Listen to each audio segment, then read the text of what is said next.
Hey yo y'all, welcome to WatchaMania. It's your All Elite Wrewind Watchalong for AEW Full Gear 2019. I'm your host, Advy Devon, as always. How we doing? Yeah, we've had another busy weekend of wrestling. It wasn't quite as busy as last weekend. Busier than usual though, so how we feeling? How's everybody been thus far? I personally was able to sleep in today, which really helped because, between being sick and staying up late like that again, it was very much needed. One second, getting something sorted out. George here in Curtin. Alrighty. Welcome in, by the way, friend. How you doing?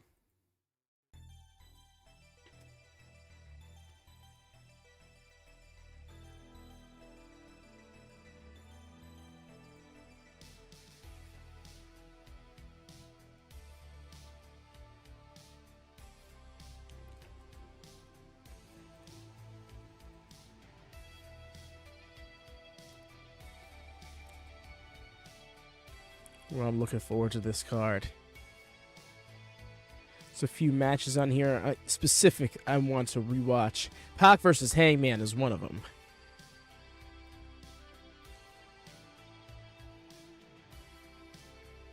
That match was so highly anticipated. Like, the dawn of AEW was kind of coincides with that matchup. That matchup was made at the first AEW scrum. And one thing led to another. Delayed it from Double or Nothing, and just kind of got away from it. But circled back around, which, as we come to learn, is what AEW does best when it comes to diverted plans.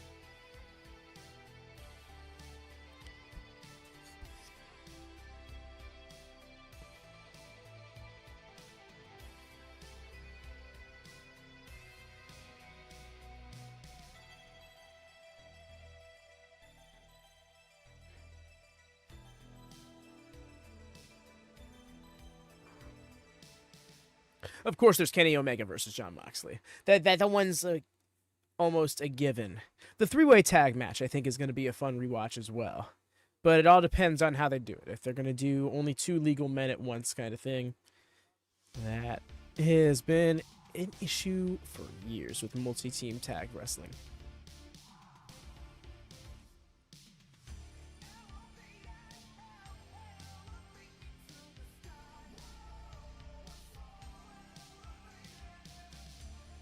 By the way, y'all, please do leave a thumbs up if you could be so kind.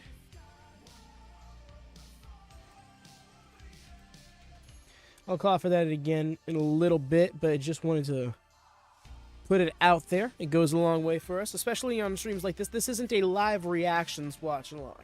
So it doesn't tend to get as much traction, you know. But there is an audience for this, especially now with Max launching, and having a catalog. I don't have Max myself, so I don't know if they have the 2019 pay-per-views on there. If they do, that's awesome because that makes this much more inviting, I could say. But yes, y'all.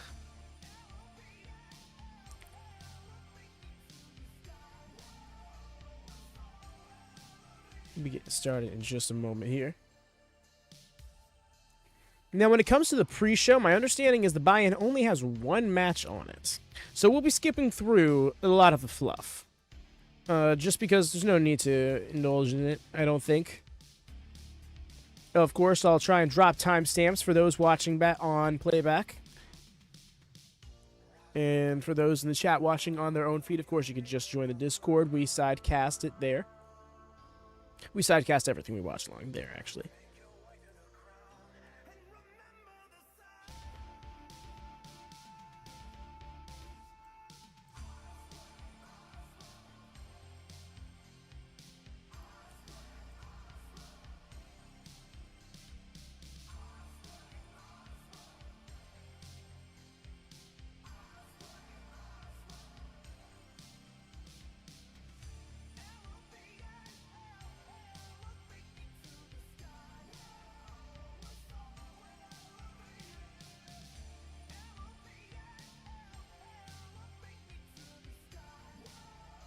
All right. Gonna put a stop to the music and we'll get going.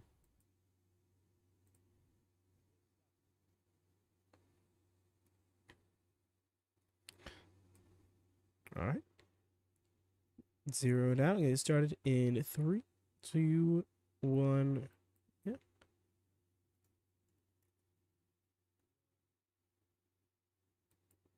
It's gonna take. Let me just reload this then.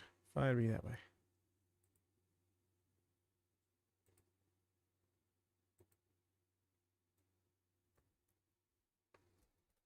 Rough. Had to refresh. Saturday, November 9th. Listen to this crowd. Will you be there live when AEW invades the Royal Farms Arena for their last pay-per-view event of the year? Full Gear. Full Gear is going to be extraordinary. Last pay-per-view event, like. Kenny Omega, Well, I guess third is, I don't know. Billing it like they've had a bunch or something, you know. Nothing like seeing AEW live. Don't miss AEW Full Gear at the Royal Farms Arena.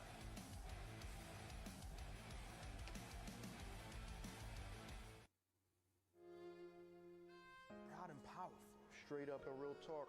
Being proud is being who you are, embracing who you are. Proud of where you come from.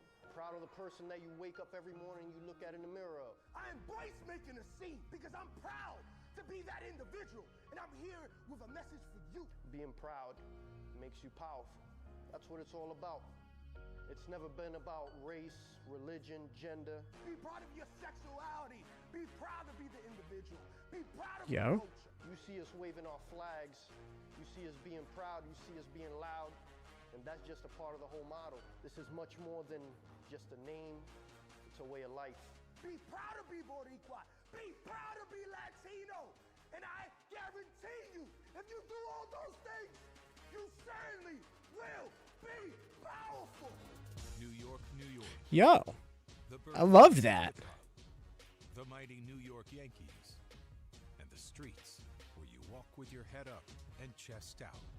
New York City is different. It looks different depending on what borough you're in. And that directly influenced us. The pressure of New York weighed heavy on us.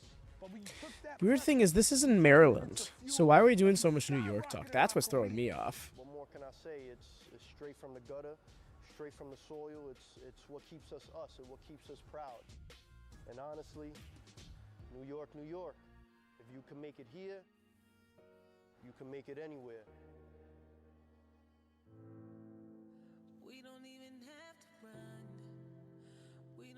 I'm wondering if this is just... Because I'm seeing the countdown thing here. I've only seen the main event of this pay-per-view. Yo. And then you should be in for a treat. 1,000 miles west, brothers Matt and Nick Jackson are not only EVPs of... Now, hold on one second, yo. I'm going to scope this out. Because from the looks of it...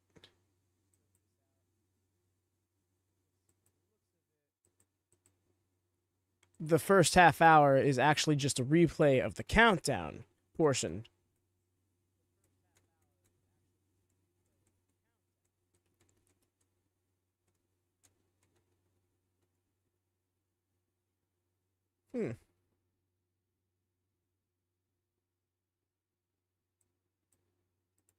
Could I be wrong?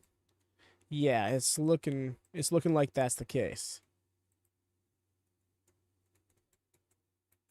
So yeah, we're going, tell you what, y'all, for brevity's sake, we're going to start from 31:17 here, because it seems to air the entire countdown portion, because that's what they typically do, is they do a countdown, which is kind of like an epilogue, docu-series style episode, and then they do their actual pre-show, which is buy-in, 0 hour, whatever name they want to latch onto it.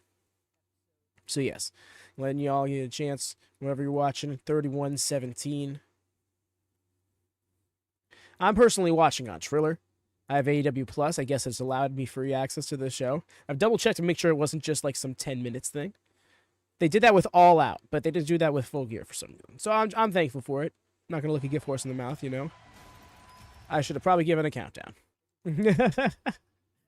At 31:20, I'm gonna start in 3, 2, 1, go.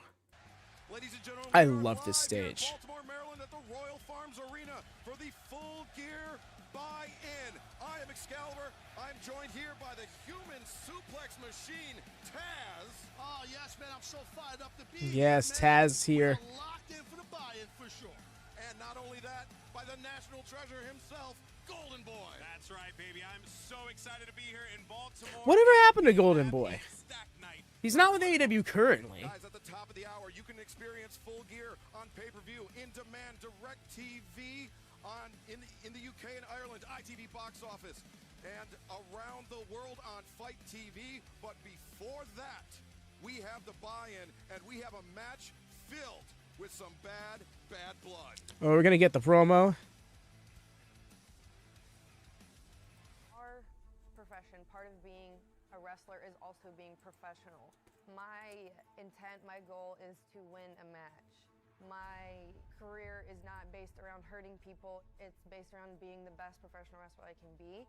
I think sometimes we run into situations where people maybe aren't. Honestly, I think this video package is very important to the following match, especially if you haven't been keeping up with the Dynamites up until now. Fight for the fallen. Definitely go for it. Unfortunately, I was in the ring with someone who wasn't a professional, and I'll say it.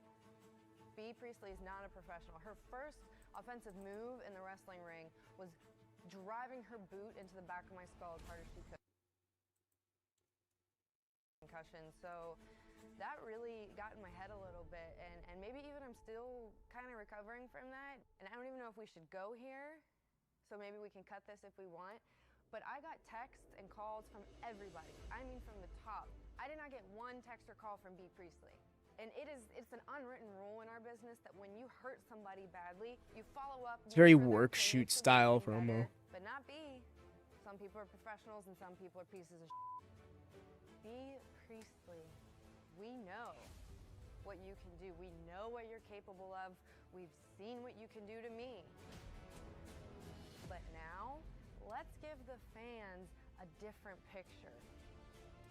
I want to show them what I'm capable of doing to you. I want you to know what I'm capable of doing to you.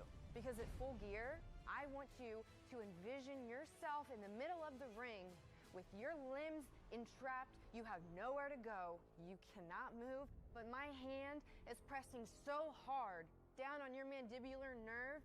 It is the most excruciating pain you've felt. You're thrashing, flailing around.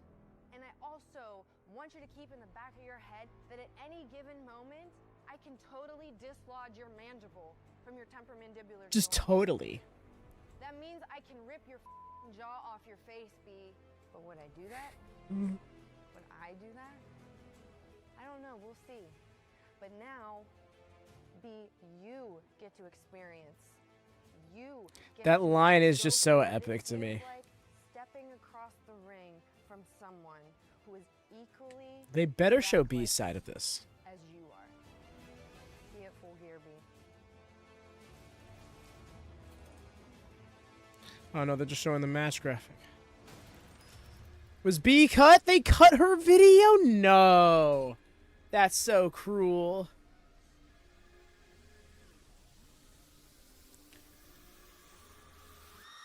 This contest is set for one fall with a 30-minute time limit. Introducing first, from Wellington, New Zealand, B. Priestley. This music is so sinister. The Royal Farms Arena to a chorus of boos, and this is one of the most heated rivalries, not just in the women's division here in All Elite Wrestling, but in the entire promotion. Taz, give us a little bit of background on the locker room code of conduct, so to speak. Well, there's definitely, you heard Britt talk about that in that video package, and there's definitely a code. There's a code, guys, that, you don't want to try to hurt your opponent. Everybody wants to make money, make a living. It is a violent industry. It's a violent game. But you can't cross that line. And B, well, she kind of crossed that line more than once with Britt. We have to think she's here to make a statement in All Elite Wrestling. What a way to do so. And For his she's able to eggs. defeat Britt Baker. Yeah, we know. She was on SmackDown. She's been like invisible for the last couple of weeks. And reporting from Pittsburgh, Pennsylvania, But yeah, I think now she's with Riley Osborne in NXT. Hit the promo. Yeah. Even then, she was getting pyro. I'm sad that they cut V's promo too, because she, like, I'm not gonna try and imitate it, but she said some funny things, some very funny ways. Oh, that's right, we had the ramp straight to the ring gimmick here. Oh. I hate when I just remember things. Because I am trying to, like, go... I've seen this before. It's just been 5 years and some change. And I want to go in as blind as I can. Just because it's, like... It's fun to be surprised once again. Part of the reason why I don't rewatch wrestling is because it's just like, oh, I know what's coming next. So it's not... It doesn't give me the same reaction. Green shirt guy. Back when he was going to AEW shows. I think he stopped after the pandemic. But yeah. Green shirt guy. He's so funny. Priestley making a hasty retreat, Tash. Well, what B's doing is just, it's a total head game right here. And you see, going for that head again. The kick to the head, but that was so soft. And going for that head, it shows. It shows Golden Boy that she's not playing games, man. Right on top of B. Priestley. She, again, you know, you're right, Taz. She's not playing any games. She clearly just wants to go straight for B. And B, every single time, Britt gets a little bit of offense in there. B. I forgot they didn't always have the logo on the mat to begin with. It's like a phase they went through in the middle. Like, part of me thought that it was just something they always had. Well, you know, up until they stopped doing it, but like they started with it is my point. But always keep your eye on your opponent. Again, hammer fist there from Dr. Britt Baker, D.M.D. and B. Priestley, the top gaijin, is in a hard way right now. I am a little concerned, though, about this, right? Dr. Britt Baker needs to be careful because if she lets her Britt does not have the cookie. Oh, I thought she was. Yeah, I thought she was going to go for that knee. Wow, this could be over fast. Hey there, Darth Thor. Yes, we are on Triller for the replays. I can give you a time sync when you need it, if you need it. I'm currently just starting off with the buy-in match. We realized the first half hour was just like the countdown episode, so we just skipped that entirely. Depending on what comes after this match, we may just skip that fluff too. Yes, please, you got it. All right, we're at 39:03, 04, 05, 06, 07, 08. Keep in mind here, folks, right, that this is something that's been festering for such a long time here. Finally, we're getting down to this. Finally, at Full Gear, we will settle this score that has been brewing since Fight for the Fallen, ever since Britt Baker took that swift kick to the head. Absolutely, and let's keep in mind, Golden Boy, Excalibur, keep in mind, look at this. Yeesh, the side bend. Normally, like, flat back against the pole. Oh, that makes sense. Okay. Apparently, Britt Baker is wrestling sick right now.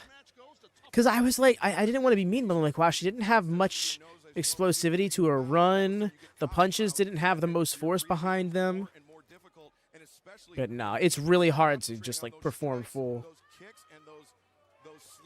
you know, at top form when you're sick.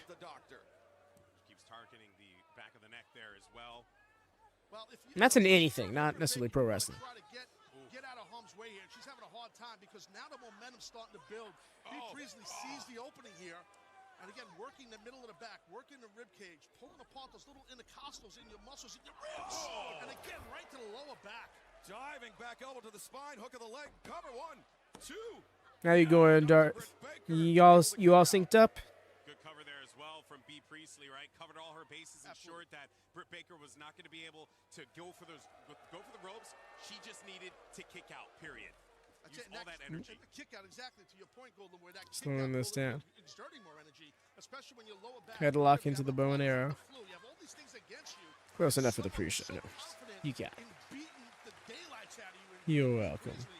You know, who's got that Japanese strong style? All of her background training in dojos in Japan. She brings that. Yeah, because I didn't give too much of a counting sync, but I didn't want to be too excessive with it. Used to being the aggressor, but right now, she can't even do it. She can't even hoist her up. Oh! Nice. Hit the side of the temple of Britt. Here we go. 1, 2. No.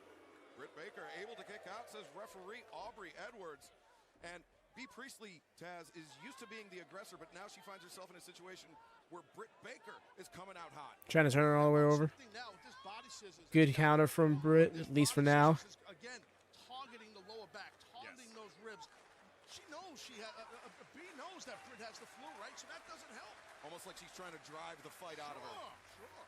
Then on top of which she can't even get The way she pushed her back to fully frame her ahead for the strike. did not work out the way that she wanted to, and now we're back in the situation where they're going back and forth against one another.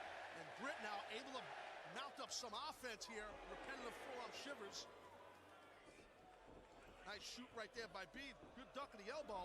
Chop. Oh, Double down. Go down. And then we see Darby Allin, one of the AEW faithful's favorites, watching the action intently at ringside. Love that kid. Love his style. But right now, both athletes are down here. Foreshadowing. Both down. Whoever gets to that vertical base first might get the advantage, Goldmore. Yeah, and Britt, she's struggling. She's struggling to be able to get up. You see her just playing. Ooh, I'm curious. I'm interested, y'all. So much. She has to get up there. Weirdly enough, what I'm looking forward to is the pandemic era. The specific stint when they're in Atlanta, when they're in QT's factory. That means two things. But when they were in QT's factory for like those 8 shows or something, that was not a good time. But as soon as they got back to Daily Place, even with the empty arena, I think they still managed to make interesting shows. I also think the in-ring really took a step up around that time in AEW. Almost to make up for the lack of fans. Good old Sling Blade. But for now, I'm going to enjoy the pre-pandemic era because that has a unique mystique to it. Swinging fisherman's neck breaker. Baker covers, hooks the far Get her right here. She's gonna get her. No. We knew, guys, this was going to be physical. We knew the intensity going into this match with Baker and Priestley, and it's not disappointing at all, man. The physicality is heavy. But how much does honestly either of these women have left in the tank? This match has been going on for a little while here. They've both thrown everything out. And Britt Baker, she feels it in the back there. Yeah, no, as somebody who's going through a cold, who's kind of getting over a cold right now. Yeah, that mid-back soreness is a very unique, sick thing. I wouldn't even be surprised if she isn't even selling. And your legs feel like they're made of bricks. It's tough to move because your body blows up. You build up that lactic acid. But right now, B trying to go to the top, but Britt trying to shut her down. But B shoves her off, and now Britt Baker looking to return to the top once again, sweeping out the leg of B. Priestley. Britt Baker laying in a right hand to the collarbone. There's no quit in Britt Baker. She just brings it all the time. And she's personally offended and ticked about. Ooh. Maintaining grip. Oh, yo. And now swings over. No, but she couldn't follow through. Not sure what she was going to go for there. I think spinning neck breaker. Sloppy cutter, but she got it. Into the crucifix. I think she was close enough to the ropes to bend her legs back, but there's a risk in trying to do that for the rope break because all you do is give her all the leverage to not be able to kick out yourself. Crucifix was beautiful right there. Both ladies, again, just bringing the heavy artillery. And I was saying earlier, it personally insulted is Britt Baker by how unprofessional she felt. And she feels that B is, but you know what? Now you have your chance. Now you have your chance, Britt, to get not just a victory, but hey, ripcord, look at this. discus, forearm. German suplex hangs on, and now she's looking for the combination. Ducks under. Oh, the shoulder capture. She's got a nice cradle. Pin. 1, 2. No, Britt kicks out. Barely kicks out. Yeah, she went for that Akira Maeda style shoulder capture. Right back on the offensive again is B. Priestley. Goes to the back yet again. Very well positioned. She's got her own leg framing Britt, so Britt can't slide too far to the side or relieve that shoulder. It's your best friend right now to break the hold. Oh, she's just trying to will her way to that rope there, and She manages to break the hold. That's the key, man. You get your shoulder pulled back the way Baker's shoulder's getting pulled back. Good way to rip apart your rotator cuff, your AC joint. There's a lot of little tendons in there that can cause a lot of problems with submission, like we saw B have. No, so real. This is exactly why I love Sax's commentary. He makes the exact points that I want to hear being made. Look at B. Priestley coming off the top. And there you see it on the bottom of the screen. Full Gear at the top of the hour. Yeah. Available on BR Live, pay-per-view, Fight TV internationally, and ITV box office in the UK and Ireland. Order yours now. There's still time. Two. Man, kick out right at 2. How does Britt Baker manage to be able to keep herself in this fight, Taz? Got that fortitude. Yes. Fortitude, as they call it. Let's take a look right here. Honestly, I just want them to light the crowd up a little bit more.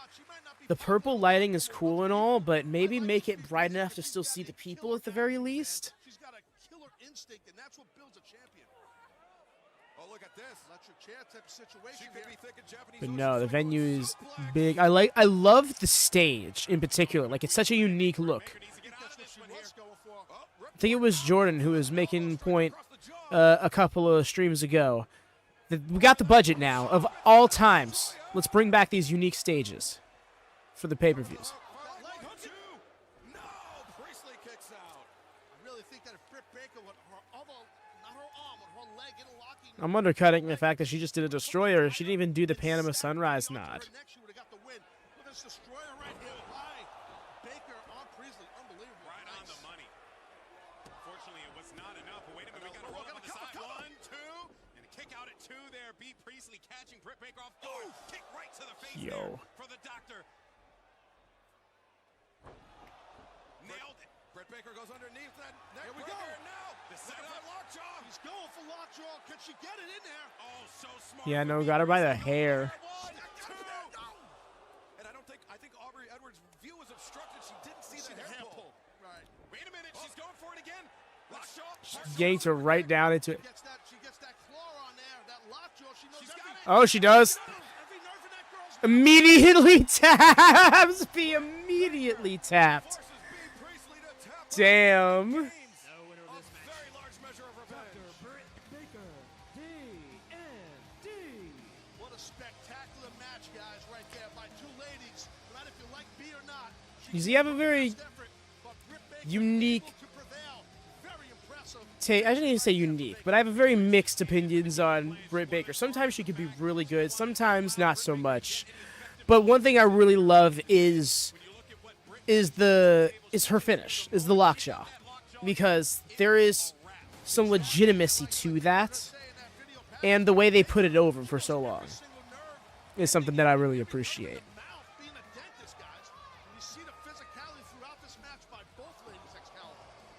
Yeah, B. Priestley brought the fight, but it turns out that Britt Baker just wanted it that much more. She wanted that revenge. Another thing to look forward to in the pandemic era, Britt Baker. Exactly that with the lockjaw. You know, you hear it all the time, guys. Hey, that match could have went either way. That match could have went either way. You know what? That match could have went either way, but it went Baker's way.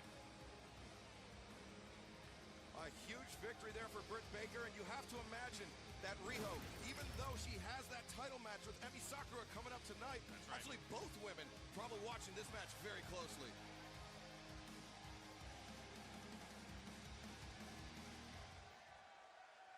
What's up with the candles? What are we doing here? Oh my god, what are we doing here? No! I think I know what this is.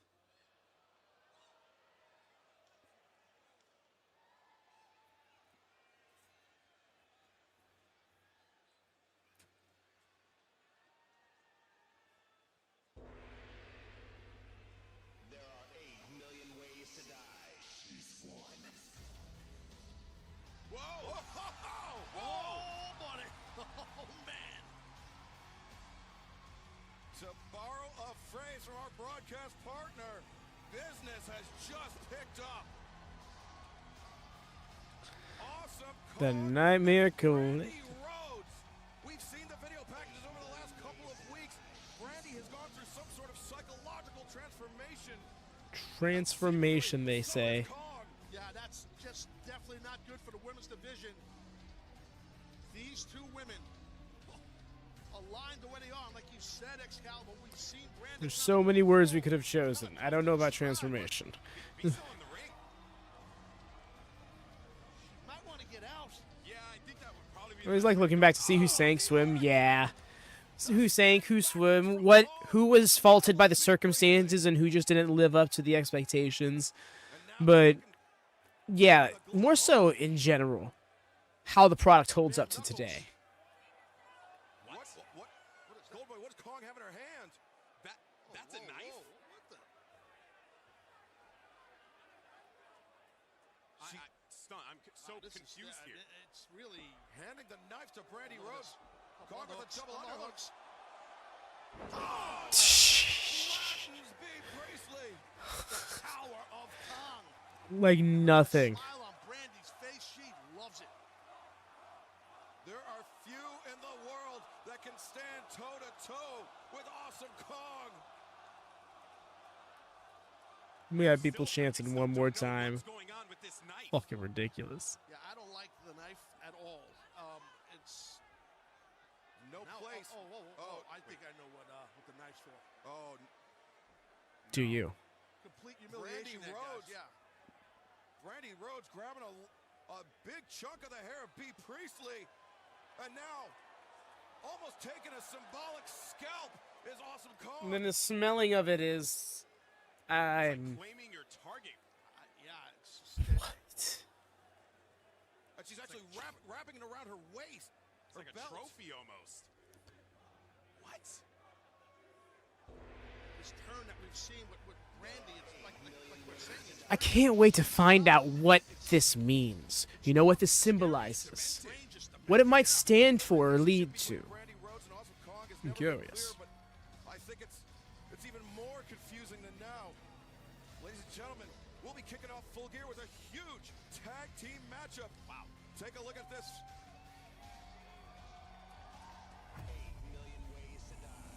We still don't know, like, what's going on? Santana and Ortiz! They were the hottest free agent tag team in all of professional wrestling. They're dirtier than they've ever been. They're nastier than they've ever been. I personally recruited them to AEW.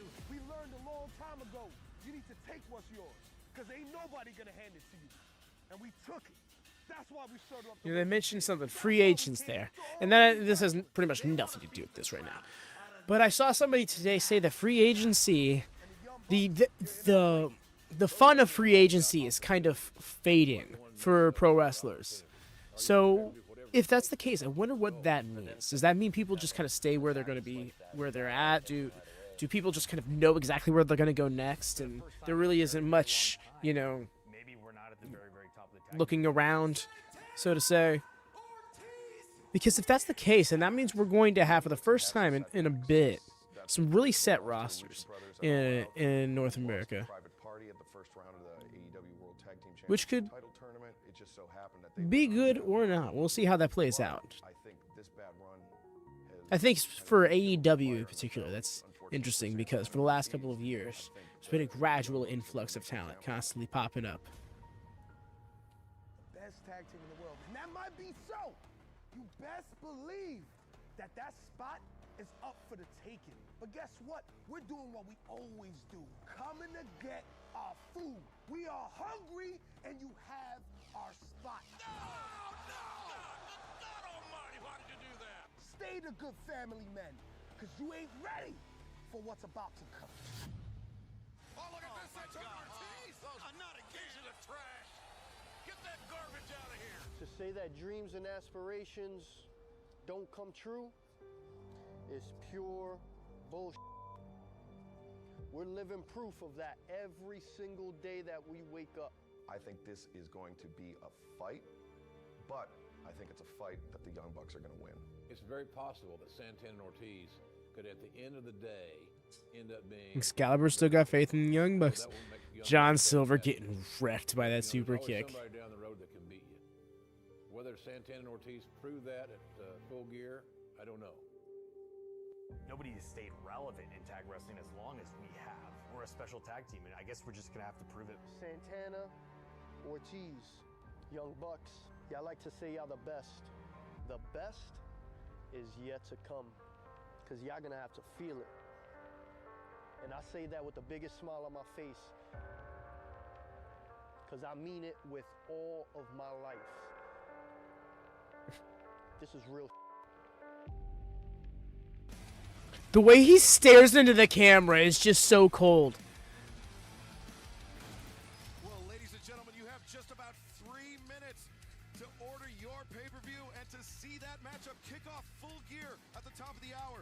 Full Gear is available on DirecTV, in demand, or traditional pay-per-view providers on BR Live. Are they just gonna give us globally and ITV box office in the UK and Ireland? And we have I don't think there's going to be anything else relevant happening here on the pre-show, so we're just going to skip ahead. Wait. Ladies and gentlemen, please welcome to the broadcast booth the Hall of Fame voice of wrestling. Oh, JR's entrance.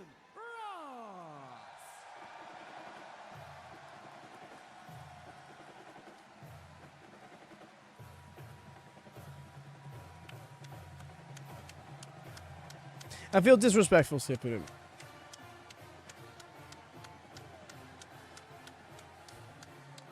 Plus, JR's theme is such a banger, y'all. Okay, Boomer Hook Sooner himself, Chip Ross.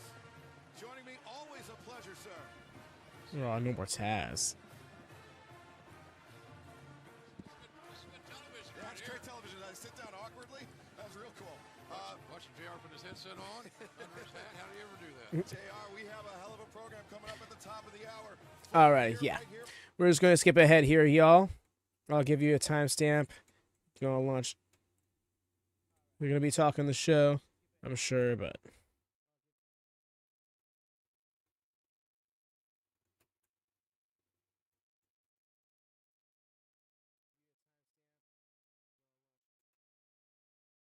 I skipped a little too far ahead, I think.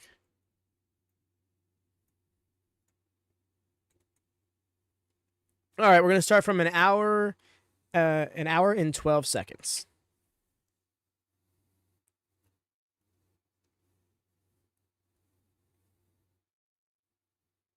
Yes, 12 seconds past the 1 hour mark. Give it about 10 seconds or so.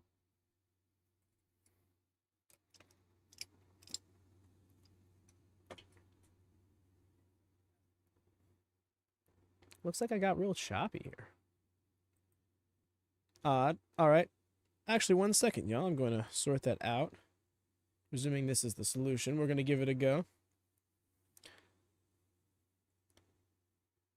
Been to AEW Live? No, I have not, Darth. I have never been to an AEW show live. I had a chance last in 2023 when they did the Sunrise Florida show that Roderick Strong debuted at, but I ended up not going, and yeah, kind of regret it. Also had a brief chance to go to their Miami show in 2021, but that didn't go through. The person I was going to go with wasn't going to be able to. But yes, y'all.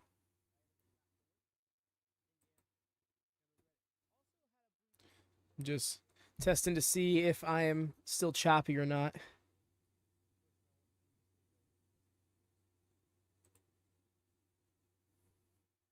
It was looking like it was. No, I'm fine now. Okay. Sorry about that, y'all. YouTube lied to me. Well, it was I saw that I was choppy for a moment, but I guess it sorted itself out. All right. But yes, in hour 12 seconds, I'm going to get us started in 3, 2, 1, go.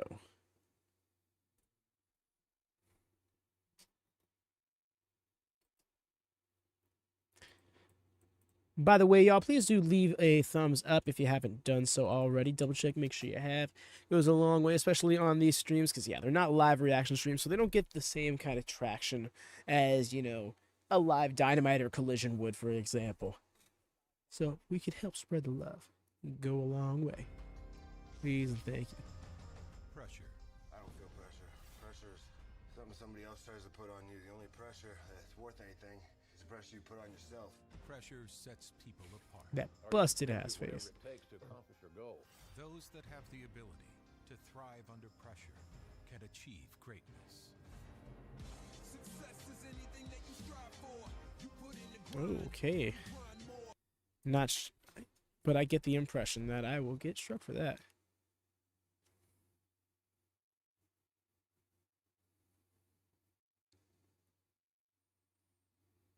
First tag title defense.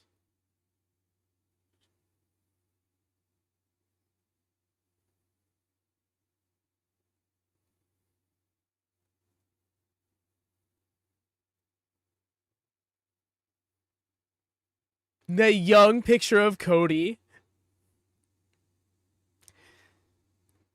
He had such a round cranium.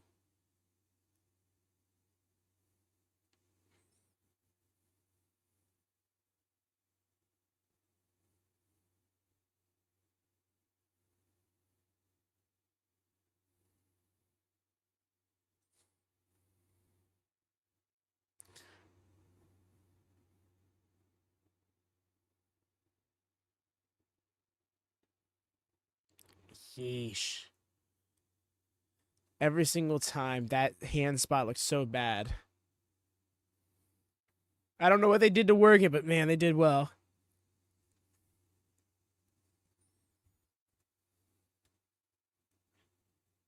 Where Cody is that neck tattoo. It's funny, right? Because I believe it's right around this point. It was when he got it. And to think it becomes his main logo, and now he's like the top corporate champion over in the Fed with that neck tattoo. Like, that's just so not how they would do things. Could you imagine John Cena having one of those tattoos? Yo, the pyro, though. This stage, so good.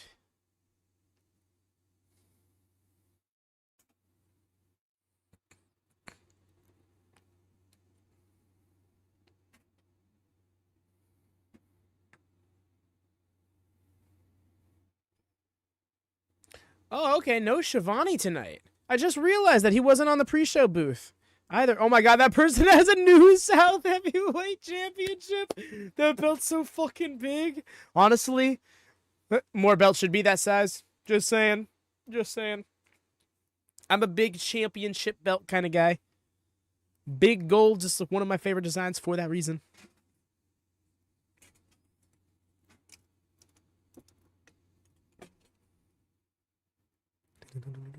Oh, I should unmute. It was just a video package song that I wasn't trusting whether or not it was a copyright or not. But yes, we do have the audio there for y'all to sync to on your own if need be. Of course, if you need a timestamp, call out for one in chat.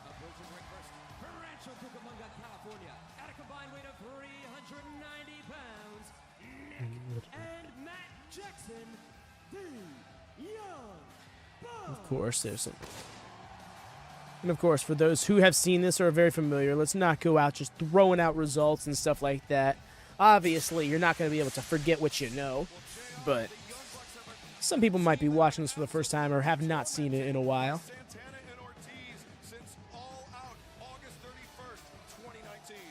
gotten very personal, no doubt about that, Excalibur. And, you know, I still believe that the Young Bucks are the #1 tag team in the world. Champions are not. That's only a personal opinion. But nonetheless, I'm telling you... Big words from JR, honestly. Santana and Ortiz do not believe that. They do not believe it, and Santana and Ortiz... But I mean, find a tag team, especially in 2019, that you could say was better than them, had more pedigree, more prestige, more accolades, more fanfare.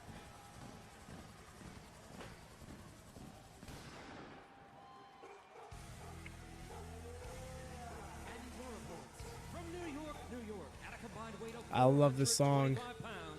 Santana and Ortiz, proud and powerful.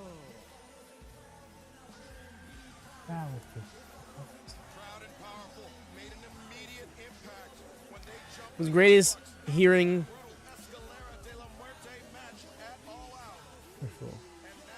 Was hearing some of the old themes that aren't around anymore for one reason or another.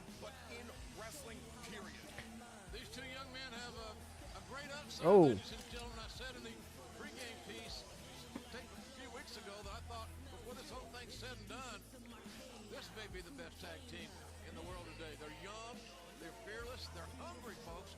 There's a difference in... No, Ortiz is locked in. Santana is so vibing right now, but Ortiz is just like, I'm gonna hurt these fools.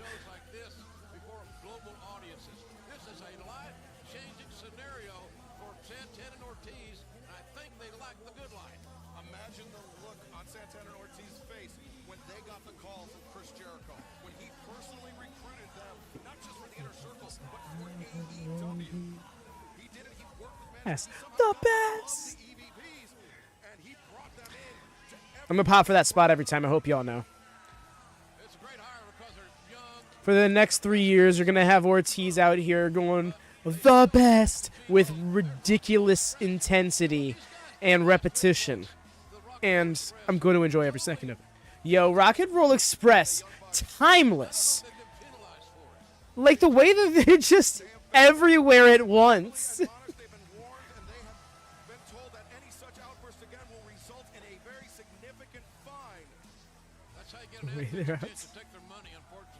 The way they're okay. You got put through that crate gimmick like 3 weeks ago, and we're out here in the crowd, no neck brace or nothing, built different. Two of those very young fans that idolized the Rock and Roll Express growing up, they were incensed after that brutal attack by Santana Ortiz on Ricky Morton. Ortiz showing with Matt Jackson. 787, it's 212. Santana and Ortiz. Santana is the taller of the two gentlemen. Ortiz in the beanie. And the overall Santana in the shorts. Nick Jackson inside the ring.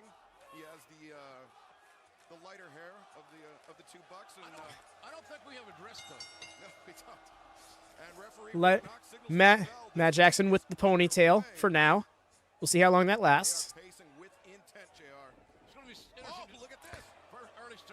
Shot fired across the bow, cheap shot, and I love how their game was attack your boy. First things first. Go hockey fight. Hockey fight. Double hockey fight. For a second, I thought Rick Knox shoved him back like that. I'm like, dude, relax. Also, what? But no, it was just Matthew decking him over the top of Rick.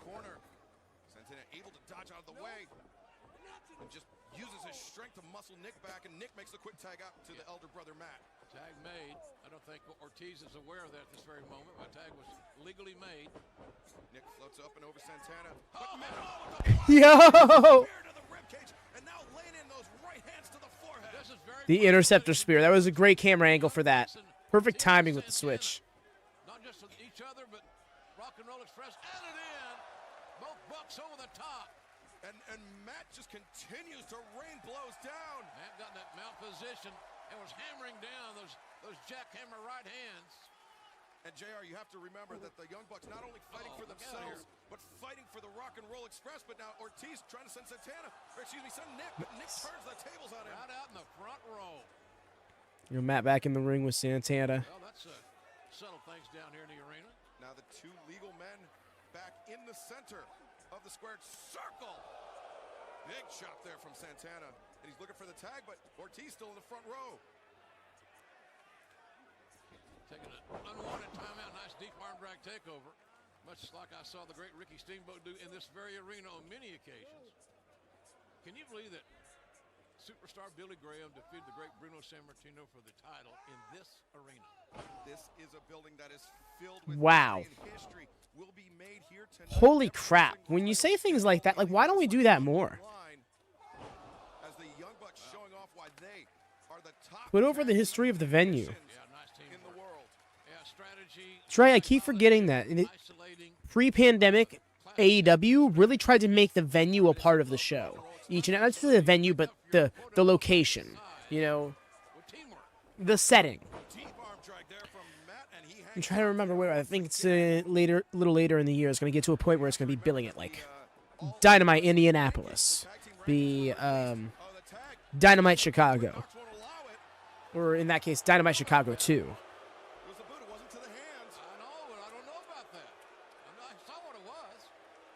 Which is why you see me do that in the titles, by the way. That's actually me keeping up with that, even though they don't really do that much anymore. I think because if they did that, then they would have to be like, Jacksonville, Florida, 63. That's not... Yeah, that's weird. Insane daredevil in this entire damn match. Now, though I do think they could get around that by, like, treating the pandemic shows as a separate entity. Simply refer to that as Daly's place. But, I don't know. And he didn't see the tag. Slick.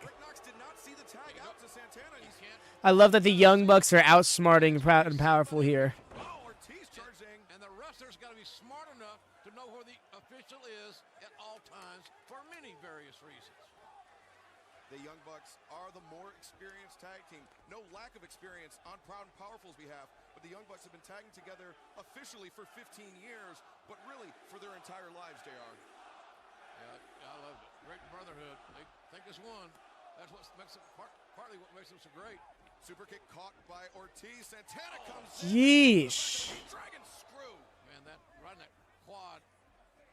And now Santana. What was Rick Knox put in his pocket just now? Back as Ortiz has that Boston Crab. No. The camel clutch.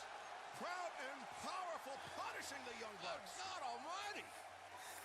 Nuts. Rick Knox administering the 10 count. There can't be a decision because there's 4 people in the ring. And now Ortiz sitting back. Not even that. It was just specifically that Santana was assisting the submission as the illegal person. Because he was carrying all the weight. He was on the bottom of the pile. The referee has a 5 count to utilize, ladies and gentlemen. The wrestlers should break on 4 because they will be disqualified on 5.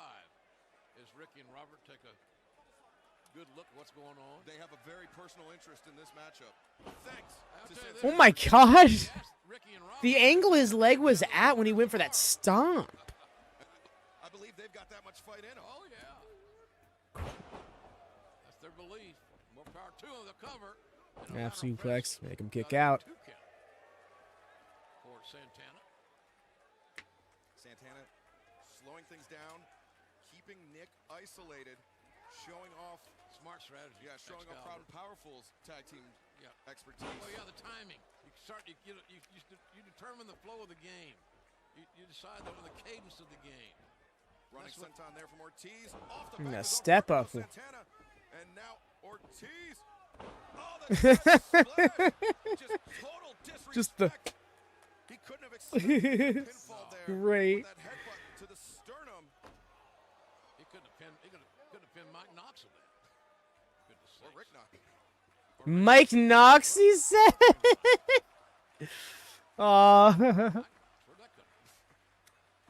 Ortiz using those fingernails, digging into the back, taking the flesh right off Nick Jackson. Now Santana choking Nick while referee Rick Knox's back is turned. Santana Ortiz very efficient at diverting the referee's attention. And they're very unorthodox. It gets you off your game. Yeah, how do you prepare for a team like them? And there's a tag on both sides. Santana charging in, shoulder to the midsection there from Matt. He goes over the top, lands on his feet, ducks the lariat. Coming in. Double clothesline. Down, Proud and Powerful. I thought Nick Jackson was the legal guy. No, Matt, I believe made the blind tag out. Man, the action is fast and furious. But the thing about the intensity in the eyes of these 4 guys, you can tell there is something brewing here. We maybe see the beginning of one of the great long-time rivalries. Oh, my God! On the outside. Matt diving over the... Man, that was a head and shoulder fake I didn't see coming. Diving over the post onto Ortiz on the outside. He's got Santana still in the ring. Look at this quickness. Elbow drop across the jaw. 1, 2, no! Santana kicks Man, out. the hand was coming down. It was close. It was very close. And JR, Proud and Powerful were one of the best tag teams in the world before they signed with AEW, and now they have the Inner Circle at their back. They have Chris Jericho as a mentor. And that means the world. To have the #1 guy in the company as your leader, your like you said, mentor. Jericho's a hell of a coach. He's obviously a good recruiter, and I know he's got a good eye for talent. And now Man, and what would it mean for this young team to beat the Young Bucks on pay-per-view right here? More of the slingshot kick. There we go. High commentary, just cracks Santana across the face, and Nick Jackson heading up top. You can see Santana, his head is just very, very low, very dizzy. Diving stop across the chest. Man, that should do it right there, quite frankly. No, instead, they want to inflict as much punishment as possible on Santana and They're Ortiz. extending the match, and they might not have to. And that can come back and bite you in the backside. Look at that agility. This kid here, Santana. Oh! Yo!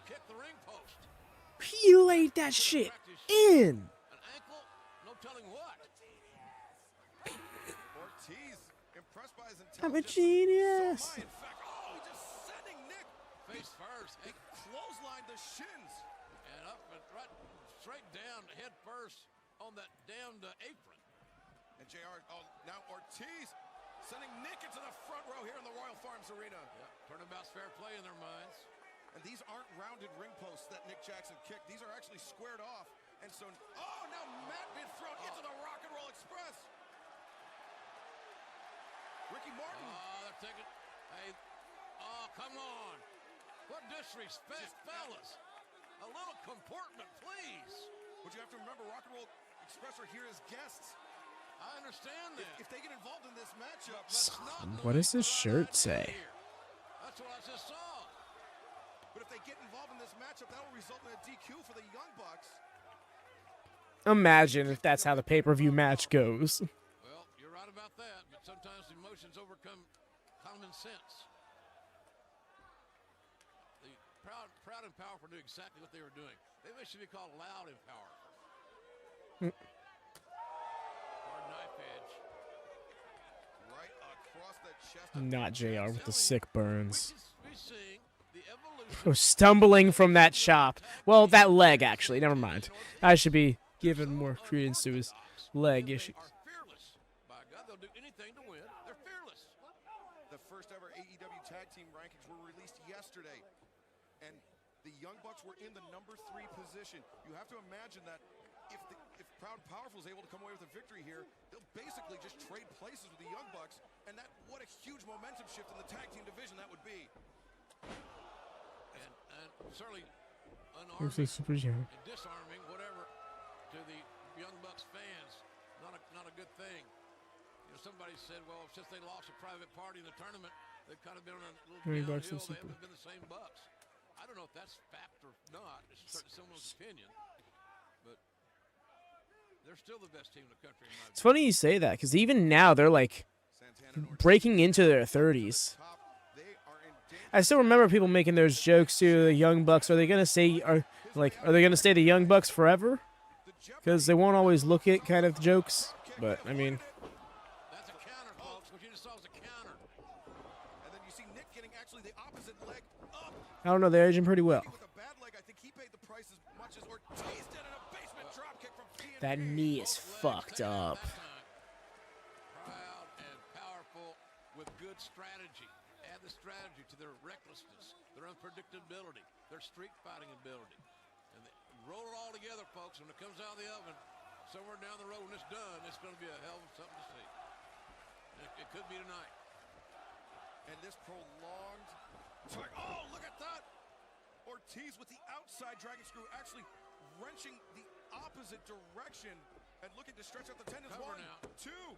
And let me tell you something. That dragon screw did not Good come by venues. accident.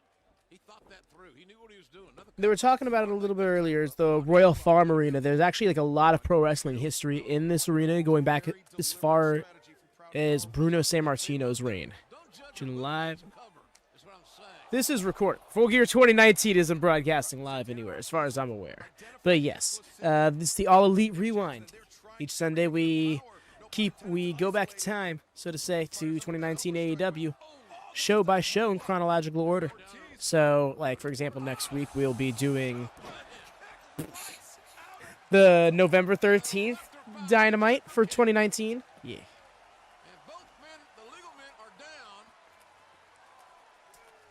Let's take another look at this. And JR, watch how Nick Jackson leaves his feet. He did everything. The wobble is so silly. Ortiz was charging in right on the Nice, caught him into the Northern Lights immediately. Let's go, Locomotive. Man's been waiting a long time to get back to this thing legally. The locomotion trifecta now looking for full. Caught. Yes. D.M.D rolls through. What the hell? Are you kidding me? Matt Jackson. 1, 2, no. Get out. Let's go. The way they both kicked out, just to be safe. Think about how much energy he just expended. Hell alive, man. The adrenaline's still got to be flowing. Look at the face of Matt Jackson, man. Yeah, no, Proud and Powerful, such an underrated tag team. I really wish they were still a team.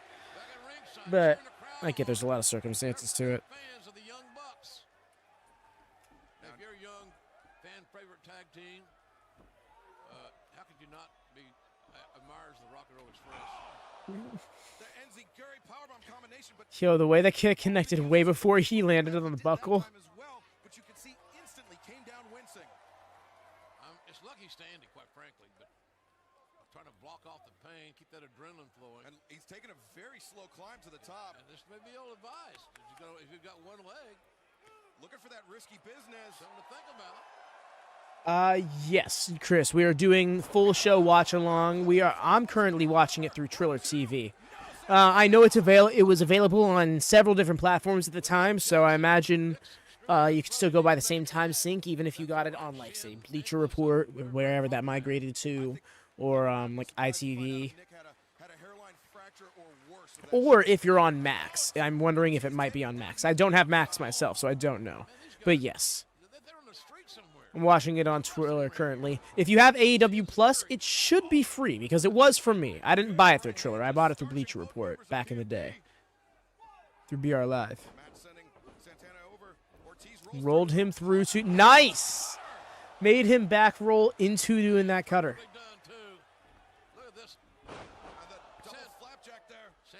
Look at that back flip, flapjack. Yo, that sloppy senton. And he's fine. Okay, so this had a 13-minute time limit. Wow, we're already 15 minutes into this match? What?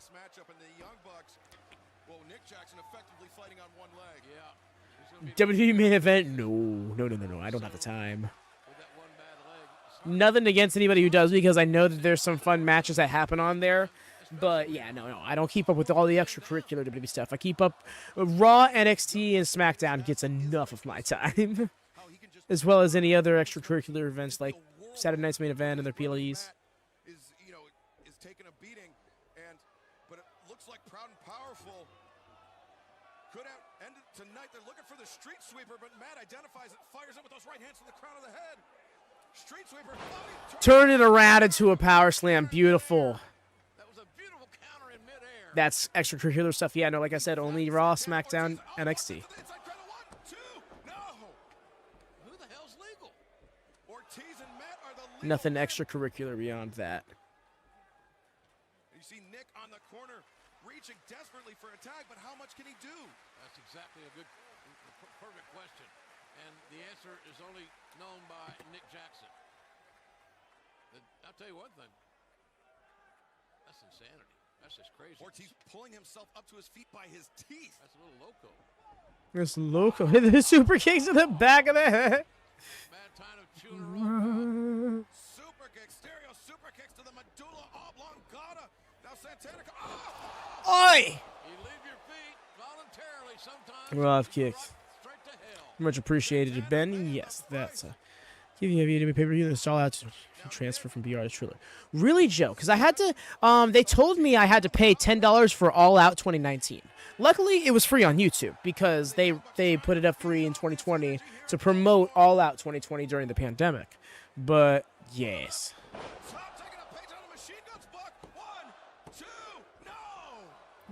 Your fall, nicely done.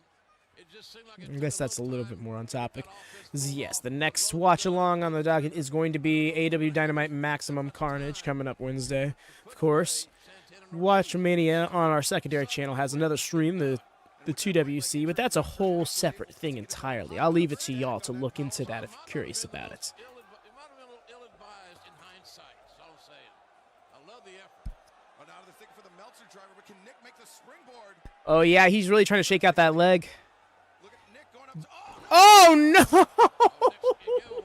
Oh, that was perfect.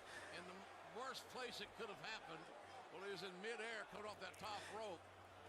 I was going to say, maybe they could do role reversal here, but it's hard to hold up somebody as well.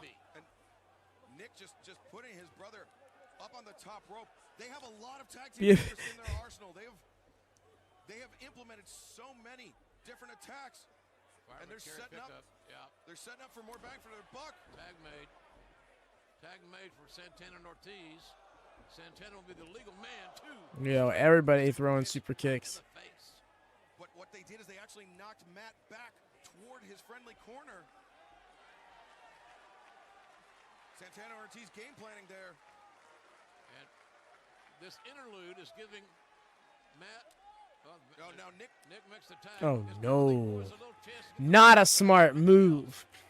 And that may come back and haunt him. But look at that grimace, that wince as Nick entered the ring. And JR. Oh, no. Let's don't go there. Santana picking up the gum of Nick Jackson. Oh, God. You sicko. And Nick Jackson firing up on both members of P&P. Big time forearm shots. Can't break your hands. You sick fuck. Chance going. Clobber him hard enough so he spits it out. Santana on roller skates. Oh. He missed spitting it out of his face, but they still... The disrespect was felt. Oh, man, look at this. Just look at that adrenaline. Look at that pop. The pop of the hips, the pop of the legs. Screw high kick. That knee is killing this kid. He's fighting like hell anyway. And he shows him the finger and charges and rises. Oh. Finds its mark. Lord. That came from downtown. That was an inner harbor knee. And now, look at this. Santana Ortiz reversed the combination. Yo, to lift him back up into the PK is just nasty. And Matt shoving Ortiz into the pile to break up the pinfall. And the bodies are everywhere, folks. And you heard Justin Roberts give the call. 10 minutes in this matchup remaining. Neither one of these tag teams will be satisfied if this goes to a draw. Post time. Just barely missed him. A little bit of stalker fall. Run head on, shoulder first to the steel ring post. Ooh, Santana with that kick to the face on the outside, and now they've got. What are we thinking here? Street sweeper. Oh, shit. 1, 2, 3. They did it! Oh my God, I so thought the Young Bucks won this match. You see, this is exactly why I don't want results being thrown out there. Not to say, nobody has done that yet. That's exactly why I've already gone out of my way to make sure people don't do that. Because I forget sometimes. I legitimately forgot that the Young Bucks lost here. That's so awesome. Agreed, George. That match had a lot going to it. Over 20 minutes, they went with the Young Bucks and broke them down. In the early portions of it, the Young Bucks really were showing them who has the more tag team wrestling experience. But Proud and Powerful came here with more to their mission statement than that. They weren't just trying to be the better wrestlers. They were trying to hurt the Young Bucks. And ironically enough, their layout of their priorities is what led to victory. Although, I don't think they're done here. Sammy, for like a half a second, I was about to be like, what's Sammy doing here? Inner circle, doofus. Sometimes you forget how much has really happened in AEW in the last 5 years. Jericho's boys are celebrating this amazing victory.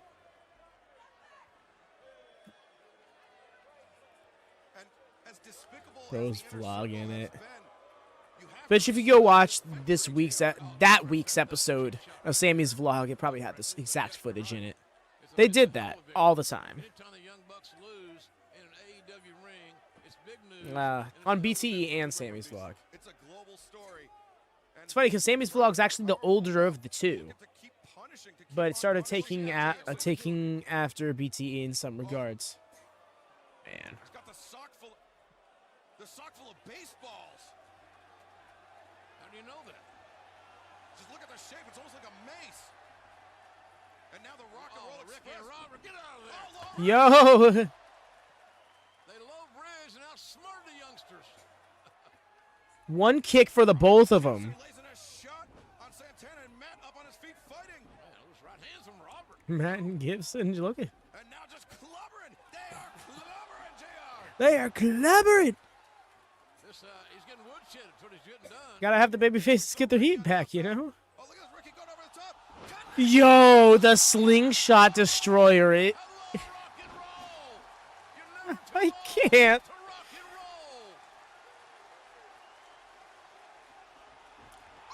The Suicida. Can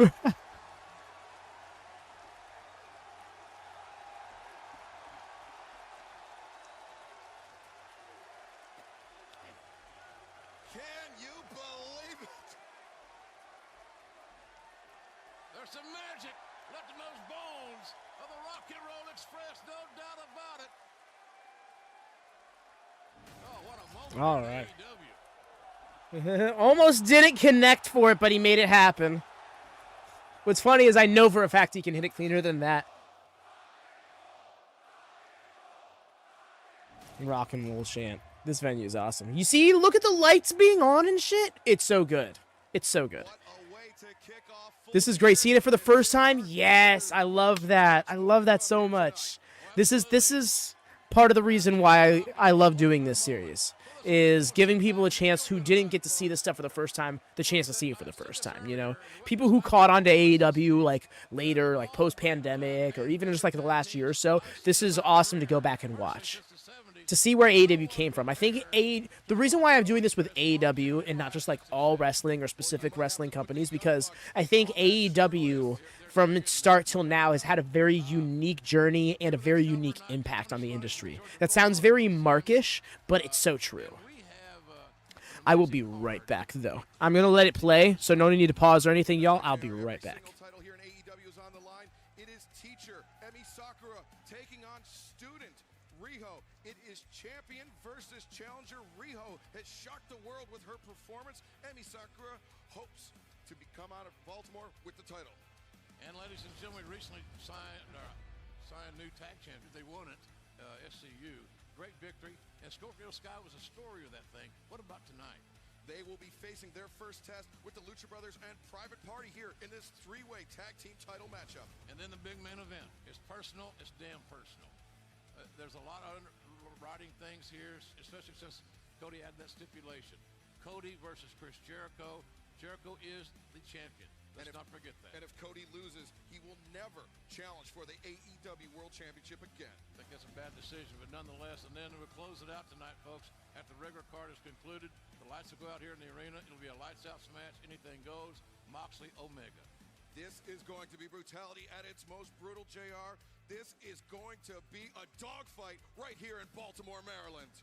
And ladies and gentlemen, we're going to go back to the ring here momentarily, and we're going to bring you this. This should be a great matchup. There's a lot of bad blood brewing between Hangman Page and Pac.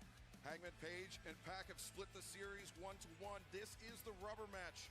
But I don't think they're worried about wins and losses. They are worried about revenge. Could be the match of the night.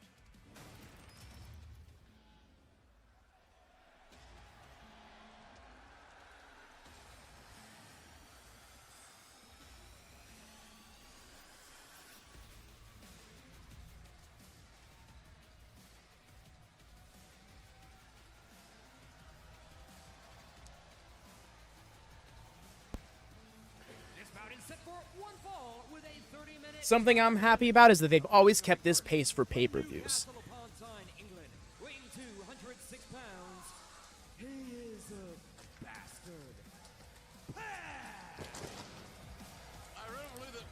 A little quirky thing for me is for the people who have had the same theme this entire time, i.e. your Pacs of the promotion. It's interesting to hear these forgotten intros. These elongated intros like in his theme, in Kenny Omega's theme, in MJF's theme, in Proud and Powerful's theme even.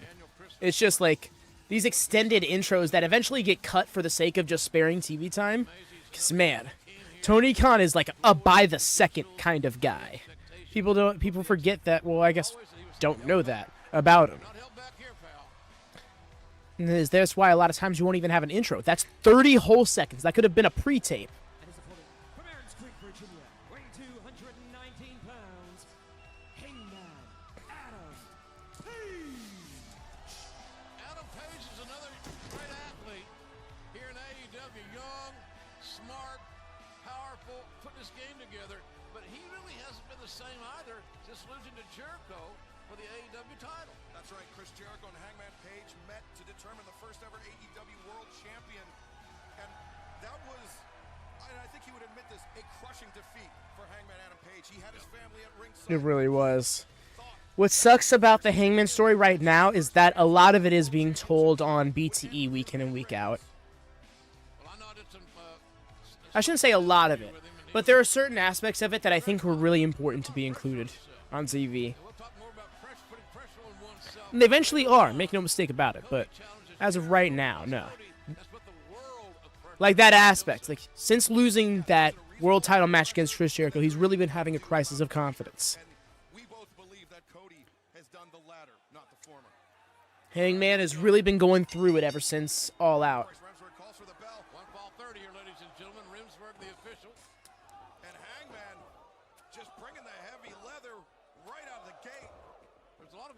Here, as you can tell by the striking, so many strikes in the early part of the matchup. But this match has the potential to get completely out of hand because both these guys are in the second hole here. They're going to impress a lot of people by being here and by saying, "Follow this." And Hangman just Truth. They got to follow that tag match. Starting off good though, throwing Pac around, which is not the way you'd imagine this for 2019 Pac. Like, this is Pac who just recently passed out Hangman, who just recently passed out Kenny Omega. There's the difference in size right there, the turn in the bend, being able to turn there by Hangman. He went to a time limit draw with Moxley. The advantage he had. And you have to remember, JR, those barricades are probably a couple hundred pounds, and for Pac's body to put such an indention in those barricades, I mean, it's almost like being thrown into a wall. Bro is appreciating the chance a little too much. Adam Page's latest t-shirt, he got kicked in the face. That's right, shop AEW.com for all your needs. All the way with the kip up. Classic Hangman. Don't see that so much from him anymore. Step too long there, and Pac had it figured out, but really good athleticism until the crash and burn there at the end by Hangman. Sent him careening to the floor. What are we thinking? Tope? All right. Two double. Let's take another look at it. It's worth another look. Two double. My bad. I'm not sure what you're referring to. A suicide dive in my day, as Tony Gurria would tell me. Suicide dive in Spanish. Okay, well, I'll just use the English version. En español. Yes, see. I don't. Silly. He just seems to be a ground and pound guy. You know, straightforward, beat you up. You know, not meat and a potatoes. Not a high flyer. And when he flies, it's just like I feel like he's taking a extra chance. An undue risk, yes. Yeah. And now, the lariat. I mean, to be fair, all high flying is that, but I get his point in that, like, Hangman is not. It's not even his secondary fighting style. He can just do it. He's not 300 pounds, but the same concept, the same theory. You beat a guy up like Joe Frazier and with a body punch. Nice. Breaking your tit down. Looking for that step up in Gary was Pac, but now Hangman with the deadlift, the pump handle deadlift. Strength advantage. Here you go. Over the top into the pinning predicament. One. So good. Two count. Pac able to fire that left shoulder off the canvas. Jared, would you consider Hangman Page to be country strong? Yeah. Oh, absolutely. There's no doubt about it. And the way he walks around the ring with his hand and trunks like that, like it's a belt buckle. College in 2 years with a bachelor's degree. He's taught school. He's 27, 28 years old. Yo, Deadeye early on? No. Pac fighting his way free of Hangman's grip out on the apron and now dragging the ropes. And he just Yeesh. Yo, those boots are vile.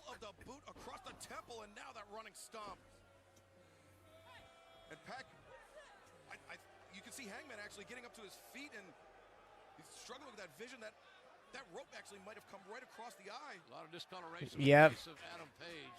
The Hangman's getting beat up here. Great camera work. The way he got his eye all close up to the camera like that to show it off. Well, Pac's like a Wolverine or some sort of animal that has no fear and has never lost a fight. Yeah, you're exactly right. He doesn't know fear. He only knows aggression. And if you can't see an athlete like Pac, how can you possibly hope to fight him? Exactly. Preparation. Go find you a workout partner. Emulate this guy. That stomp on the head again. He's dishing out the pace, and he must feel really good about where he is right now, because this is a guy that doesn't waste time. And jaw jacking with the audience sometimes is not your best investment of your in-ring time. Shoving his face in the mush. Noticed Hangman worrying after that eye, and he realizes that he could be potentially fighting a blinded opponent. And so he is going to take his time. He's got a 30-minute time limit, and he is just luxuriating and dismantling Hangman. Does everybody have a 30-minute time limit tonight? Arrogant cover. That back on chest cover has not worked yet. And look at this, the tight grip there from Pac. Those powerful arms of Pac now trying to cut off the blood flow to the brain of Hangman Page. But Page working his way back up to a vertical base. You know, the latest rankings came out. X, and these guys are 2 and 3. Yes, Pac undefeated in singles competition as he covers that lateral press. Pac number 2 and Page number 3. The only blemish on Pac's record was that time limit draw with Jon Moxley. Yeah, he's lost. Page is 3 and 2. But again, he's working to get that rebuild his momentum. And gosh, we're not saying, he's a young Oh, of guy. course, Cody's ranked #1. I'm like, where? Process these losses and process his downfalls and come out on the other side with a better plan, because he's young, he's strong, he's fast. But he don't need to be flying any airplanes here. Yeah, the mental game is just as important as the physical aspect of professional wrestling. I don't know. Asking you to receive, is it worth it? Pac, a very giving opponent there in that case, and now just trying to Pac, a very giving opponent. You don't say. Pac has a count of 5 to break. The referee gets to 5 as a disqualification. So therefore, you tell the wrestlers, break on 4. I'll disqualify you on 5. There's a count. And again, a very arrogant cover there from Pac. Yeah. But I want to say, we bitch and moan about the officiating. You do. He worked so hard to get the position where he can see both shoulders down. And you don't often see that from a lot of pro wrestling referees. They have I feel so mean, but like, really though. And it's not. Oh! Hats off to Bryce Rimsberg. Very aggressive knee drop there. It is. I've seen his driver's license. Hangman up to his feet, laying in chops to that chest of Pac, but Pac with the soul butt right on the belly button of the Hangman. Yeah, he's those kicks like a jab, boxer with a jab, running kick to the back of the head. And Pac feels pretty good right now about how he's faring. And Pac with an icy stare across this, and now he just takes a side headlock, just falls. Yeah, the crank on that headlock as well. Adjusting his grip. Yeah, he adjusted his grip, got a little pressure on it now. He's got that left forearm on the ear of Hangman. Dude's beat red. Right there for you. Page's face is bright red. Tomato red on the face of Hangman. Look at that. And that's that powerful bicep of Pac. He looked like Shivani getting out of a tanning booth. Now, Hangman up to his feet. Those shots to the ribs, Pac able to shrug them off, but and he's able to shrug off that elbow strike. Follows up with one of his own. Page has got to dance a little brung him here, folks. Use what he's best at, and that's striking. Rough. Forearms especially. Crumpled. Setting his opponent up for the clothesline. Pac should be capitalizing. And JR, these two men are so evenly matched. Oh, never mind. He is. The gears were turning. One time Pac got caught, but the second time he didn't. Do you think he knows that's the difference maker. Do you think he may have something else in store? I don't know, man. He's unpredictable. What's the plan here, buddy? Bro, at the middle rope. Phoenix Splash. I can't. Some people are too talented for this world. And it let Page at least get some clarity, enough clarity to realize the position that he was in so he could make an adjustment. And that adjustment included not getting hit. Page bringing himself up to his feet with the assistance of the ropes. And a big lariat over the top. And now back elbow takes Pac off his feet. Yeah, this is nice. You're seeing Page get more comfortable. And Pac to the corner. Nice. Page comes back and absolutely Exploded out of the corner with that clothesline. man. The high impact.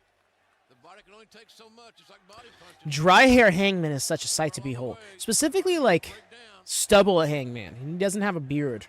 Doesn't have a mustache. It's just all stubble. striking attacks of Hangman Page. He's been able to string together some offense, but Pac, one of the most resilient competitors, and you see as he ducks under the lariat, the pump kick. Oh, man. Catching Page on the jaw. Oh, that was brilliant timing. Yo, followed him on the ropes. Counter to a counter. Jumping up for that Hurricane Rana, but turned it into a spine buster. These two men really have each other scouted. But you notice how emphatically Pac is lifting that shoulder off the canvas. I think that's almost a mental note to Hangman. It's, you got to do more to beat me.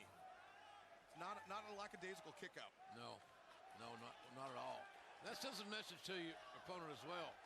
Yeah, I can tell you from experience, when you're pinning your opponent and you think their energy is drained and then they just fire out of it, you wonder how much do they have left in the tank, and Hangman may be wondering that right now.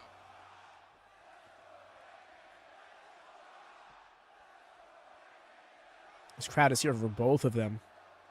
Fans here chanting their how they feel about that. Dunked. And it's kind of 50-50, but man, there was no doubt what was going on there.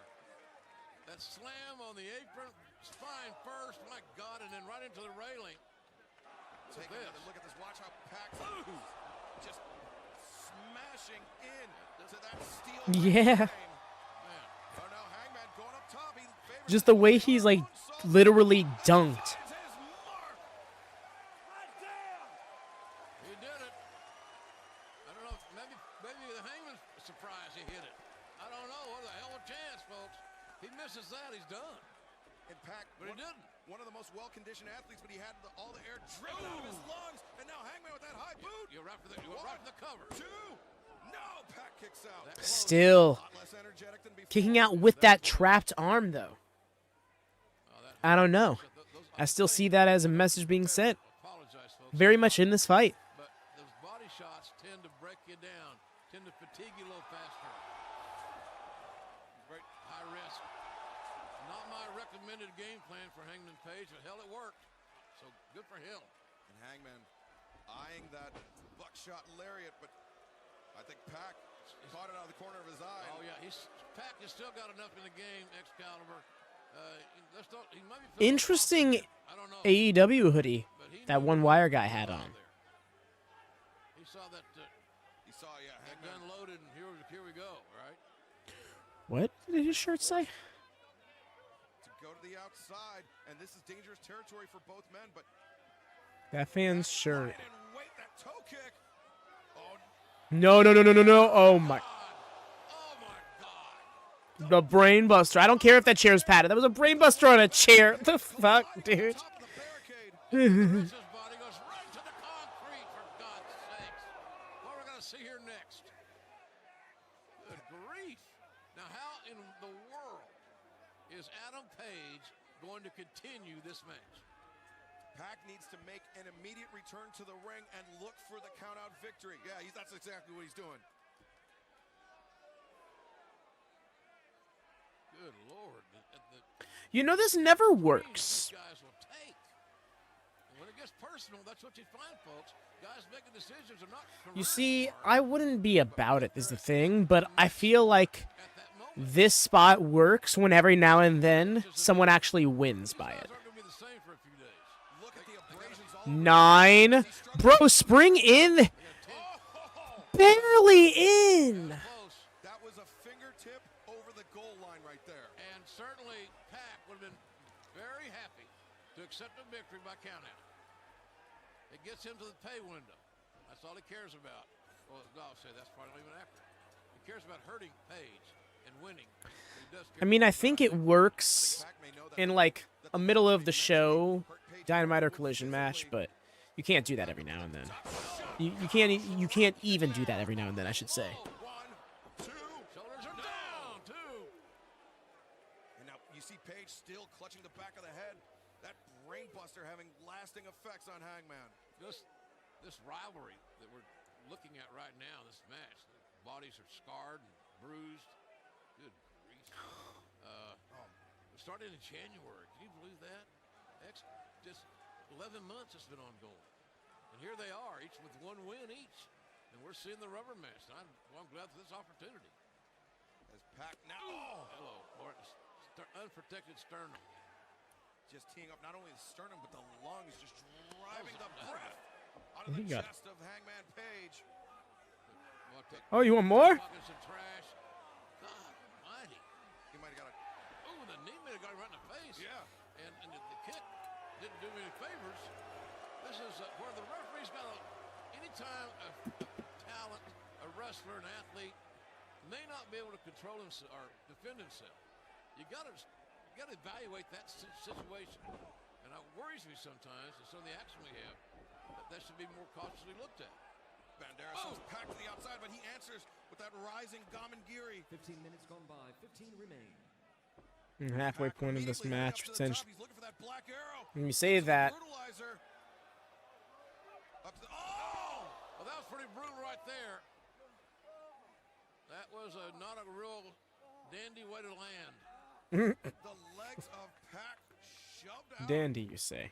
And he is strung up at the top. If Pac was wearing a cup, he's probably okay, folks.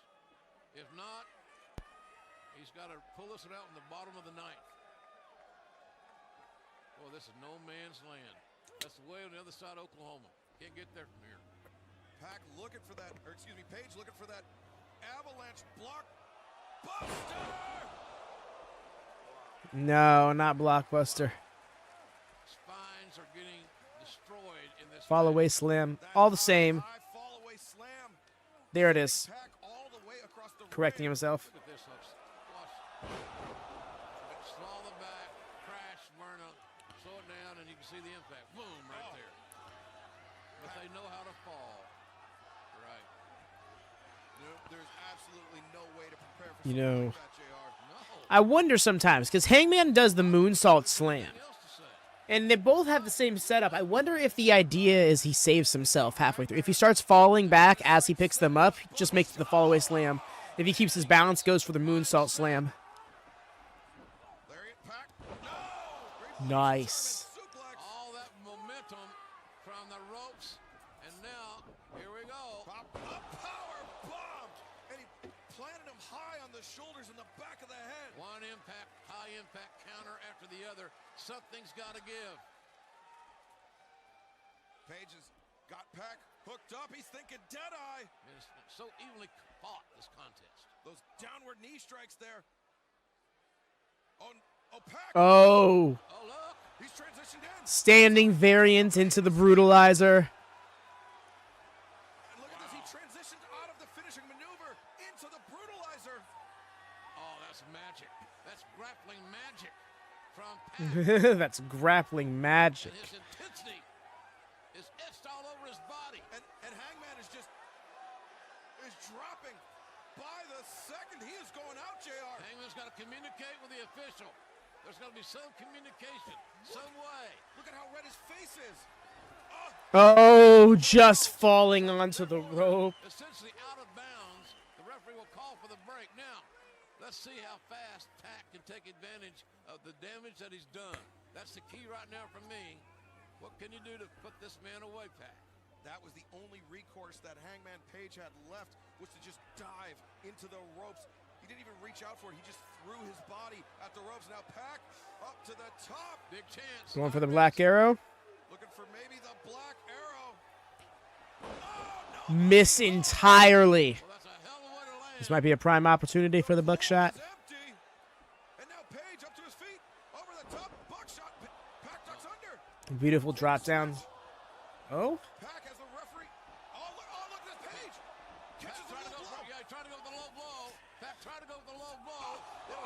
Got him with a rolling elbow and a discus lariat.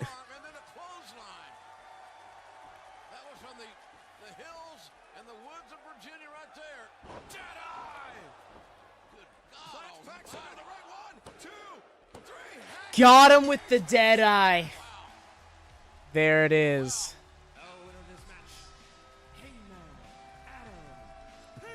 Folks, I gotta tell you, I've said this a few times in my career.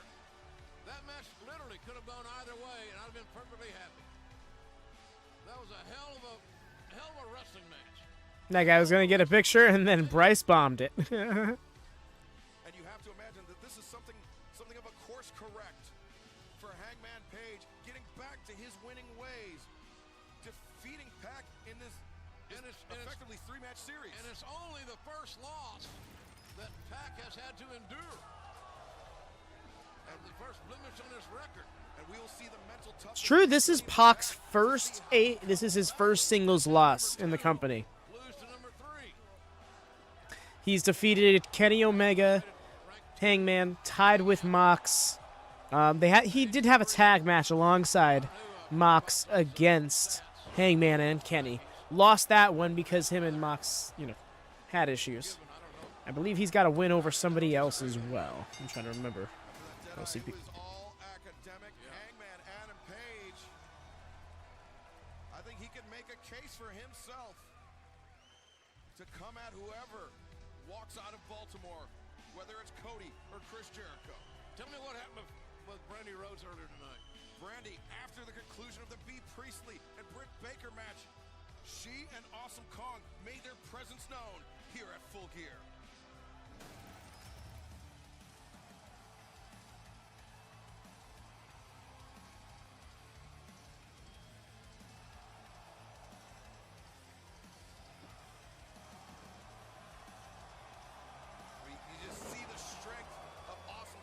The way that JR said that too, it was supposed to be like a, this is our way of this is our segue into recapping the audience on what happened, in case they didn't see it. But it genuinely sounded like, I missed the pre-show. What happened? It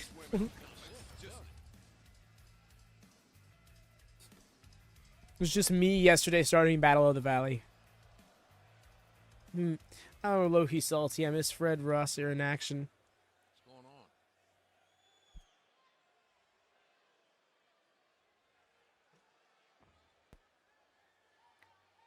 What do we got over here? In this darkness spot, I see. And that's right.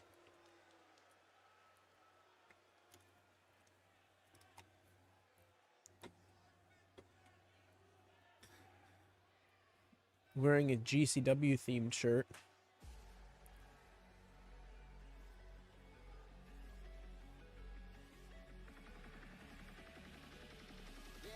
No more garbage wrestling. Yeah.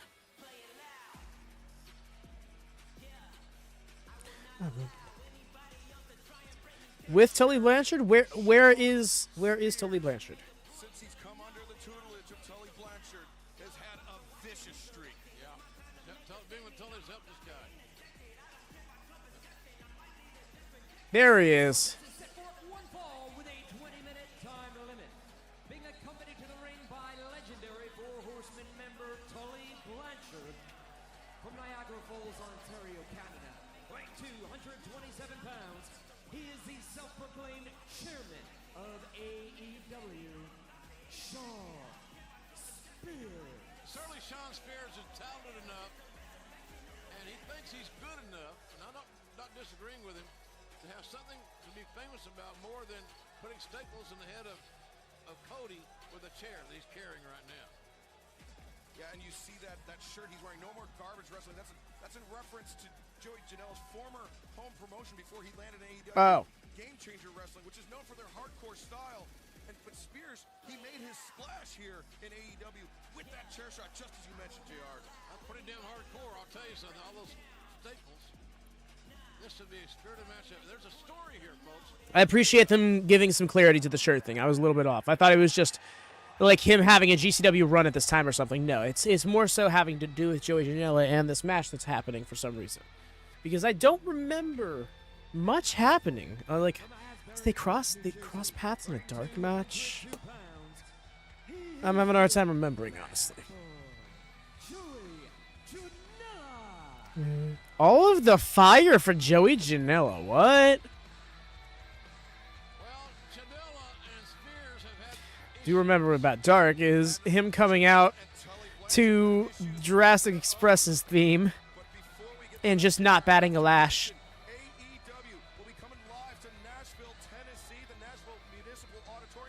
That's right. First Nashville show. Big win for the Illini now. Big win today. Huge win at the State Farm Center. AEWTix.com. Get yours right now. Looking forward to Nashville. And Tony will be back with us in Nashville. And then Tony and I are going to do a little business at Zany's Comedy Club after the show. I got a high expectation. All the extra mannerisms for Ascensions. Now, so Spears may beat the it out of him. I'm not sure. But there's something special about Janela. What was it? The stomp, the march over to Shawn. I'm going to have a word with you, sir, before our matchup. No, like, it just looks so goofy is all.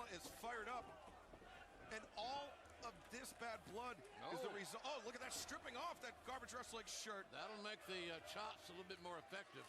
It was always maybe somewhat futile to be chopping a man wearing a T-shirt. You can see actually the chest of Spears already reddened. Somewhat ineffective, has already reddened chest.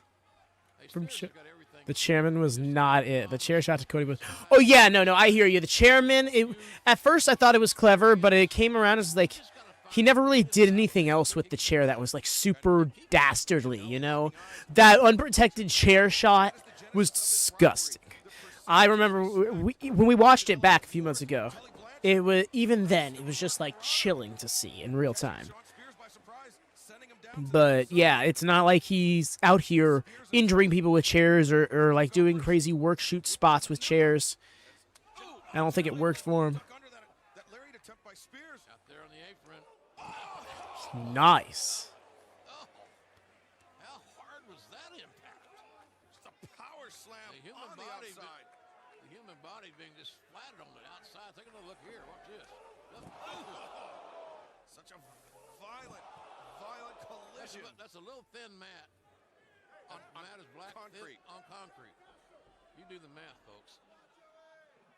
Could be used as a teaching aid in chiropractor school. Joey Janela has been on a quest here in AEW to prove. It's funny too, because to this day in NXT, he still does the thing with a chair in his entrance and walk out with the chair in hand. No belief in Joey Janela's ability as a professional wrestler. Rebound him off the middle rope to deliver that blow. Walk up that pay window more often than not. He needs to be this Shawn Spears. Nothing else for him, in my view, will do.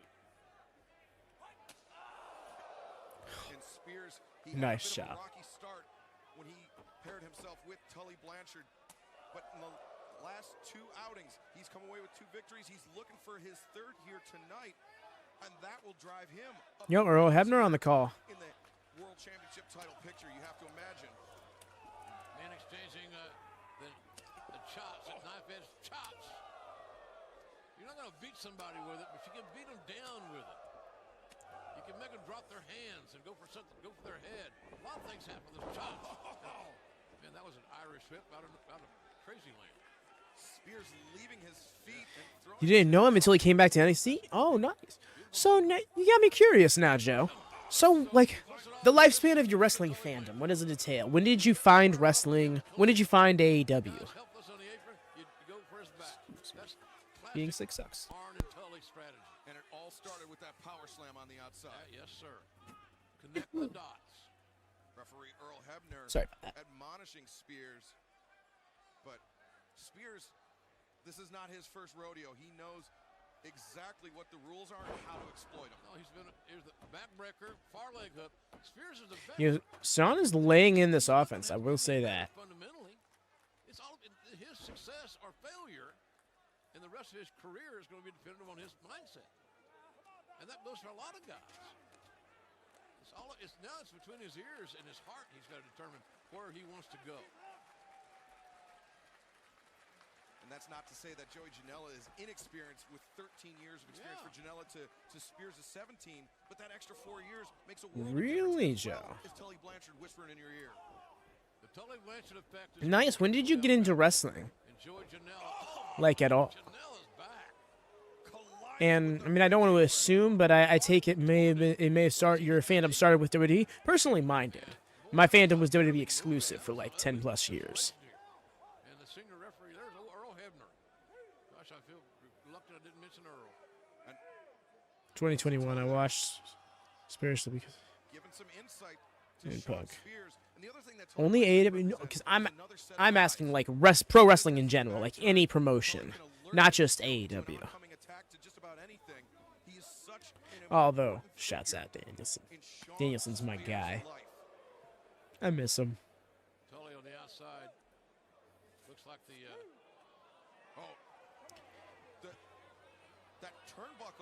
that turnbuckle link now being exposed. Bro's gonna tie his hair to the buckle. use your count. The hair of Janela It's obvious that's being knotted. Spears of the Boy Scout. Look at that knot. Straight right hands, unprotected. And Earl Hebner. Bro's hair is too silky smooth, cannot be contained. Hey there, Mick. Welcome in. Wow. With it. Oh, can't go anywhere. He's stuck and now he has to climb out and try to. Well, he's smart. He's on the outside now. Referee's got to intervene. He's out of bounds. Oh, that sucks. Oh, no, I feel that. Ow. That's the DNA right there for you if you're looking for it, folks. Janela off the middle rope for the drop kick. Spears ill-advised. Steps over. Scorpion deadlock center of the ring. In some circles, it may be known as a sharpshooter. Or the Sasagatame. Exactly. I'm doing pretty good, Mick. Anything after WrestleMania 25 I remember, but I've been a lifelong fan. Really nice. WrestleMania 25 was my second Mania, I believe. I mean, I didn't go to them, you know, but yeah. That's awesome. So you're a tenured wrestling fan. But yes, Mick, I've been doing pretty good. Still getting over that cold, but I'm doing better and better each day. Down the bottom rope, we got a break here. That's one good thing about It's been a fun weekend, wrestling-wise. Really in general. These guys, they're going to milk that thing for as long as they can. It almost becomes instinctual. As soon as you hear 4, you just let go. Or get disqualified.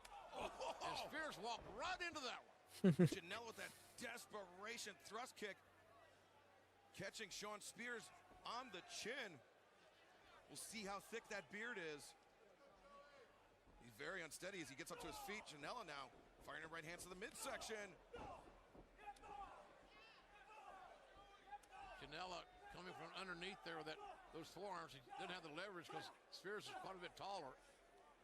But good shots nonetheless. And Janela, incensed by Spears, just laying in right hands. No, I was not. I didn't go to WrestleMania. I didn't go to any WrestleManias. I went to one SmackDown in 2013, and I went to a local pro wrestling show. Those are literally the only 2 pro wrestling shows I've ever gone to. That's creepy looking. Janela might not be the only one walking out of Full Gear with a bald spot here tonight. Spears, I should say Pete Priestley, but now Janela up to the top. I should say be a damn. Flipping senton off the top. Asbury Park's own bad boy Joey Janela is fired up. He's like a human slinky. Like a human wrecking ball. Yeah, man, he lands in some unbelievably awkward position and pops right up. Yeah, he came down. Yeah, I got to give it to him, George. They're really doing what they can to make this match interesting for what it is on paper. Because even at the time, seeing Joey Janela versus Shawn Spears on pay-per-view is like, really? Is this the place for this? especially when you had B and Britt on the pre-show.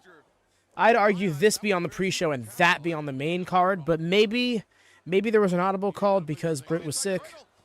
But knowing this company's history with women's wrestling, I wouldn't put too much money on it. Actually, I wouldn't put any money on it. That look on Shawn Spears' face.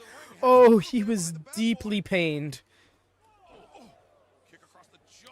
Good kicks. And across the chest. And notice he's kicking equally as effective with the right or the left. That's a skill. Janela hits the rope. Favorite in the past AEW. Ooh. You see, pre-Danielson era, Hangman I really gravitated towards. I'm still a big Hangman guy. I've always loved his character arc in particular. How much I've personally resonated with the more subtle aspects of his character that have already happened and are yet to come in the rewinds. In fact, one of my favorite things to look back on through these is going to be Hangman's growth.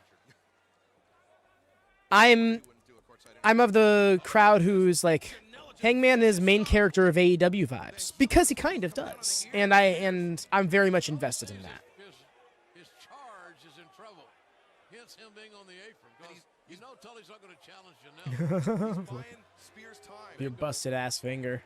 Oh wait, never mind. What am I saying? No, the segment on Dark where he came up on Janela right afterwards and like burned out his own cigarette on his tongue and shit. I'm sorry. It's been 3 weeks since what was the go home show to this pay-per-view. So I've been a little bit out of the loop myself.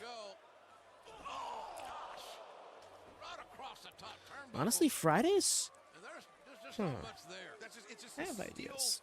Link that connects from the ropes to the ring post, and Joey Janela's spine dropped perpendicular across it.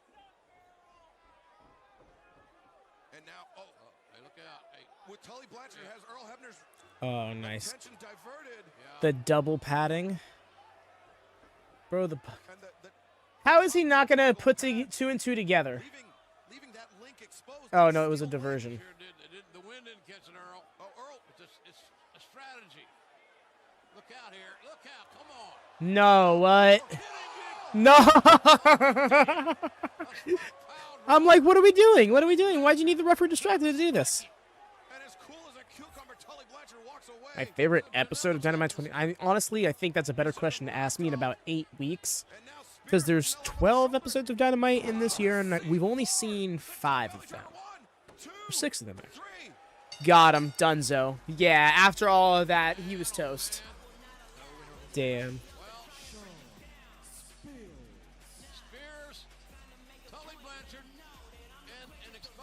Although what we've seen thus far, might have to be the 3rd episode. I'm trying to remember. The October 23rd episode? No, that's the 4th. Wait, never mind. We've seen like 6 episodes of Dynamite.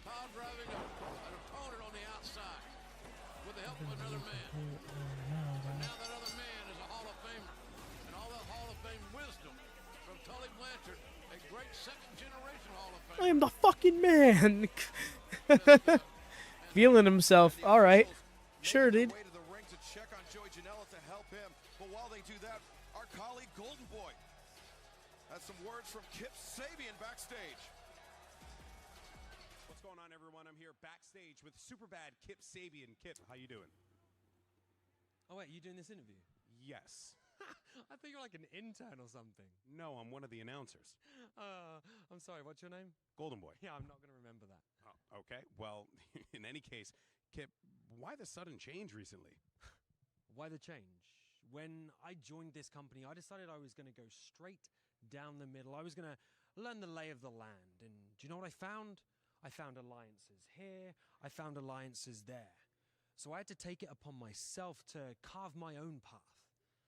And I ran into 2 guys that felt the same in TH2. And granted, it might not have worked as well as we'd hoped to start with, but you name me one of the great rock bands that the first time that they played together created their greatest hits. Well, I can think. Don't answer that question. on the topic of alliances, you need to find people that you can trust. You need to find people that you can rely on. You need to find people that you have chemistry with. Saying is so different.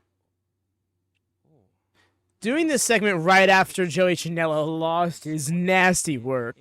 AEW, and it's time to bring some sex appeal back to this loser-infested company. Penelope, your thoughts? Why be bad when you could be super bad? Baby, he's boring me. Let's go. Cheerio, dweeb. Kip, for real, Kip Sabian looks so different. He acts so different. He's out here acting like this Chad ass dude, and then nowadays he's like, yes sir, my Christian Cage. Like, it's very different. Yeah, Mick, that's where we started. We're doing each and every show. We started with Double or Nothing 2019. We've already I have the watch along in the catalog. Yeah, we did. I believe it wins. Double or Nothing, Fighter Fest, Fight for the Fallen, All Out, and then we started with Dynamite. So yeah, this is the 11th rewind.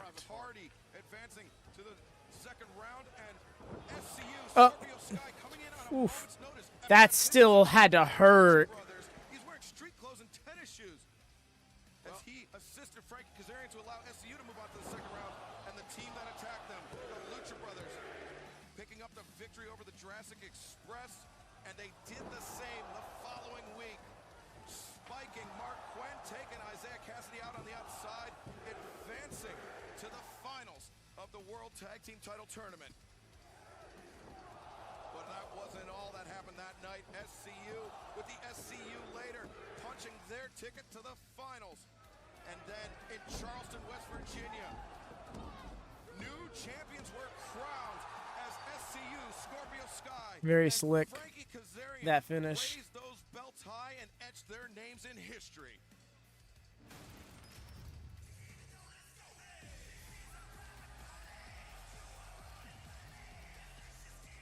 And for this match, it was specifically set up with the idea of doing a three-way match.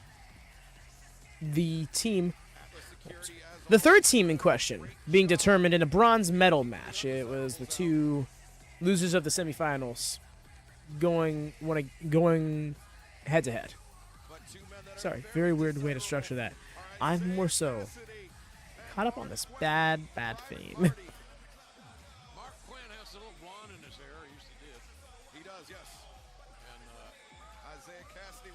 Sunglasses on, bingo. And their upset of the Young Bucks was historic. Yeah, I didn't see that coming for the first moment, quite frankly. But it just shows you that anything can happen in a 3-second window. No, Mick, that happens in 2021, so we won't be doing that for a while.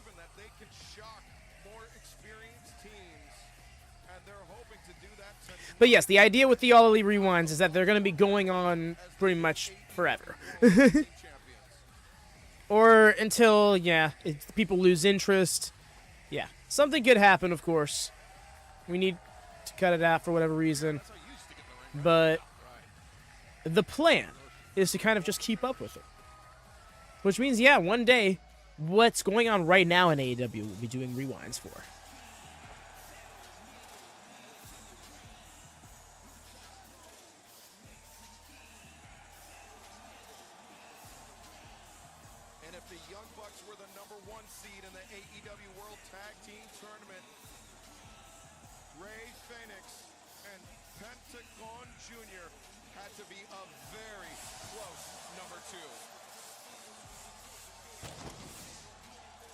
All the pyro.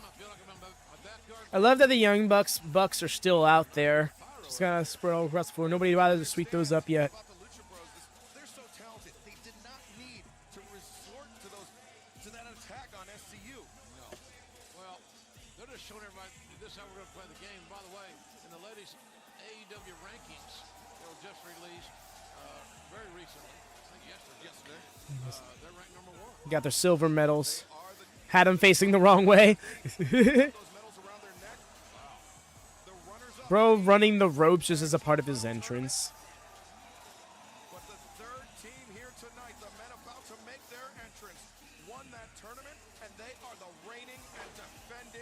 champions.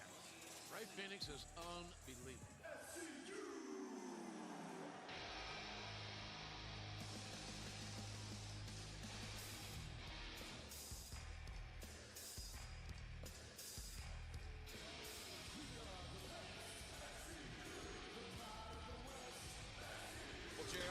I'm not late. You're late. No worries, Ray. Yeah, no, that promo, it was so fun. Southern California. Yeah. Certainly wish all the folks in Southern California well that are battling fires, natural disasters of that ilk. We think of you often. Yes, welcome in, Ray. Good to see you. Hope your day has been good, day. Scorpio Sky, what he's done to elevate his team, teaming with Frankie Kazarian, with their partner, Christopher Daniels. Still got a fair amount of the show left. We're about to start off with the tag title three-way match. They're together so many years. And that's why Scorpio Sky opted to take himself out of the tournament. It's the right thing to do, but it shows you folks doing good things for people sometimes comes around and pays you back. And that's what's happened, I think, with Scorpio Sky. Yeah, I mean, imagine the pressure on him getting That was called not the into one I a meant to bullpen say. like Oh, that, well. and just, I mean, pitching basically a perfect game. I don't even like baseball, and it's a great analogy. This is a three-way bout set for one fall with a 60-minute Definitely gonna have to change my time sitting, limit. my seating AEW setup here. Tag Team Apparently I'm like a little stool right now. Then I'll just trade over to a chair. from a location where you need an invitation. Well, after At a this combined match. weight of 24 ounces of vodka cranberry, Isaiah Cassidy, Mark Quinn, Private Party. They're not still announced with that, are they? Runners up in the tournament, Private Party. Next, from Mexico City, Mexico, at a combined weight of 383 pounds, Pentagon Jr. Ray Phoenix, the Lucha Brothers. The number one contenders, according to the AEW rankings. And from Southern California, at a combined weight of 415 pounds, they are the current AEW World Tag Team Champions, Frankie Kazarian, Scorpio Sky, SCU. SCU getting a Your champion's referee, welcome here. Rick Knox.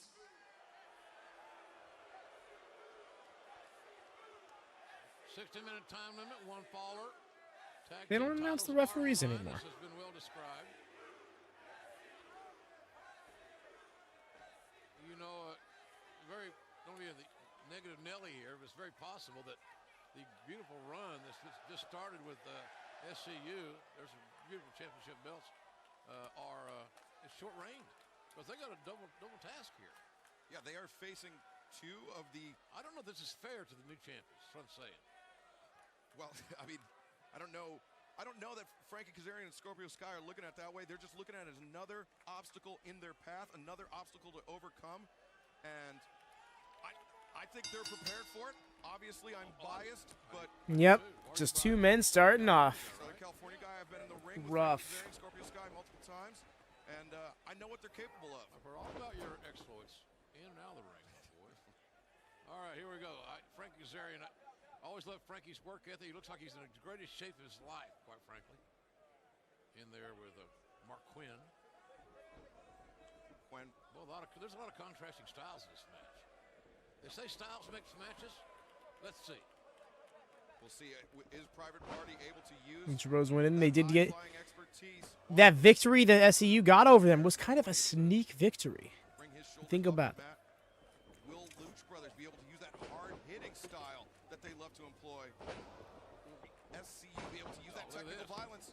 That's leg sweep. Didn't know he had it in him. He's Covers. Not for long. Kazarian up to his feet. The way he was just like, oh. And that veteran hasn't lost a step. Frankie Kazarian is as good now as he ever was, and he's really damn good. He's always been really good.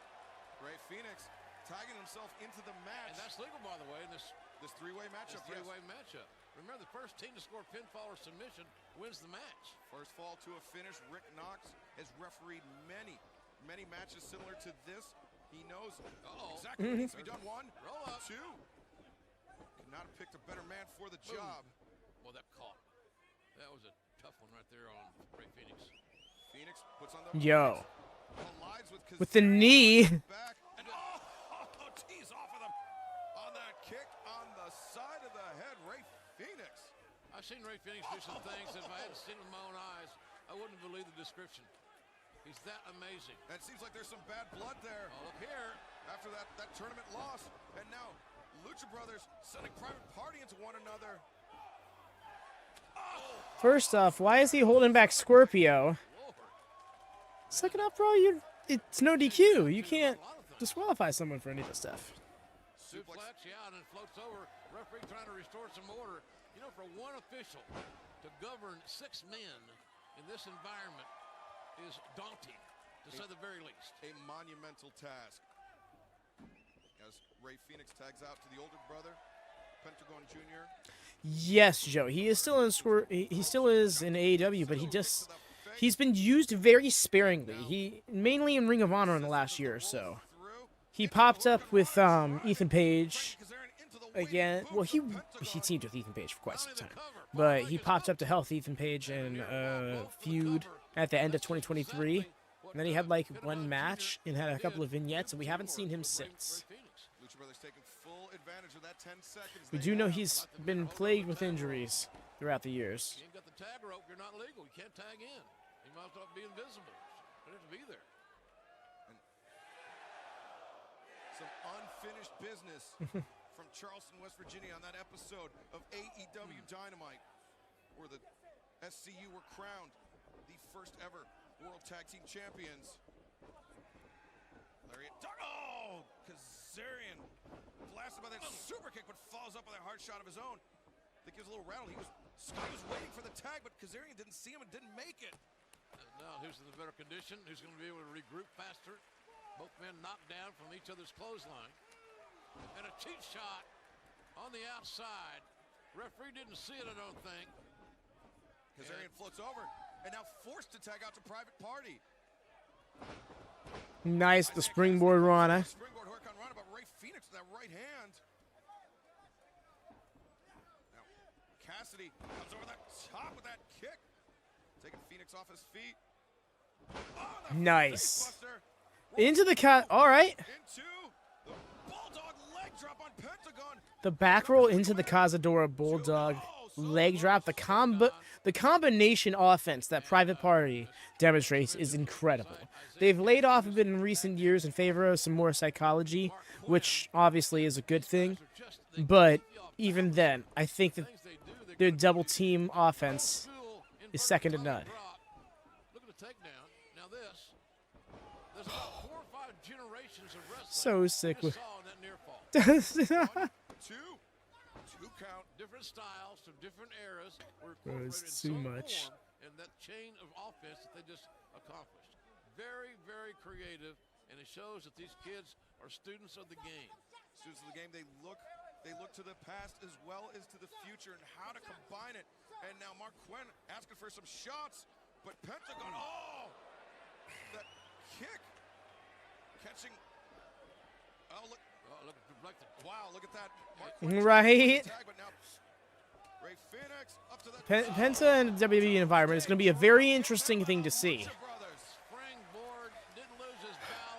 I wonder if he ever hits a package pile driver. That's beautiful. That's just beautiful offense. Oh, gorilla press there by Pentagon and sending Cassidy into the super kick. And it's all about the Lucha brothers right now. Excalibur, all about the brothers. So good. Quinn pulled out of the corner. Cover. 1, 2. 2 count as Mark Quinn able to kick his way free. Oh!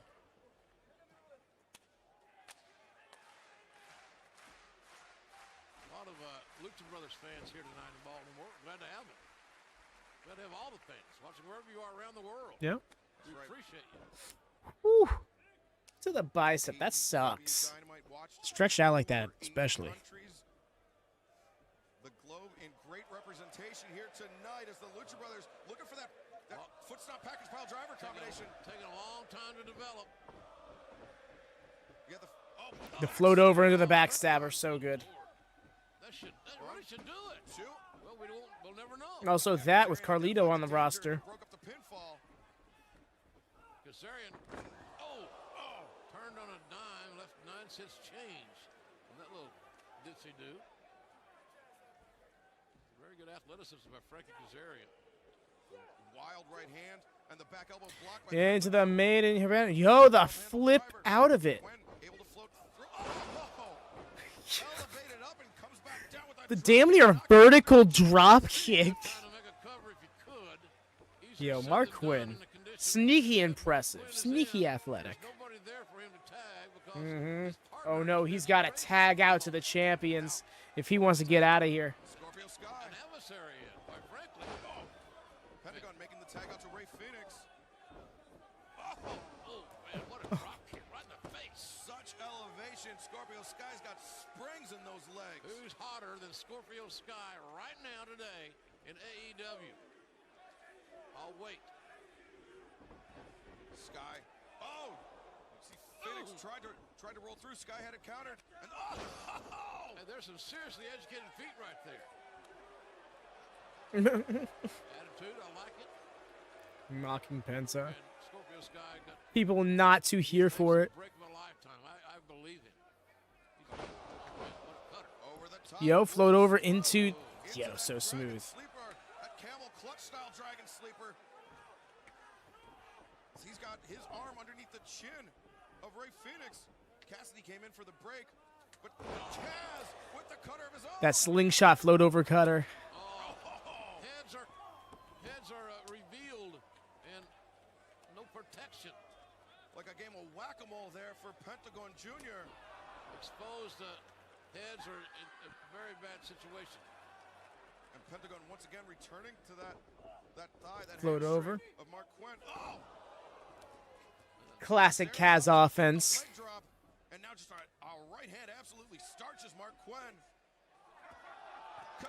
Ooh, that was close. Almost did not get a hold of him. And Pentagon in a very bad way here. These fellas are pulling out the stops. Nothing held back. Up and over. Mark Quinn goes up and over. He found his mark. Taking out one member of both adversaries. The Fosbury flop over the top from Mark Quinn. Now Scorpio Sky. He's ready to take flight as well. Oh, the rope run. Oh, so good. I knew what he was going for. He was going to go for that swan dive as Tope Conejero. Oh, the tornado, dude. My man's about to cannonball senton, I think. Yeah, maybe I should do something about it. I guess I might as well dive. I guess I might as well dive. Going, yo. I'm sitting here too in my head. I'm like, how is he gonna top that? Top rope, inside, middle rope, upside top rope, turn around, spring, corkscrew moonsault. Ray Phoenix, though, he's burning daylight here, JR. Love that. Oh, the flashback to him doing that too. My reaction to the first time was something like that as well, because I remember being like, how is he going to top all the dives that have happened up to this point? Tag team wrestling was so good. No, for real, dude. AEW's backbone is and has always been, well, I shouldn't say is, has always been tag team wrestling. They've gotten away from that recently. Yo, great pin. Man, 1 second away from new tag champions being crowned here tonight. Ray Phoenix had that leg of Scorpio Sky wrenched so far back, his toe was almost touching the canvas. A deeper cover I don't think I've ever seen. We're at an amazing offensive display here by 3 teams. 3 different styles. Lucha Brothers chant. One agenda. Tag made. Kazarian will be legal. Kazarian elevated up and over the top, and the assisted. Oh, are you kidding me? Nice. What a DDT. 2. No. On the face. Right in the Ooh. Hell of a kick from Penta there. Didn't even bother with the double sledge to break the pin. He just came around the corner. And Oh, very, very slick. Pull him over so you can tag yourselves in. That's the way. Now get out and then tag him. I don't think that counted. No, okay, it wasn't a tag. Yeah, now he's grabbing the rope anyways. Quinn breaking it down over here. Now Private Party. The stunner kick. And back. Into the Shiranai, the screeching Shiranai. Bro, this is a swagger over to the corner. Like, dude, maybe you should win instead of taunt. So floaty, though.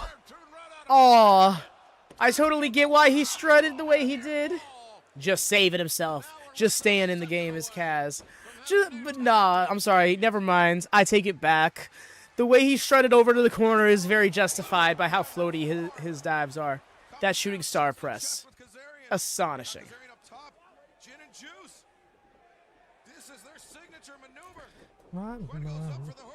Oh. Countering counter. Meeting of the minds there for Private Party. Isaiah Cassidy hooked up. Oh. Damn. Slept. 1, 2, 3. That is it. Dunzo.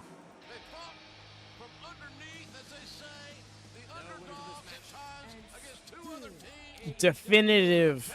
Good first title defense.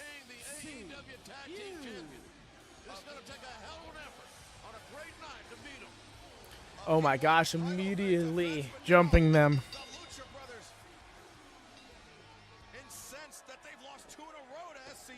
Just grabbing the title and smashing him with it. Pentagon raining right hands on the face of Kazarian. Oh, they're cheering. This crowd is a menace. This crowd are menaces, I suppose, would be the correct way to phrase that.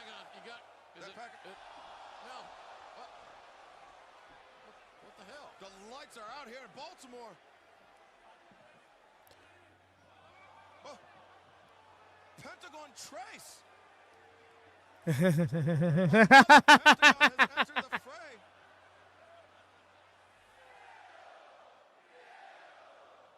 A third Lucha. No! Yeah. The STO by Pentagon Trace. Boot to the midsection. You got 3 masked men in the ring. Ooh. The Angel's Wings. The Angel's Wings. JR, that can't be. The fallen angel, Christopher Daniels. They had to hit the music a little too soon. Bro's teasing more shit. He's back and he's looking for retribution. Man, Daniel swinging vile chair shots. And it was the Lucha Brothers with that package pile driver on the ramp that injured Daniels, that gave him that pinched nerve, that put him out of action. And now the fallen angel. There we go. Well, Christopher Daniel, by any name, Love this Christopher Daniels moment in light of his upcoming Texas Death Match. Well, JR, that's not the only title match that we have coming up or have here tonight. The AEW Women's World Championship will be on the line coming up next. Be right back, y'all.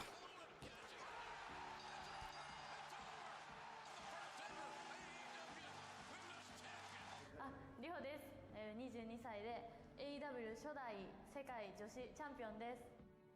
Roll through. Maestro. 1, 2, 3. That is it. She pinned the champ. Emi Sakura. Crowd is shocked. 桜井美です。日本のプロレスラーです。24年プロレスをやってて43歳です。AEW の女子のシングルのベルトに挑戦します。 This match is student versus teacher, and it's gone back over a decade long, 13 years in the making.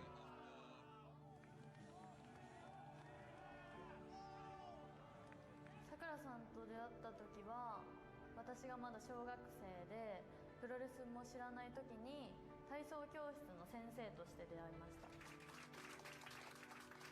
She started training at age 9. It's just a fact, folks. It's not wrestle speak. Wow. Age 9. Sakura versus Riho, champion versus challenger, student versus teacher.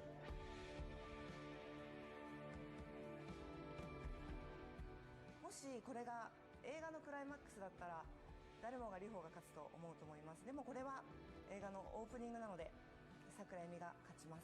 私が絶対に勝ちます。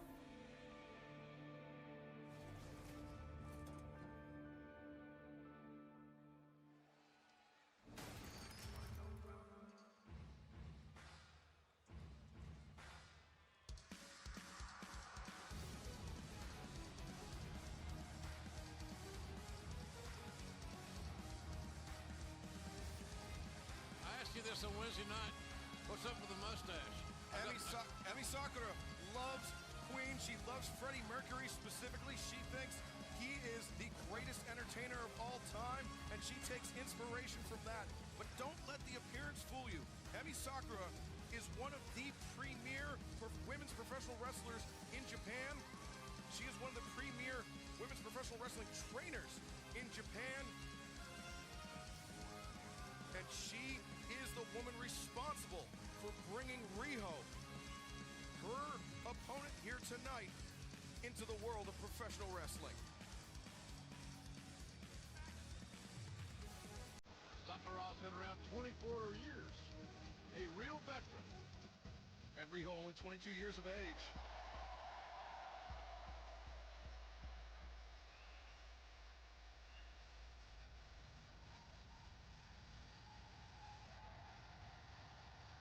And JR, think about the emotion that must be running through the head of Oh my god, it didn't click. Just sit here for like 30 seconds. I gotta click the thing back. her trainer for perhaps the biggest prize in professional women's wrestling. Emi Sakura's look, though, it's quite something, isn't it? You can pull a fake mustache and stuff. Can't believe she started training at 9 or where it was. It's amazing to me. 5 feet 2, 98 pounds, is the first ever AEW Women's Champion. And she has captured the hearts and the minds of the imagination of fans worldwide. One fall matchup, we'll take it down for all the particulars from the dashing, dapper yapper, Justin Roberts. This contest set for one fall with a 60-minute time limit is for the AEW Women's World Championship. Introducing first, the challenger from Chiba, Japan. She looks like she's on the verge of... She's getting emotional. This is a big moment for her. This is probably one of the biggest stages she's ever been on. The trainer, Emi Sakura. And her opponent, from Shinagawa City, Japan, she is the current AEW Women's World Champion, Riho! Riho, you see there, undefeated in singles competition here in All Elite Wrestling. She would like nothing more. Your referee, Bryce Remsburg. Than to defeat her mentor, 60-minute trainer. 60-minute time limit, as are all the title matches here tonight. So the ladies are going to have an hour to settle. Retains her title. And JR, Yeah, she has a lot of fanfare. There was a lot of people who got behind her from the very start. So in hindsight, it makes sense that she was the first champion. They have had 32 singles matches, with Emi Sakura taking the balance 17 to 15. 6 title matches split right down the middle evenly. Good numbers from Excalibur. The test of strength. I don't know if this is best idea from Riho. We're going to see these styles unfold. We see what they're The doing. bridge. Yo, the bridge, though. And look at that neck strength from Riho. Look at her up on her toes. And now, And there's a lot of athleticism right there. Let me tell you something. Riho Oh, with a sweep. to the feet, but that's the experience of Emi Sakura. She's shedding no tears now. Is Emi Sakura. The power of Rio. Oh no! And now with the hair. The whip. Koto Fuyuki there. What's that mean? Koto Fuyuki was part of Pro Wrestling War, part of Chris Jericho's stable in War in Japan, and now also look at that. Just Riho immediately. Wow, that's a shout. Calling back to Chris Jericho's War days. That's like young lion Chris Jericho days. We saw this dropkick in a tag match on Wednesday night. Of course, this Wednesday night we're going to be in Nashville, as we mentioned earlier, the historic Municipal Auditorium. Big Wednesday night in Nashville. And how can they get tickets? Still available at AEWTix.com. We hope to see you Wednesday night. Emi Sakura charging in. Riho sends her up and over the top rope. Sakura lands.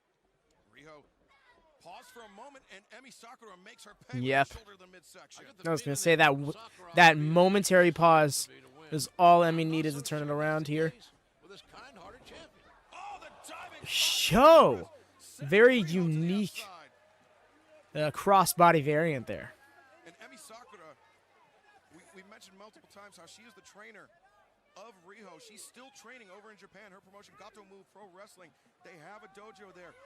Fast rising stars like Lulu Pencil, JR, I swear to God, that's a real name. And Emi Sakura. I swear to God, that's a real name.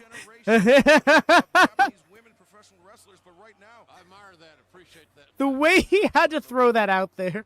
That's big time. But Riho identifying the danger, putting the brakes on, grabbing the legs of Sakura. And now both women up on the middle rope, and Riho. I just wonder how much pressure, how much impact those shots have at 98 pounds. But if she catches her But with this is a different ball game right there. Now that's a different story we're telling. The javelin from the sky, that foot stomp coming right down on the heart of Emi Sakura. And that look from Rio is like, haha, yeah, take that. Size or lack thereof, and your courage and your agility. We saw lots of courage. It takes a lot of courage to go from the top rope and do something like that. And one misstep and you're dead. Riho waiting, looking for that. Emi's double gear knee is strike. not cooperating with her. Oh, finds its mark on the back Oof. of the head of Emi Sakura, rolls her through. Deep cover, 1, 2. Sakura kicks out. Oh, turning it around into the half crab very quickly. This is the basic Sound from one of Riho. the first holds they teach you in a Japanese professional wrestling dojo. The single leg crab. And Riho, I mean, she has that move perfected. It puts a lot of pressure on several parts of the leg, including the ankle, the knee, and the quadricep. It stretches out the thigh muscle, puts torque on the ankle if you choose to do that, and certainly the knee can be a part of that equation as well. Very effective is that single leg Boston Crab. And the veteran made it to the bottom rope. She knows where the ropes are, probably better than anybody in the ring. And Riho, you have to imagine the emotions very high for her. Rio going for a suplex, perhaps. Wondering about that, you know, The Northern Lights bomb, I'm thinking, she's such a sweetheart. based on the grip. I wonder if she's willing to do anything she has to do to beat her coach. Because the coach has got to mean a lot. Nice. Swinging flatliner there. Emi Sakura out of Is that what that is? Swinging flatliner? I've always wondered the technical name of that move, because everybody's always got a gimmick name for it. I always thought it was like an inverted neck breaker. Can't help them can't blame them for clapping along, but now Sakura, she knows better. But the thing is, it doesn't damage the neck at that point, so I guess that's not the most accurate name. Nice. This corner crossbody is underutilized move.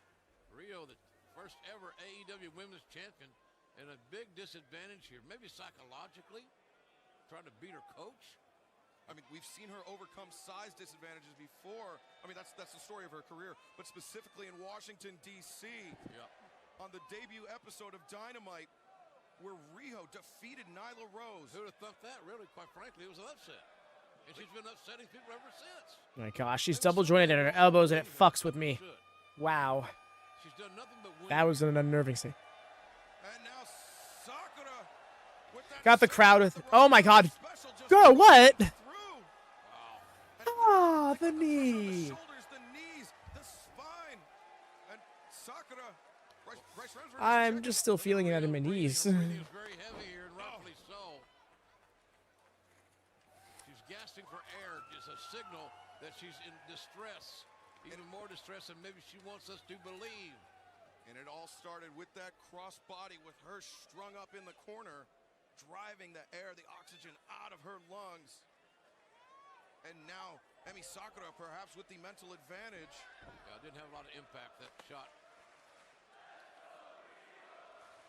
I am back. Got called away. Fair enough. Agreed, Ray. The student versus teacher story is great. I've been honestly just soaking it in a little bit. I've been silent some of the early portions.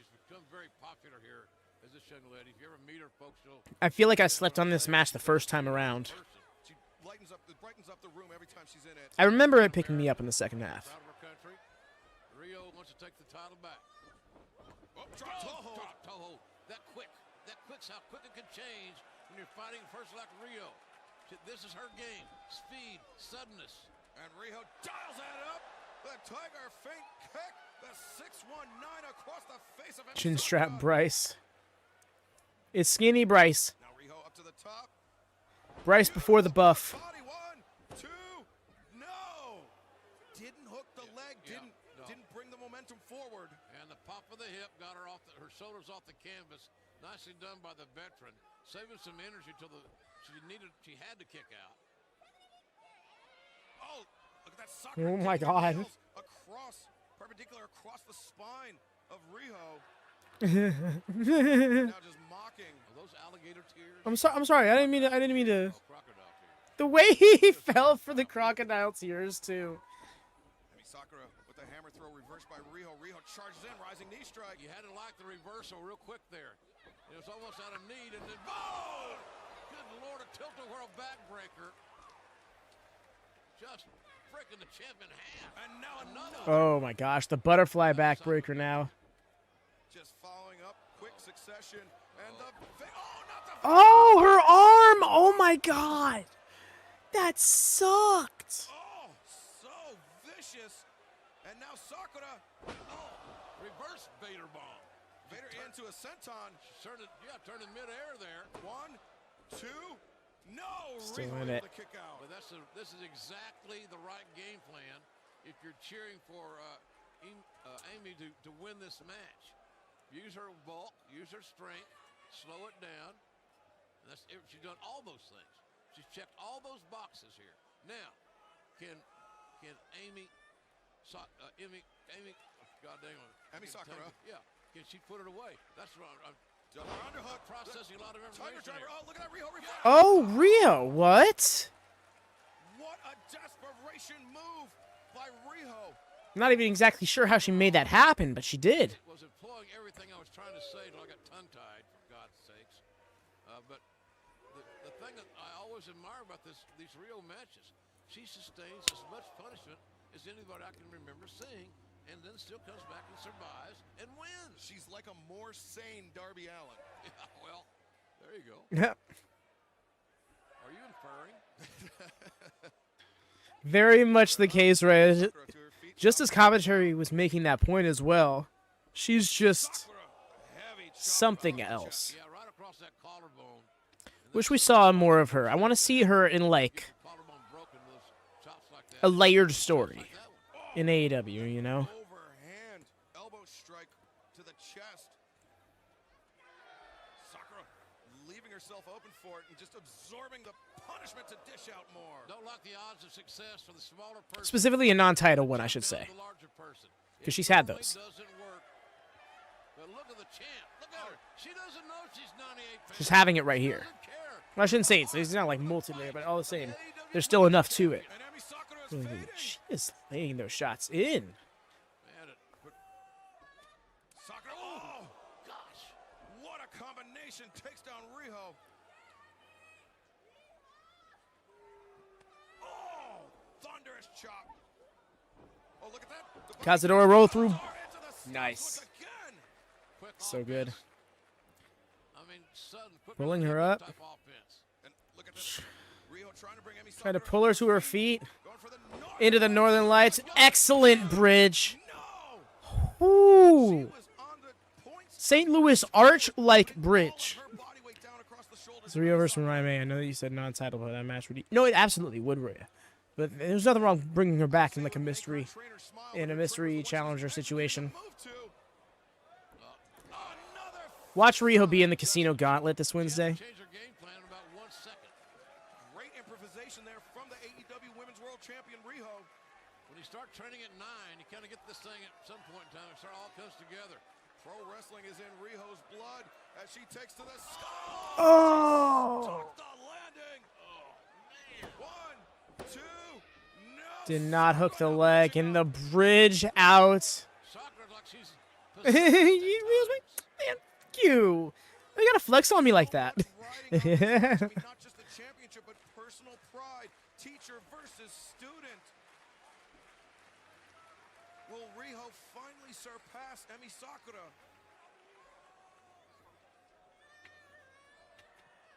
Those shots to the back of the head from Riho didn't have a lot of mustard on them.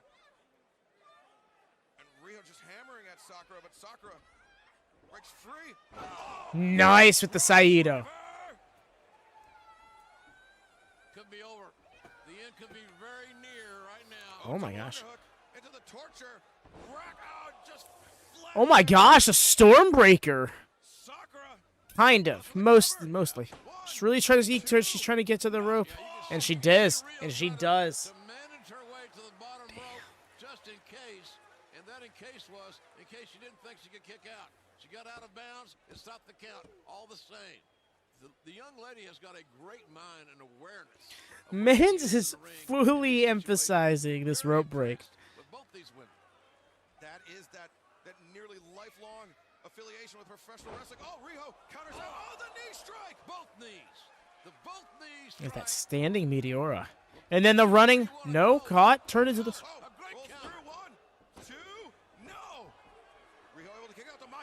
People thought that was a 3. He had to restart the count.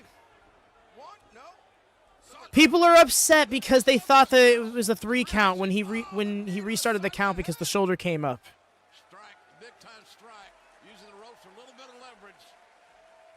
Such quick action, almost too close to call. Crucifix there. Riho rolls. Woo! High stack, 1, 2, 3. Out she goes. She got it. Riho defends the AEW Women's World Championship. That was a amazing, came out of nowhere there. And Riho got Sakura's shoulders back over her head. And it was a great execution of a very simple pinning combination. It shows you that fundamentals still work. They really should show replays to the crowd. To retain in her hardest fought match to date. You have to imagine this is a match that Emi Sakura, despite coming up on the losing end, will be showing her students in Gato Move Pro Wrestling. As we see Emi Sakura and Riho, just standing toe to toe, throwing their best shots at JR. You were right on the money. Her toughest test to date. Very fair take, Rhea. Because, yeah. There was quite a few of us who wanted Nyla to win.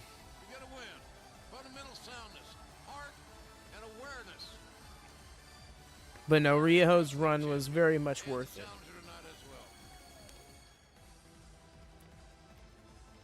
Well, ladies and gentlemen, the AEW Championship will be decided in the men's division momentarily. And this now came together for one hell of a story.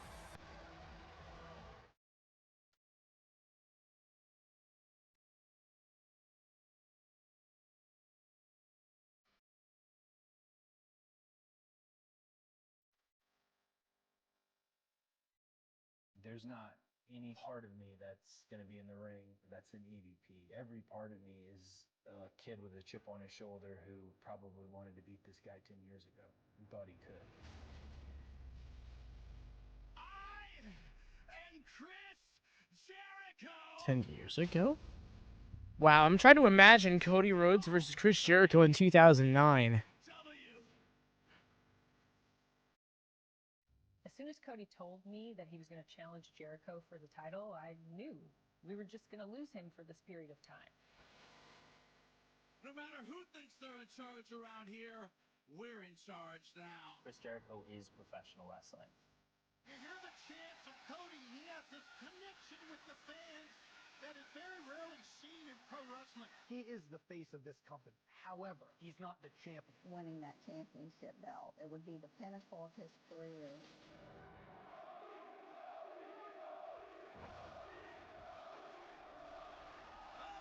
It's crazy. Good man, sight. What would Cody Rhodes in AEW 2025 look like?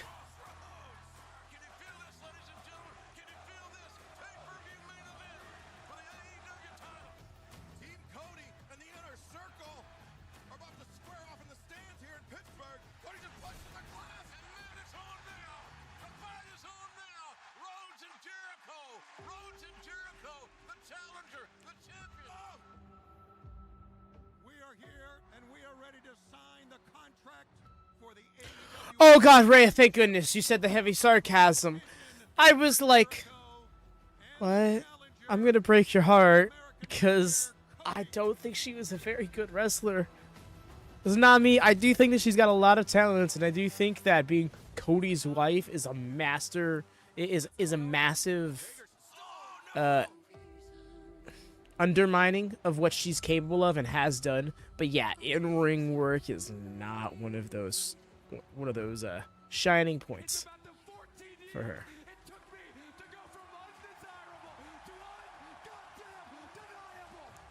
But I will say that I'm thankful to Brandy Rhodes' in-ring career for one main thing, and that is bringing Red Velvet to the spotlight. The whole Lil Brandy gimmick, which was very condescending in its own way, but that put a lot of eyes on Red Velvet. That brought her out of just enhancement talent vortex on Dark.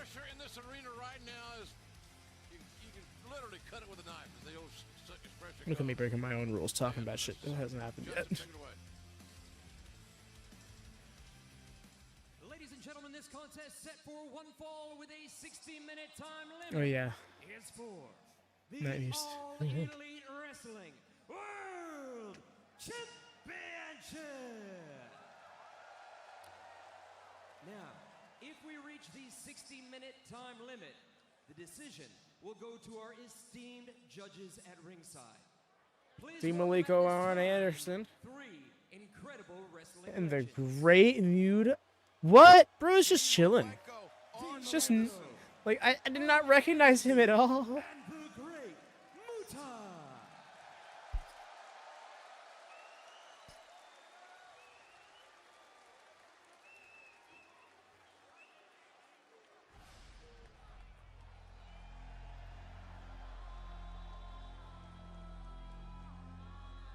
And his AEW ad arc.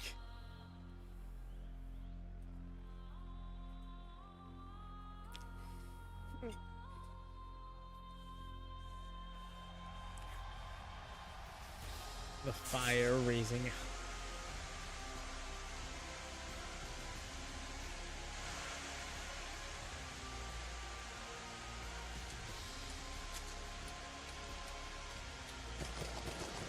All of the fucking pyro. What?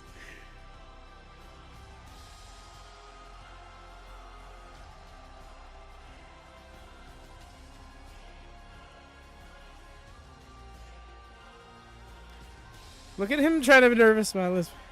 Okay, he's got MJF out there. Look, his mom's there.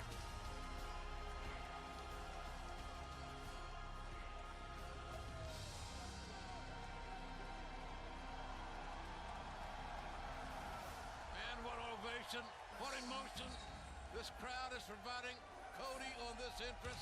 We saw his mom there just moments ago sitting at ringside. There she is. This is mom. On the 30+ years. And Cody being escorted to the ring by his Yep. Does not have his wife out here with him. His best friend, his protege, the man he is personally grooming to be the next generation of professional wrestling. Well, I'm more worried right now about this generation and this man here tonight because he has put an amazing amount of pressure on himself that if he doesn't win, I'm done chasing. Wow, there was actually some people who tried to do the whoa in the crowd. He would say that. And why did he say that? I mean, I appreciate his logic. He wants to make sure that there is no, there's no appearance of wrongdoing here in AEW, that anything that is given is earned. That is one of the ethos of Cody's life.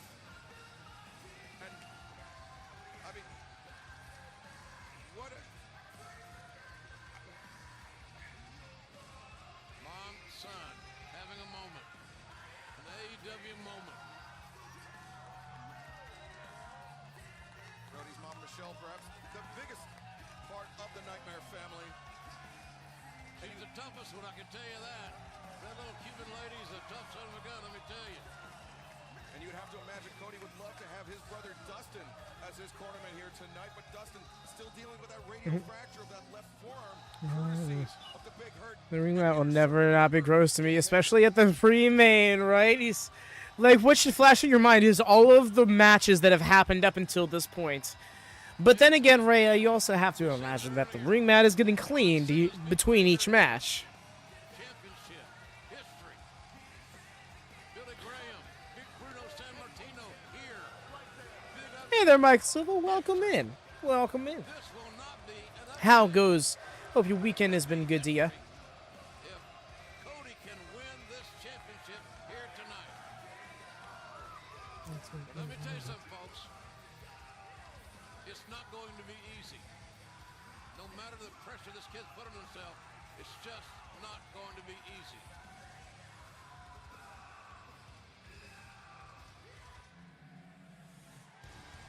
Oh.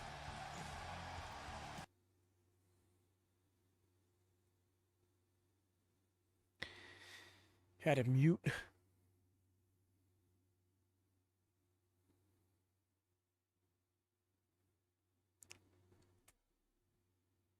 The way he had this song this time last year on the current product, and I wasn't getting flagged for it, but now I am. I am cold like December snow. Time for a 1 hour time limit piss break. Just leaves. I'll be back in 1 hour. Match ends in 7 minutes. Comes back having missed main. Whatever.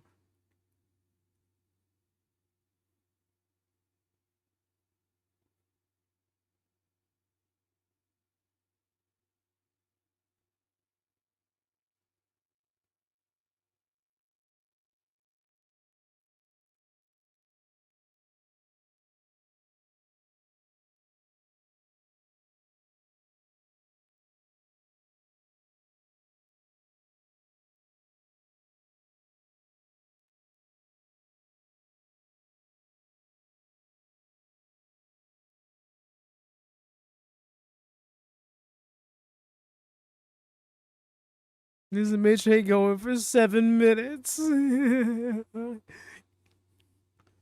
way Ray is so sure. Okay.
It's almost like he did not know this was going to be announced this way.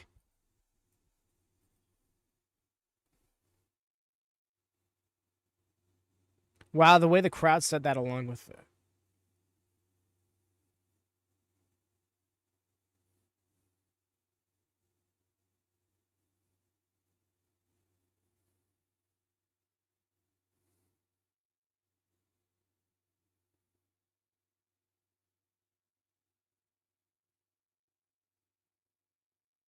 I think they were supposed to look at his weight belt and they didn't.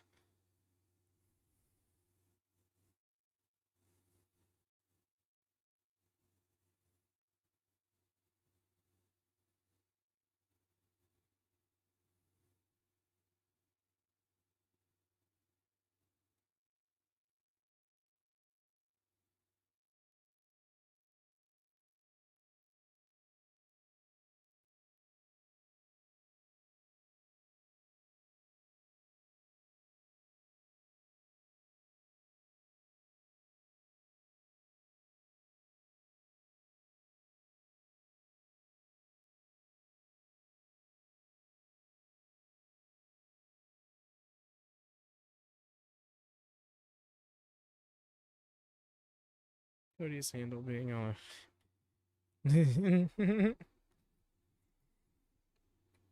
Mans could legit not use his last name.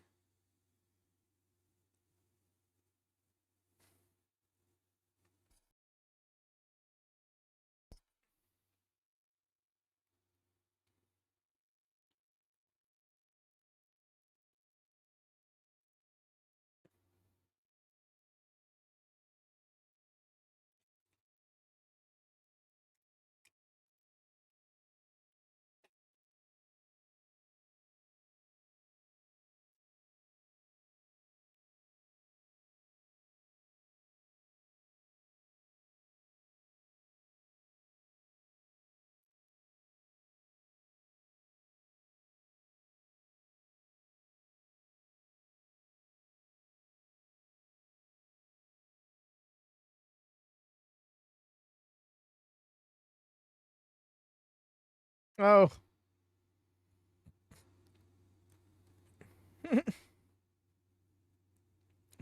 See November 9th?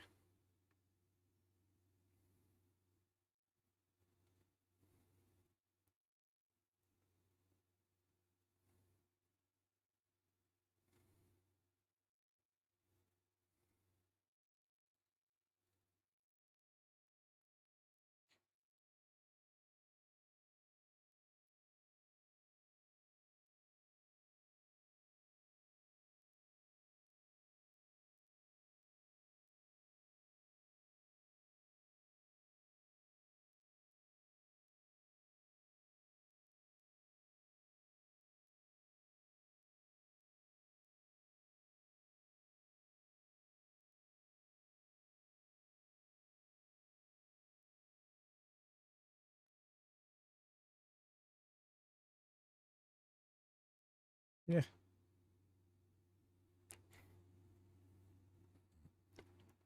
Yeah, I'd forgotten that this match was happening on his birthday. Like, that fully was omitted from my memory.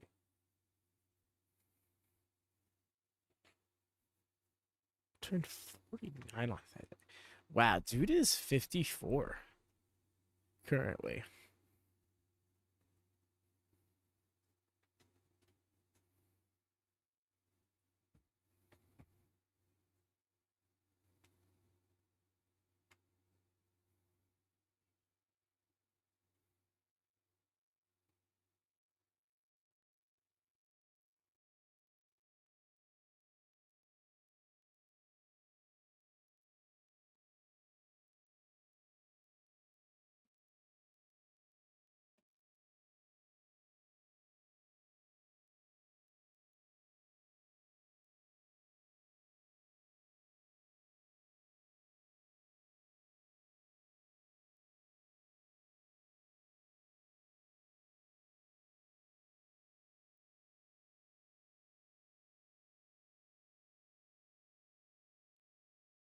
You good, Cody? What do you think? He's checking his mouth like it might already be busted or something.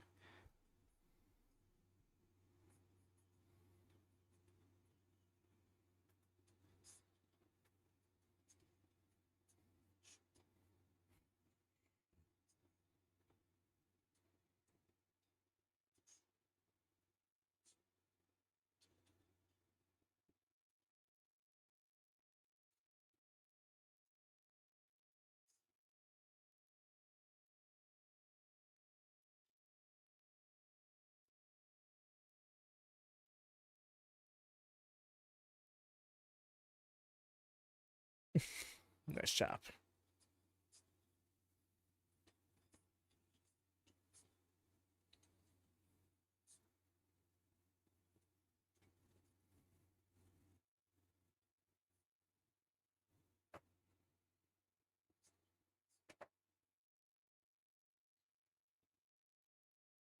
Adjustment. Oh, unmute. Okay. Good looking out. I completely forgot to do that. Sorry, I need to adjust my seat. Sure enough, I forgot to trade it out from my stool out from my chair. But that's just going to be so much more. Geriatrico? Geriatrico?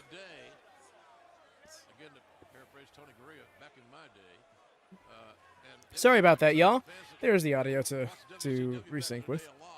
We'll certainly remember Jericho and Malenko having a very spirited and amazing rivalry. Two of the most gifted technical wrestlers of their generation, and perhaps in Dean Malenko's case, of all time. Not to take anything away from Les Champions. Waist lock from the challenger. Not getting any hurry, not taking any unnecessary risks. Cody going for the standing switch, looking for that leg. You saw how Jericho positioned that left leg back. Yeah. Hey there, Wyatt. Welcome in, friend. How it goes? He knew what was coming. He made sure his feet were away and out of harm's way, more specifically. How's your Sunday been for you? Takes down and hurts. Restricts him being taken down as easily. Oh, that's one way to break the grip, right? Kind of unique, but it worked. Right into the hammerlock. Cody's doing a lot of upper body work here. Just working both arms so far. Focused on a little bit there. Just taking what's Good, there. nice, chill Sunday. Hell yeah. Cody working on the fingers of Jericho, trying to get him to relinquish that grip. Cody, the wrist lock, and was right back behind Jericho. Quickly counters. And now, Jericho sent to the outside. Time to watch a little bit. Cody. Damn. Ruthless on Cody. Chris Jericho, spine first into the barricade. Cody taking a big chance there. And JR, I have to point out that Tope was right in front of the judges. That has to be intentional. Could be. Could be. Good thought. Missile drop kick. Cover the hook of the far leg. Good think. Good thought. I feel you, JR. Cody would admit that himself, but nonetheless, Cody is in control. That's what he wanted, to establish some control early. And now he's right back with that On arm. 2019, petty ass Cody.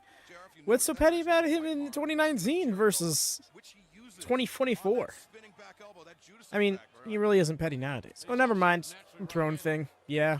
Okay, I get where you're coming from. Anytime you can disable the dominant arm of anybody you're fighting, you're a little bit ahead of the curve. But you're right. If that Judas Effect elbow can be neutralized or eliminated, it takes you right on down the road a little farther. But Jericho, I mean, he's got. I thought that was the same person. I mean, you take away the Judas Effect. I mean, more or less, yes, but the Lion Tamer. it's definitely He lacks the Judas Effect because wouldn't do that whole throne gimmick if given the chance again. He pops the hips. It's a very simple, sadistic process for Jericho, whose face is turning bright red. Cody, yeah, he's got that top wrist lock, and now with the the arm capture, the stomp to the elbow.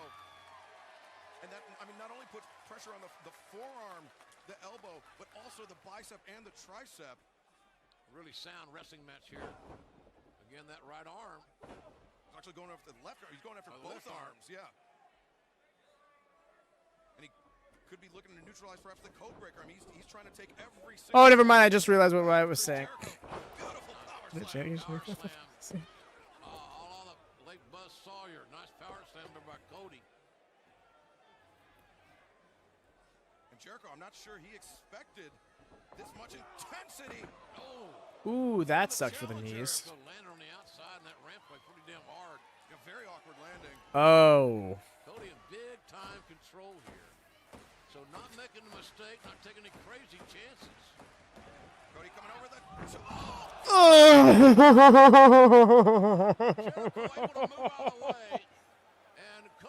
Y'all, So those who've been here since the pre-show, ooh yeah.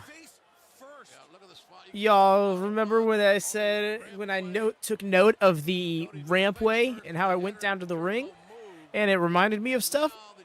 This is what it reminded me of. Ooh. Oh, he went hard way. Look at the size of that laceration over the right eye of Cody. Nasty. I mean, Aubrey Edwards has to be thinking about a stoppage at this point. Dr. Sampson there to take care of the injury, which is, at least he's not stopping it, at least yet, right? Yeah, Cody's trying to return to the ring. He knows that Dr. Stoppage would, I mean, not only would that end the night, but it would also end his chances at ever challenging for the Didn't title. Yeah, and it might be Excalibur the right thing to do, quite frankly. I'm not advocating this match end, and there's a mother looking on with a just very concerned look. Not that I know of, Rhea. My understanding is that he wanted to bust himself hard way on this spot. So, I mean, two things can be true, but I don't know. I didn't hear anything about that, although I wasn't keeping up with reporting quite as intensely then as I am now. I didn't really start getting into the reporting aspect of wrestling until the pandemic. It was head first. Yeah, and he also got his ribs there, Excalibur. He got all torqued around there, so there's a secret. Gotcha, Wyatt. But there's another injury that's not as prominently displayed. Watch this. Yeah. Watch this. Barely able to get his hands on. Right there, right on the right side of the rib cage. Exactly. So he does the header, busts himself open, thanks to the rampway. But the damage, the serious heavy-duty damage, may be done on those ribs. Very welcome. And Jericho's going to find out.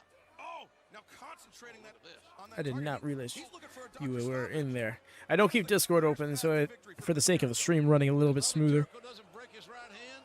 It's a great plan because you know where he's going.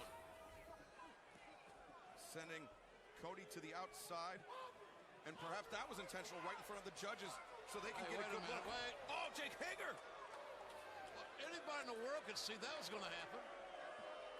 The referee gets taken out of the Bro just posted. I mean, he could out of business. with that flap on stripping you so just ass. While all the time giving the eye to Thing is, he did not scorpion as much as that angle made us think he did. JR, we talked about the history. He landed a lot more flat than people think. Well, people thought based on that angle. When you get a shot of it from a different angle, you see he doesn't land quite as hard. That's hard when there's blood just streaming down the face. Yeah, and you got to keep communicating with him in some way. He was only a little physical. Man. Jericho just draping Cody. Enough to bride. Abdomen first on that top rope. We talked about the history between Jericho and Dean Malenko. What about the history of Arn Anderson? You still want it? Yeah, it was competitive and very competitive. But ended in a very begrudging respect. Oh yeah, absolutely. There's no doubt about that. But there's always going to be that great rivalry. If you ask them, and could ask them both. But nonetheless. Oh, that shot. That was in the. Yeah, I know what you referred to.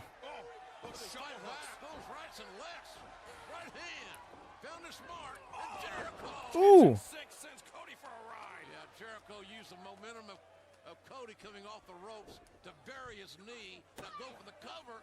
And remember, I'm still saying that torso injury of the ribs, the abdomen, whatever it may be, on Cody is going to be a difference maker. He can't get his breath. We can see how he's breathing from where we're sitting. Yeah, I mean, it looks like the blood flow has been somewhat stopped. At least it's not flowing directly into Cody's eye. Oh! But not if Chris Jericho has anything to say about it. Jericho has sensed what we're talking about long before us. Jericho. Cody is injured. And those ribs and that lower abdomen area has been affected in a very adverse way. And the third judge at ringside, Keiji Muto, the great Muta, perhaps the most impartial judge in this match, the Japanese Hall of Famer. Okay, so I was off by 1 or 2 minutes. Sue me.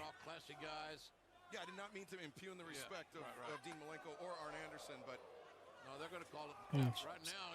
What would you call No, Jericho is kind of just breaking down Cody here. There's nothing truly eventful with his offense at the moment, though. That's the thing, is he's just kind of like his elbows, punches, and stuff, keeping him in the corner. Cody kind of fighting back. Moonsault?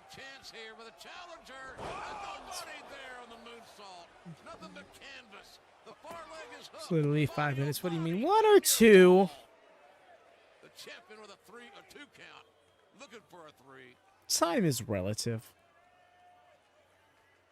It does look like the doctor was able to stop the blood flow over the eye, but that doesn't mean that Chris Jericho can't open it right back up at any moment. But right now, he seems to be content to focus on the ribcage, the abdomen of the challenger. Well, I mean, Cody fighting back into a vertical base. Jericho, though, staying low. I'll stop. Back down to the canvas. Please stop. Now, Cody's got to carry his weight, deal with the blood, deal with the ribs, and carry the weight of Jericho. Jericho really trying to rest hold his way to a victory? Nah. Looking for a counter, causing some separation.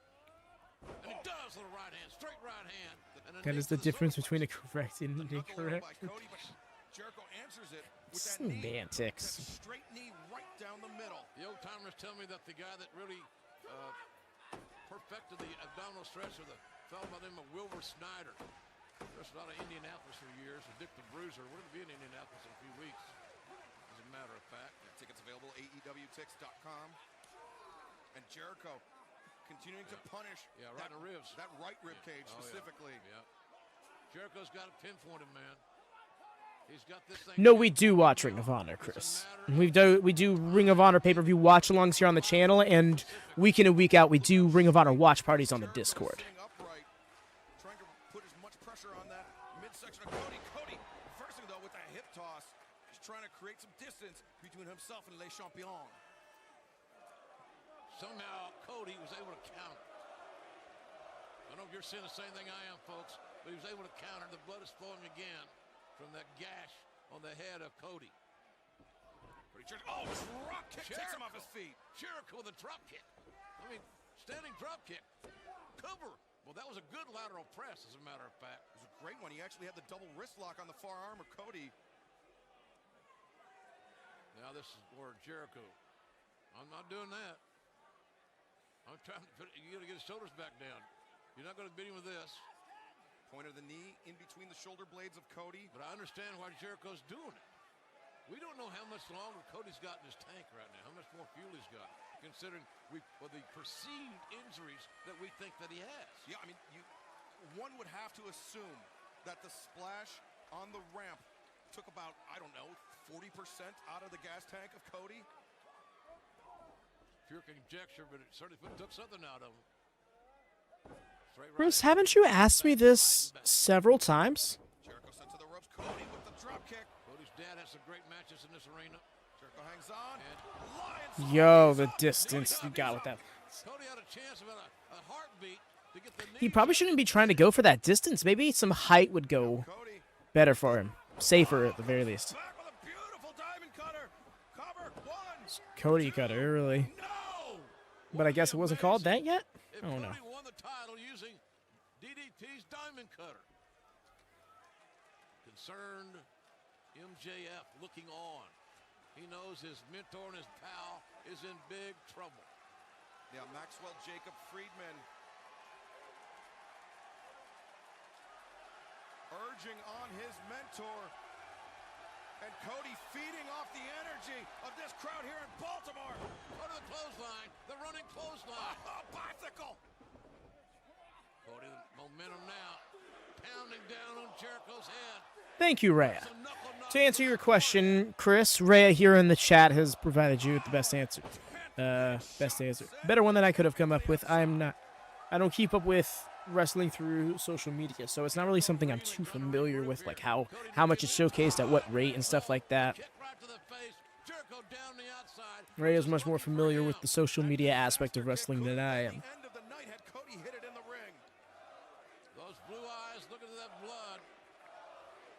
I feel like that sounded like a bad thing. No, that is a good thing.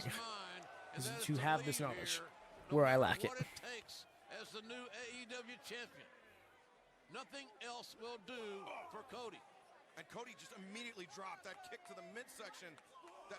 That knee was ugly. It's me, a social media. Social media.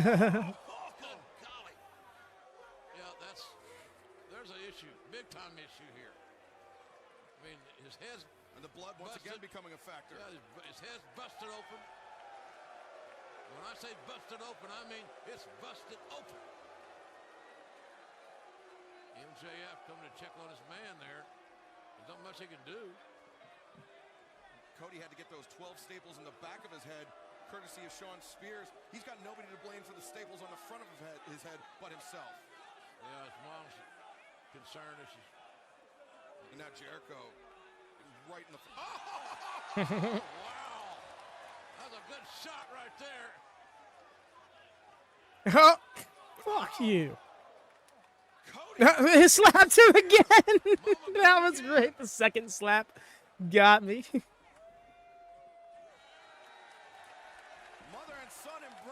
Oh, I did, Chris. I just wasn't doing watch-alongs at the time.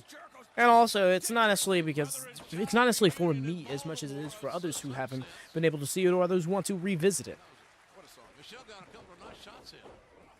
Especially now that they have Max and have access to the stuff much more freely here in the States. Oh, the water wheel drop. One, two, no. I feel like when Cody does it, you can call it an Alabama Slam because it's a nod to his former tag title partner, Hardcore Holly. When I started watching wrestling, actually, fun fact, Cody Rhodes and Hardcore Holly were tag team champions. When Double A used to do it, he would hoist his opponent up and drive him down. I mean, technically not, but when I started watching it regularly, yes, they were.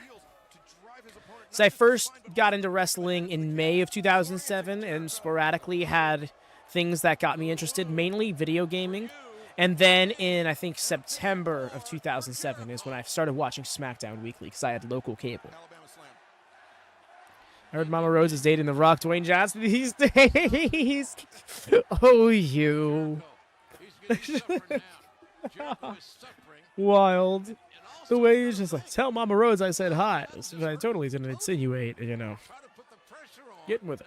Like, bro, who do you think you are? Reverse the pressure on the knees. Now it's more of an Indian death block like Watch TNA? No, I don't keep up with TNA.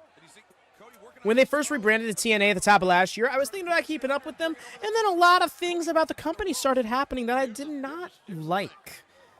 Most notably, Scott D'Amore being fired. That kind of was like, oh, I'm not really about this anymore. And then now, most recently, Tessa Blanchard's returned to the company. Yeah, no, I'm a big, fuck that. But to get back on topic. Almost stealing it. Oh, the right hand. She saw it. Aubrey straight up saw it. But yes, Chris Gamma, please do try to keep focus here on the show. I understand if you can't watch it yourself, you could join the Discord and watch along with us there. If that's not a viable option for you, I do apologize. But yeah, we do want to keep...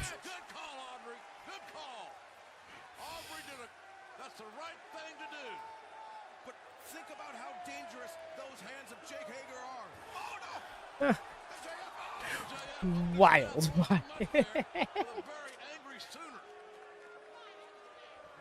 Fucking wild, man. Exclamation point. Pop. What did I say? Oh, you. Oh. Filthy minds around these parts.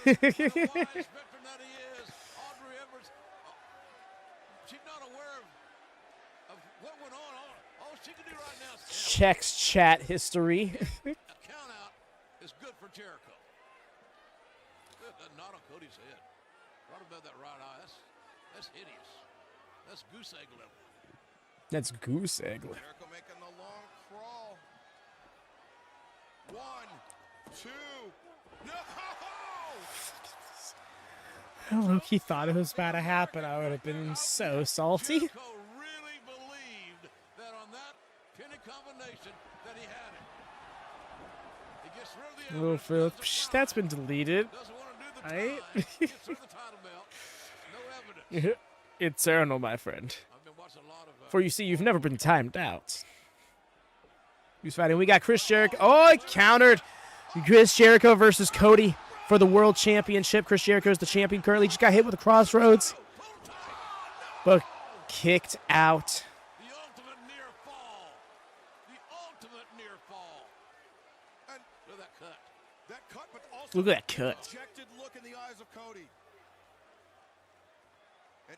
Man, what a war. What a battle we're seeing here for the AEW title. And look at his Ray literally just identified another member of the community by their chat logs because they had a completely different username and profile pic since the last time they saw each other.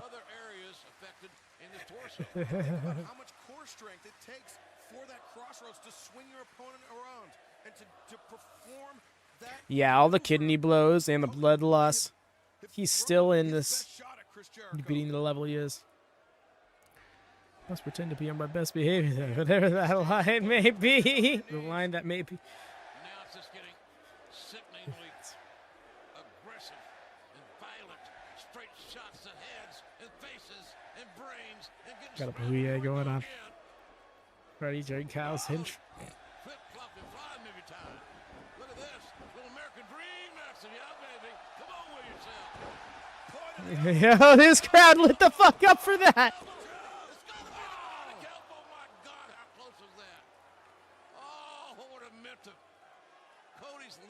Win the title using his dad's bionic elbow. And I can tell you one thing, Arn Anderson, Muda, and Malenko all are aware of the bionic elbow. Saturday nights don't count. Cody's able to avoid the Judas effect once. Will he be able to? Oh, there it is! Nice with the code breaker. Counter the anti-air by Jericho. 1, 2. Still in it. Man, MJF's got tears in his eyes. He's concerned for his friend, but Jericho isn't.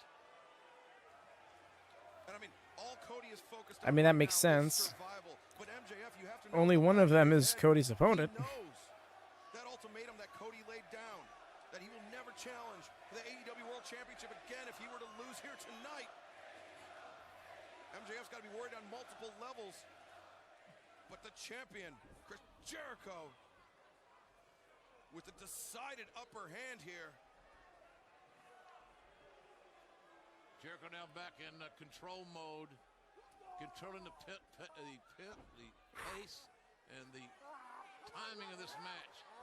That's what Jericho wants to do. Now he's dealing with That camera angle. You can see how Cody is keeping those arms, those elbows very close to the body. That's what a boxer does when too many body blows are landing. Exactly. He cannot take a deep breath. He can't take a deep breath. The supply, his own oxygen supply, his own fuel supply is waning. And now Jericho taking off that beautiful bell and whipping Cody. Take it out of his hand, Aubrey. No more than a damned animal. Oh, God almighty, leather cutting the flesh. It's sickening. Good God almighty, stop this damn thing. It's not a no disqualification match. Man, I'll tell you what. Okay, it's really starting to feel like an admin sit, and I'm uncomfortable. But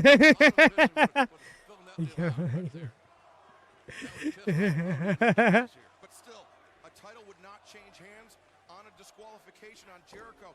But it would have to, you would imagine, result in an immediate rematch for Cody. That could. Cody breaks free.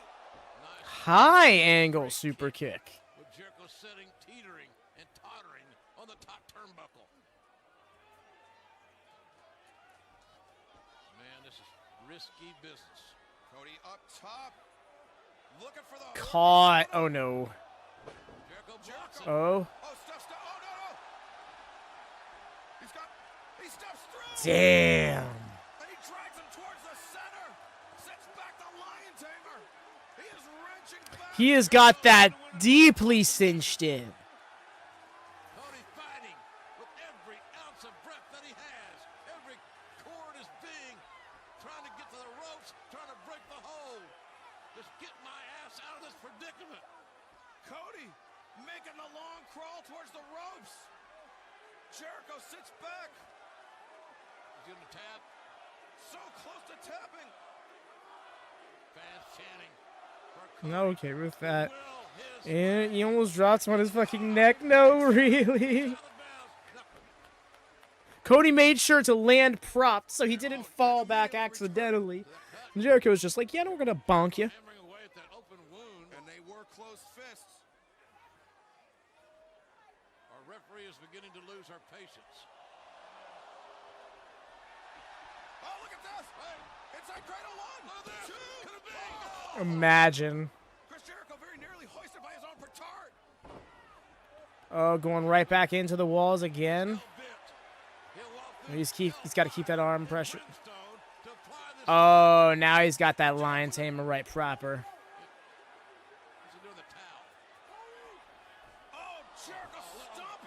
Oh my God.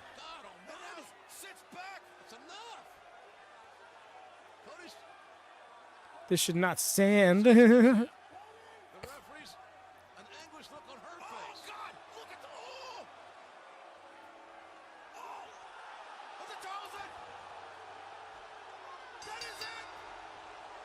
MJF threw in the towel.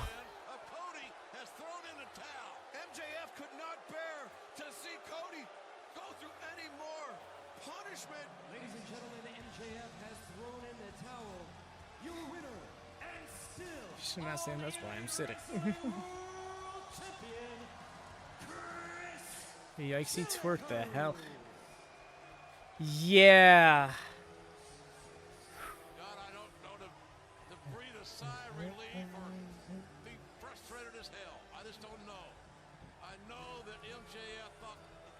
He has the best interests of Cody in mind. He did the right. I think he did the right. 30 minutes. And I loved every second. Heavy sarcasm. Remember the rest of the equation here. Cody did not win the title. The A isn't even. How did that happen? I'm looking at my keyboard right now and I'm like, 2, 3 up. Is that an autocorrect thing, my friend? Nah, let me not put you on blast. No, it actually has a good, despite Jericho almost killing a man. Really? Okay, really. Don't look into it. Don't look into that, please. I don't need this incrimination.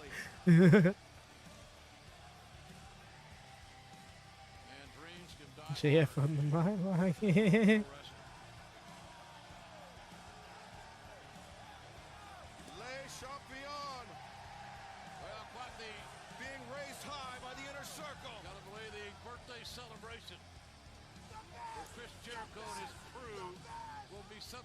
No, he would. I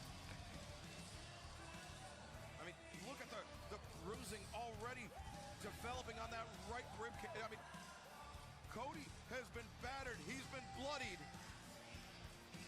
And he's been bested here tonight in Baltimore.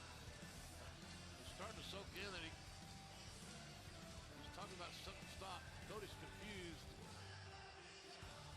Obviously, he's never going to say it was the right thing to do.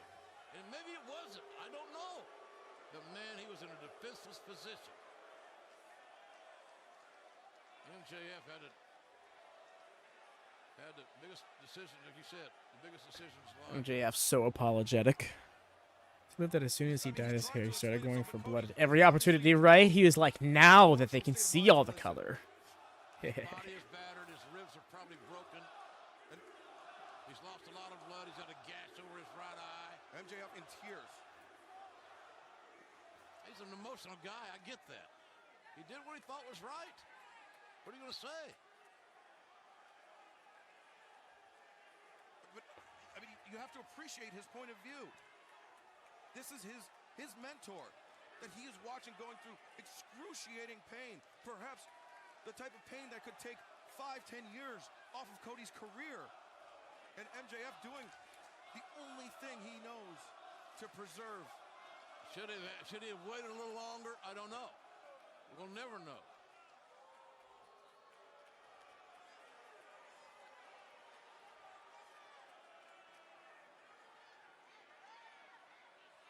MJF saying I'm sorry.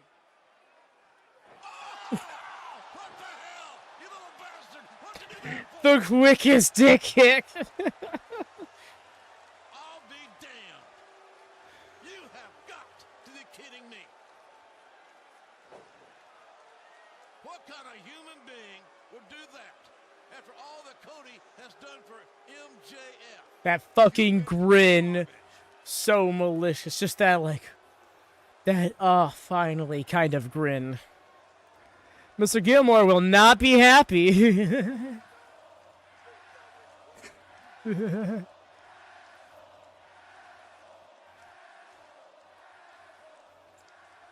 What a despicable sight. How the hell is MJF going to explain this? Why would he bother? He's willing to listen.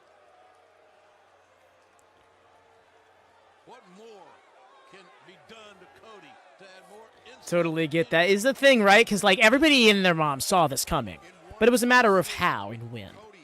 And when he threw in the towel, people even then didn't feel... Like, I remember being like, I don't think this is when he's turning. I think that this is a part of a ruse. It's right, a fan threw the water at him.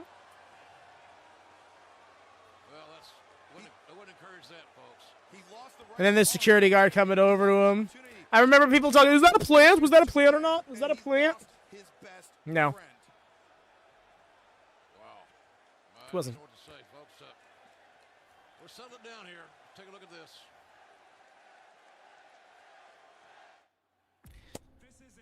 Alrighty. Ash, I'll be right back before we get into our epic main.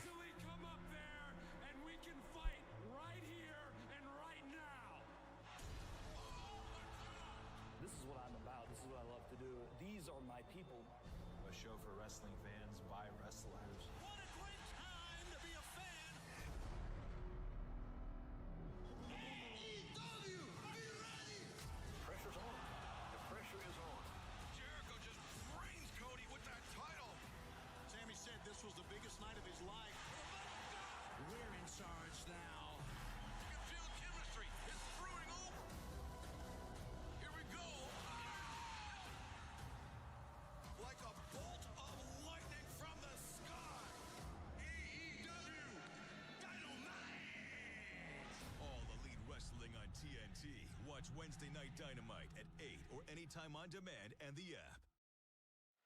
Man, I don't know what quite to say here, ladies and gentlemen, after what we just witnessed in the AEW title match. So much more to come on that scenario, I'm sure. Feel so bad for Cody. And what the hell is MJF thinking? Just what were you thinking? Chris Jericho, the self-styled Judas, the real Judas. What a...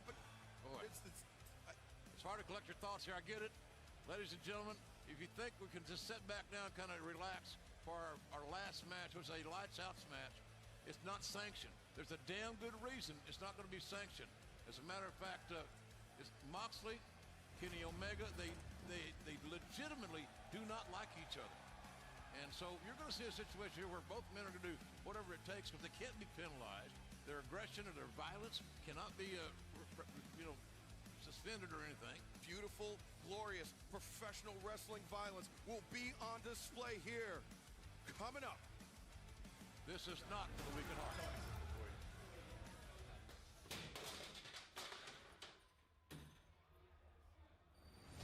We can't sanction this match. I understand what you're saying. You're the purveyor of violence. You're saying it doesn't count. Yeah, technically it won't count against your win-loss record. It's going to be a great match, but we can't be responsible for what happens. We have to make it a lights-out match. Kidding me, man. Win over Kenny Omega. I've been working for this. I've been working for this for months, ever since I showed up here. I had the balls to go after the top guy, your boy. And now you say it doesn't count. I'm unsanctionable? What happens to Kenny Omega is now on your hands, alright? His ass is on the line because of you.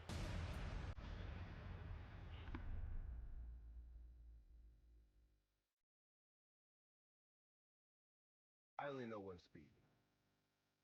I put my foot on the gas pedal and I pressed it to the floor. For a while, that got taken away from me. I'm never gonna let it get taken away again.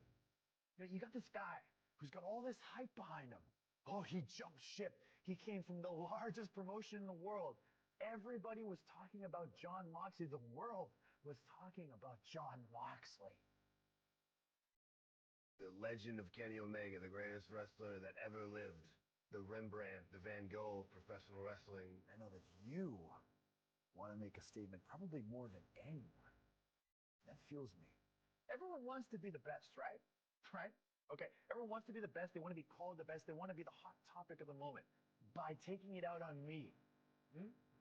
Where you came from, what you stand for, who you are, is better than the person that people call the best in the world.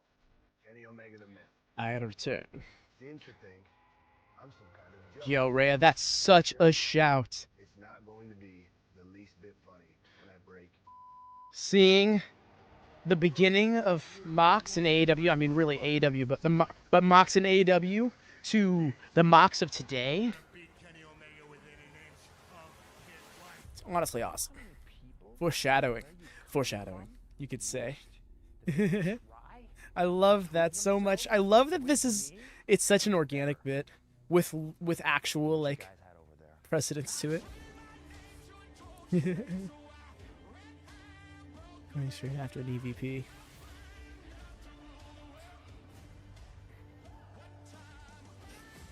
Undeniable fact is, I am the baddest son of a bitch in this game. Well, you see, at the time, this was more so him trying to show that he is that good, that he can hang with likes of Kenny Omega while doing it his way. That's the mission statement he's making right now, but the thing about that is AEW, more so AEW being a platform that this could happen on, is what I'm looking back at. So I think it'll be interesting to see Kenny Omega of now versus Mox of now. I find this match happening here on this Rewind very timely, with Kenny Omega's return to AEW and Mox currently being the world champion. And sorry to anybody who may be watching this back some odd years from now and be like, wait, so that's going to happen in 5+ years? Yeah, sorry. It's the byproduct. There will be no time limit, no countouts, and no disqualifications. Anything goes in this unsanctioned lights out match.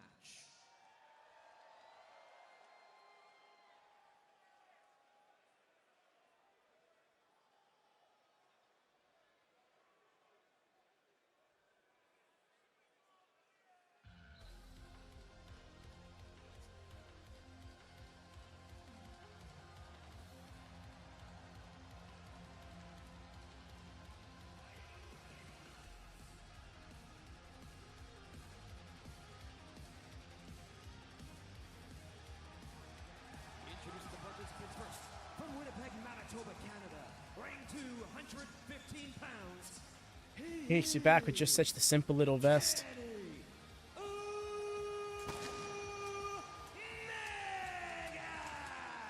Mox that it doesn't count. Right, he came out after there. It was pretty silent in there. I gotta say, it was pretty silent. Same student produced Roddy Piper, Chris Jericho. At one time, maybe still today, Omega considered the best catch as catch can, the chain wrestling, scientific wrestling, the best in pro wrestling period in the last couple of years. And that is something that Jon Moxley wants to do. He wants to defeat the man known as the best bout machine. But as one of the great philosophers of our time said, you come at the king, you best not miss. Billy Ray's Pro Wrestling Power Stroke? What? Power what? Moxley, you really want to try to chain wrestle me? Let us have commentary, referee, medical staff, and camera people out here on standby. Right? It's like, lights out matches are just like the most enabler ass shit. Just like, we're not going to take liability for anything that happens to you. But we're going to completely assist in whatever happens to you.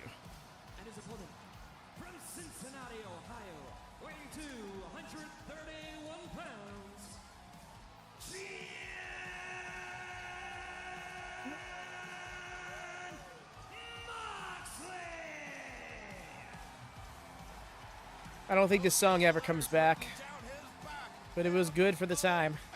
Shawn Moxley coming through the crowd. He'll never be caught from behind again. So unpredictable. Yeah, just the air-blown mox on the back of the leather jacket. Omega here tonight in any way, in any form that it takes. This match will not count on their one-loss record. It will not get either one closer to a AEW title match. It's purely personal. And referee Paul Turner drawing the duties for this match. Paul Turner was actually on the receiving end of that paradigm shift from Moxley. Moxley was warned the next act of physical violence against an official will result in a fine, a significant fine. Well, my point here, why is Turner in this match? And here we go. Throw down the bell. We're here. They're fighting. Moxley girl, I'm with you, random fans. No real. Final call for y'all. Please do drop a thumbs up. Forgot to do that a moment ago. Goes a long way in supporting us here on the channel. We're nearing 20 thumbs up. Thank you so much, because these streams normally don't do this well. So I appreciate everybody who's shown out for a short time or long term. Let's go a long way. We do this every Sunday, following AEW one way or another. Next week's going to be Dark and Dynamite of November 12th and 13th, respectively. I always loved Dean, but the moment Mox walked into AEW, just felt some. Yes, Wyatt. Oh my God, so real. Like, I don't, like, people still call him Dean Ambrose. I'm like, no. Those are two different people. Like I know there's the same person, but those are two different people. Dean Ambrose. No, like, imagine, I just think of the meme of there's, like, little wimpy dog and then super big buff dog. When I go Dean Ambrose, John Moxley. Oh, boy. He's not going to repeat what he said, but you get his intention. So does that make you hot, don't you? You don't want to be Chris Jericho, do you? No. Thumbs up. Immediate thumbs up. Fuck him up, Moxley! Well, the first bit of plunder sent into the ring. Let's go. Oh. Yeah, this ain't good. This ain't shit. Omega bring the trash can up, and Moxley forced him to pay the price. Both arms under hook. Let's take all my thumbs. All 50 of them. 50 of them? Takes Moxley to the outside and regains the offensive advantage. Kenny Omega has been on the receiving end of that paradigm shift multiple times. Once. Oh, bro's gonna clear the barricade? Bro's gonna clear the barricade? Bro cleared the barricade! So sick with it. And then has the chair in hand. Just like it practically conjured it. Just pulled out of inventory. Back pocket chair. Makes sense, actually.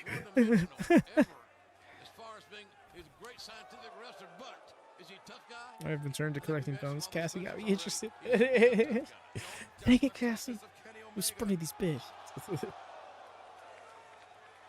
I swear, if she pops up in chat right now, that would be nuts. At least it wasn't dipping darts. Look to the midsection there. Oh! There's, I believe, in the exact opposite corner of the arena from us. Good. Beautiful. And look at this. If it ain't nailed down, you can figure they're going to use it. Omega. Kenny, what are you doing? The foot stop to the not aluminum trash can. So sick with it. And Moxley comes up heaving for air. I have so many powers. Suddenly we're just one big But still, anything goes. Lights out. Look at this. Feet, knees up. Stomp. Oh, I love the logo turning like a. Oh, that's cool. Omega has brought his A game tonight. Let me tell you. He's looking. Yo. Oh, the way his drink spun out off of him. Yo. The way this match just went out of its way to be so much more, like so extra, in the best way. So now that ain't happening. Bro's gonna go for the springboard moonsault. He turned his back. He took his eyes away from one of the most dangerous men in professional wrestling. Just don't do that. Omega got the Just don't do that. He's gonna break open the barricade. Probably best that he doesn't, Because the fans are like right there. I started to say the friendly confines, the ringside area. That would be somewhat ridiculous. Nothing friendly about this match. And We'll never not throw you off. Yeah. they could care less what this is going Like to be. like I'm so used to the salt and pepper look for him. Next year. This is what you're getting in AEW. This all-out physical warfare, great intensity, and hell with your well-being. And I'm not saying that's the right thing to be. That's what you're seeing here. That's what we've seen most of the night. Amazing athletic events from some tough son of a guns, men and women. We have seen 2 lights-out matches previously here in All Elite Wrestling. Oh, classic. Look at those spikes. Agreed. But this is also dad bod Paul Bearer. Paul Turner. This could be bad. How can it be good, JR? I don't know. Moxley. Like he's salivating. Oh, Omega! Man, at the last moment, Omega able to steer his way out of that deep water. 1, 2, 3. Oh, yeah. Oh, my gosh. Oh, that takes me back to the retro WatchaMania days. Watching WWF Raw and just doing the oh, yes spams with Jesse. Sad, Jesse. Love you, buddy. Oh, yeah, no, he split. No, just in case. All right, answer my question.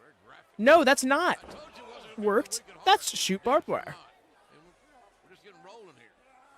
And Moxley asking Omega if he wants to quit. No, yeah, talk some shit now, he said. There's no quit in the heart. Oh, my God, dude. Man, Moxley has no conscience. Yeah, bro, it ain't Janela, is it? Thinking back to Dark a few weeks ago when Kenny and Janela had a lights out match because Kenny wanted to show that he can wrestle that style too. Like, anytime Mox pulls that barbed wire, it's guaranteed to be shoot. I don't know. It's been worked a few times in AEW. But here, it was not. Maybe, yeah. No, countering it. Oh, thumbed his eye. Thumb to the eye. Gouged him something fierce. Bro, he has barbed wire bat in his hand. Chops aren't it. Oh, going for the 2 frame.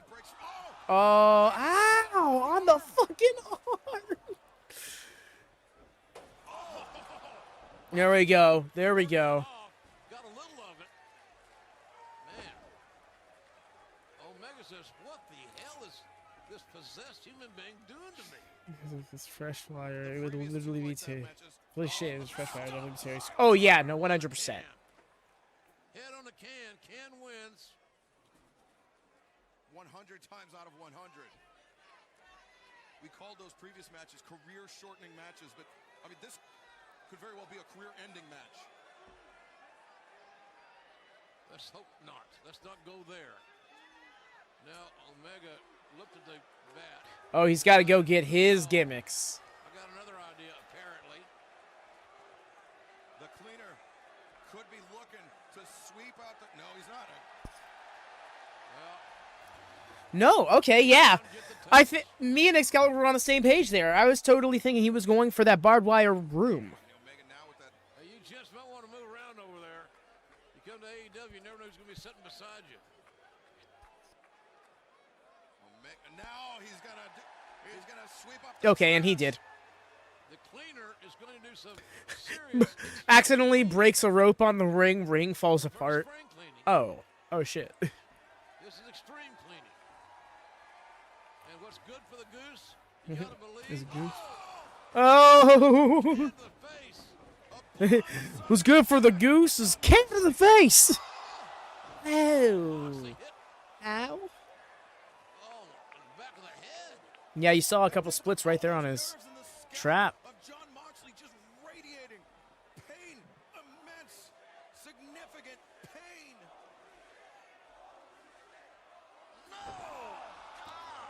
Oh, yeah, he split. He split. What are we witnessing? Oh, this. Oh. And the, Look at the cleaner. This ripping scar in the back. This flesh, the epidermis. Oh. The barbs. Turnabout is fair play, Jonathan. And the foot stomp. Head on the can. Can wins. It's probably more. But like, fuck, that doesn't. No, for real. Like, it doesn't. Like, even if it has the same effect as taxes, it's like. Like, yeah, no. The fact that there's something about it that can split, like, that's like wrapping it in rose thorns, you know? Like, even that's still gonna fucking hurt. If I were a ref for AEW and they asked if I want to be ref for an unsanctioned match, it would be full retirement security. Oh, using his own. Paul Turner asking You Jon say, Moxley Mox? if he's ready to give up. My money would be on no. As Omega dropped Classic. Drop toe hold. Notably did not maintain wrist control. My goodness, even split his own hand there. Omega's wrist, I think, came into contact with that. Yeah, he's cut. He's cut deep. Well, this matches the rest of his skin. I mean, you play with fire. Here we go. 1, 2. Near fall. One of the few near falls we've seen in this matchup. Because these guys have been too No real Wyatt, his back, his neck. He is cut all over the place. This to have no questions asked when it's all said and done. One winner, one man is a better man tonight. Who's it going to be? But I mean, think about this. For a second, I thought Paul Turner was going to catch it and set it down for him. Like, bro, no, you're not supposed to be helping here. In terms of the title picture, in terms of your win-loss record. Omega. Now, what's he doing he's here? Blocking, actually. I see what he's doing. Blocking the ring post cam, but I mean. I was about to say. Because we know Paul Turner, like, bro catches. Like, if we think back to Hammerstein, caught that toilet paper like nothing. Bro just went, oh, scoop. Oh, the way he didn't even land the trash can on him. Omega could have swore he's getting 3 out of that one. And by God, he got close. He got very close. I mean, Ricochet caught one in real sense. Omega taking him up. Look at this. Off the middle rope with that trash can just compressing into the chest of Jon Moxley. As of the night the lights went out in Baltimore. Calm down here, Shirai. Like, a sanction match would only go to knock out a medical stoppage, not. Those are mouse traps. I mean, that's a Texas death match, not an unsanctioned match. To explode. We'll knock out a medical stoppage, but it is submission. Although I suppose medical stoppage is always a thing. Well, there's a board of mouse traps. It just registered for me. Like, well, the crowd is me. Omega turned his back to Moxley. Who's getting the cheese? The cheese. No, don't talk about food. I'm hungry as fuck. I need food. So much competitiveness here. And those boxing elbows from Jon Moxley. Oh! Boom! Blocks the lariat. There's Omega! Oh! That's the difference maker. That big knee. And Mox just Damn, the way he caught him with a knee on the inside out inadvertently. through the bruising, the battles, and the blood and the beer. Here they go. And now He's got ideas. Want to play a board game, Mouse? It's called Mousetrap. He said, oh yeah, I know this one. Here, you want to see this neat trick? Oh. Oh my God. That's a first for OJR, folks. Yes, Rhea. No, literally.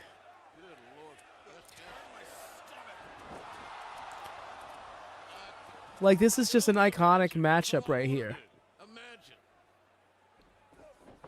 Just on paper, it's an iconic match. Of his boot across the face of Kenny Omega. You gotta wonder how much longer this can go, simply because the amount and the volume of punishment that both these men have. Moore's commitment, no, for real. Because, like, yeah, you got to get off, but I don't think rolling off was the best idea. Chains. Golden chains. Some anchor chains. You got a good deal on some chain, looks like. I wonder if he brought those from the asylum he escaped from.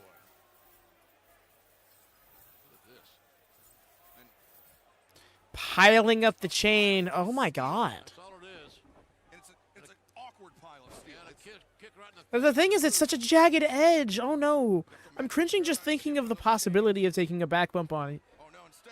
Oh! That's that! Look at her like, what? Why are they doing this to each other?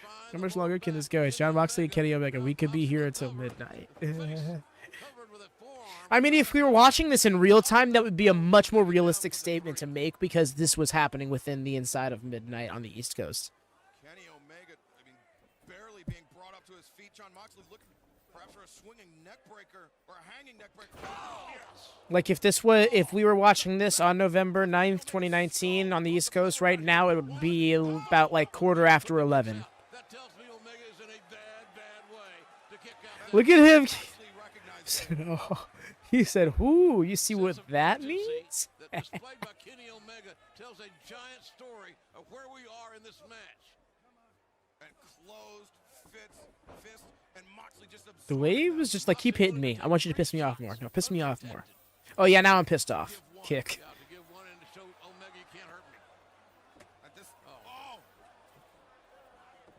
He swore that he was going to break Omega's jaw. Did he? I don't remember that line. Omega trying to insert his fingers between those links of the chains, but Moxley has a grip so tight. Omega can't find purchase. Nothing the referee can do about it either, folks. It's lights out. There's no disqualification. All these inanimate objects that we have come to know and love in this match are all legal. Omega not willing I was really doing this and I was like, that's my psychopath.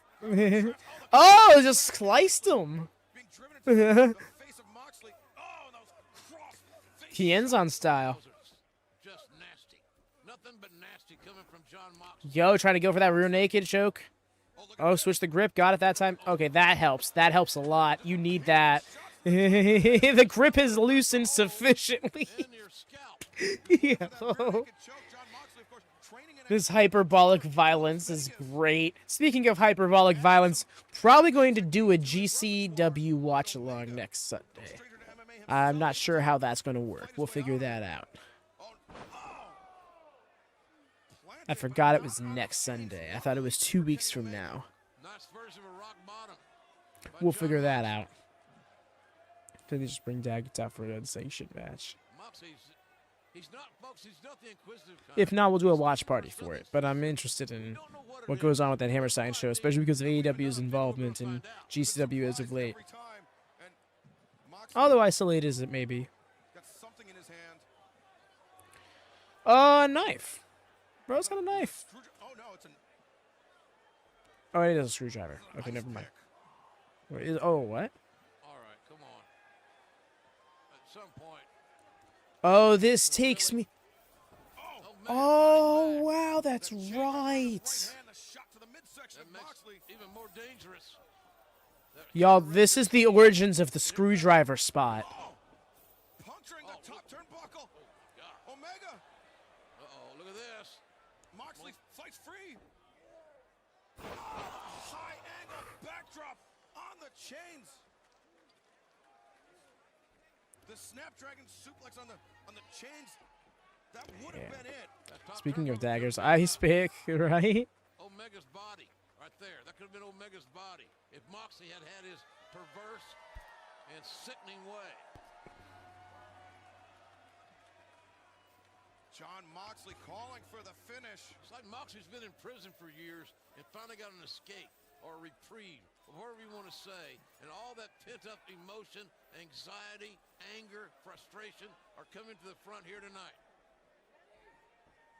And now, that Oh, shit. he's got that chain wrapped around the neck of Omega. Omega's got to protect himself. Omega. There it is. Beautiful two-frame.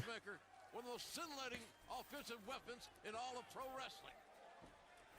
And Omega knows how to do it and do it well. Let's go again. Second one. Moxley very nearly on Dream Street. You know, like, I can't get over how he tries to speed run those dragon suplexes. Oh, let's go. Oh, no, not happening. I'm just going to bite your face, bro. Drop down. Let's get it. There's the third one. Snapdragon suplexes. 3 of them. And now Kenny Omega with the chain in hand. That Moxley brought into the ring, by the way. Mox, not kiss. Omega with the chain wrapped around the neck of Moxley. You see why this match is not sanctioned. And he's locking it off. Oh, no. Damn, Mox, this isn't the first. Oh, my God. This is John, Oh. Moxley. His hand dropped. His right hand dropped. Paul Turner is in one hell of a bind here. You're damned if you do and damned if you don't. You know what saved John Moxley? It was the blood on the hands of Kenny Omega. He lost the grip. It's the chain slid through his hands. Damn. Only thing that saved John Good Moxley call. there. Load Omega. Oh. Bring Moxley an entry or an exit. What are we going to see here? We may see John Moxley get terminated. Or not. Look at Moxley's got an eye on his adversary. But does he even know where he is? Omega goes up to the... Let's go. Through the table. Beautiful. Beautiful. Love that move. Table's cracking. Literally foaming at the mouth. That was a bit much. As we take another one. Damn, Joe. No worries. I hope. Is it still out or did it come back? Such a great spot. It's so iconic. It's just certain moves, right? Like it's back. Okay, good. Glad to hear that.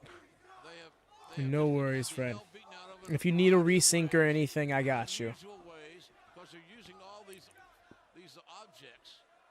But no, there's just some spots. I don't care how many times I've seen them. I don't care what other people do them. It's just like certain people with certain moves will always get a good reaction out of me. Him hitting that right there, iconic. It should, but this is hard to watch, JR. Absolutely. He's found what he was looking for. Yeah, I got a feeling. Could be literally anything in there. It very well could be anything in there. But I got a feeling, whatever it is, nobody's going to like that suffers it. Omega looking in the canvas bag. Yes, Wyatt. Broken glass. Could it be the broken glass out of that header he took? It's from that table. How do you know it's from that table? The table. And Kenny he's trying to blind him. He's trying to cut Moxley. The glass across the pole. Oh. The fucking fingers. The mean streak of Kenny Omega exists loudly. It's a wrestling concept. He just knows. Just mashing up that glass.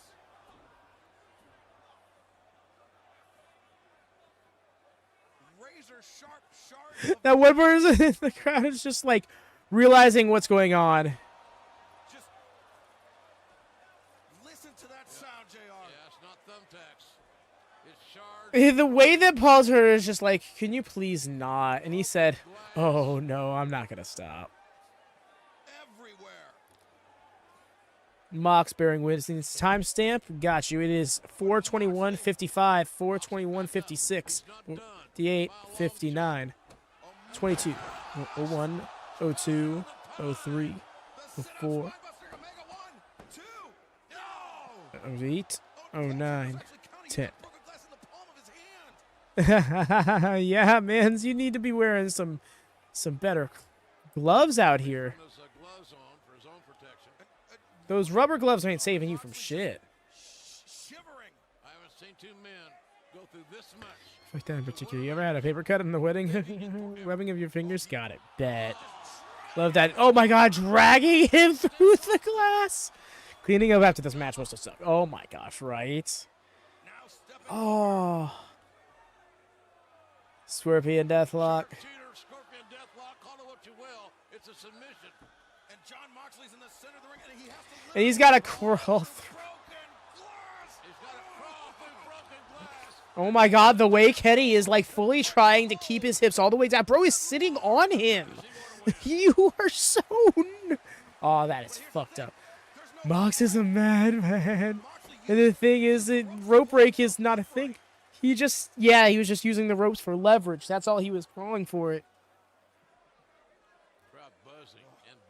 So I don't need to inhale glass dust. Oh yeah, no, for real. Like the way that multiple times you've seen glass hit people in the front row at an AEW show. Like they actually put up a disclaimer before the shows on the screen saying like those sitting on the ground floor are not immune to being involved in the action, like so and so, or some sort of disclaimer that is just vague but clear enough to cover them legally in the case of like some glass flew at you while you were in the third row. Like, yeah, you know what? That's a great call. The way she's just like, look at all this glass I'm about to put in his mouth. Kenny is unhinged. The way he did his gimmick so hastily. Just... Woo! No, he's still going for it. Yeah. Man, I gotta fighting spirit this shit real quick. Oh, slid. Oh, that had to hurt. He landed forearm on that glass. Big reason why a couple shows pre-pandemic season, you know, he had to put up little barriers so it couldn't reach fans.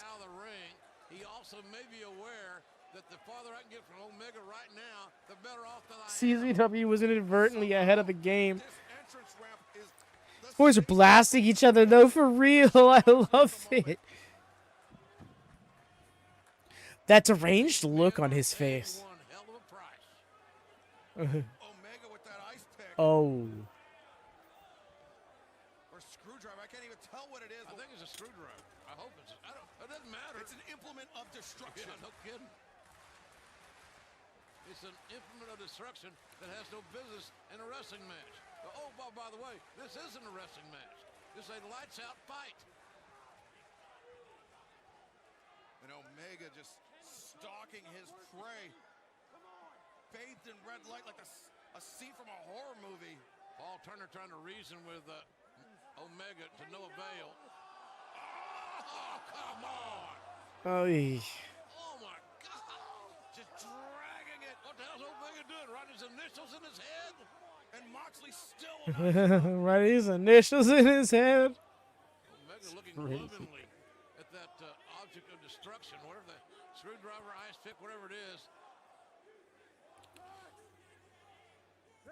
Bucks. Page. Omega calling for the Young Bucks and Hangman Adam Bring Page. it. So in the wrestling match, Kenny's tope swanton. Am I a joke to you? That's rough. Kenny's taking this real far now. Reasoning with a madman. Adam Page, Young Bucks. I'm here to do cowboy shit.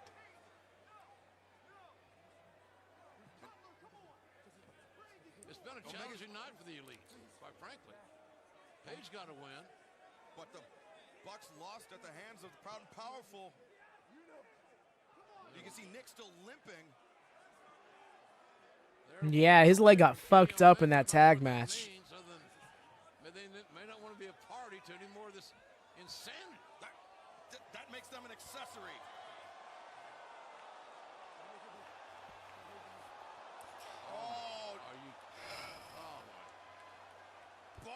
What is that?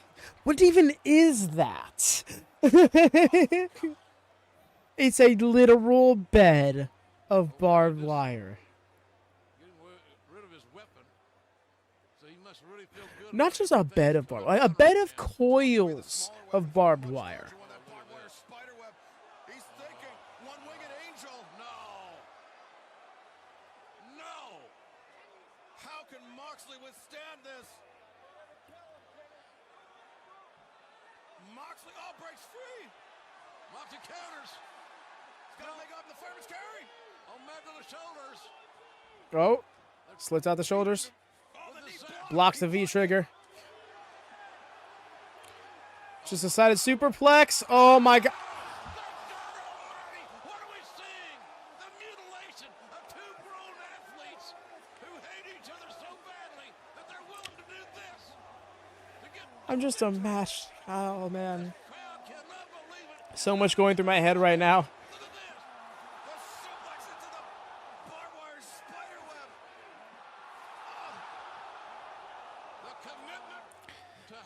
Why? So Tony got his jigsaw confirmed. Barbed wire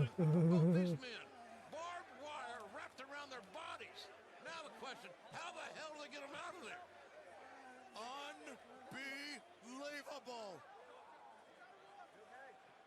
But think about this. These guys have to reach across Bernie the Cutler out. to dig them out. They're not just putting themselves in jeopardy. They're putting the ring crew, the Young Bucks, just the staff, everyone is in jeopardy. Oh my god. This is so damning. The way it's all stuck to them and everything, the way they're tangled in the web of the...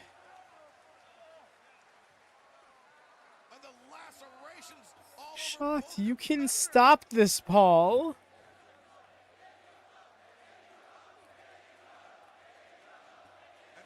Moxley's so tangled in it. How did I get through Kirsten's? Has some sort of conversation reason with Kenny Omega, a member of their elite group. Moxley finally makes his way out of this barbed wire torture chamber. And Moxley up to both feet. Omega struggling to get to a vertical position. Oh, just a... Bro, why? Moxley assaulting anybody trying to help Kenny. Oh, look at this. He's going for a suplex through. You're pointing them out, like maybe bring out wire cutters and cut them out? Right. Just rattling off the head of John Moxley. Cracking that skull. And now Omega looking for something, anything. Oh, God, the feet trigger. More glass. This is the damnedest thing I think I may have ever seen in my entire career.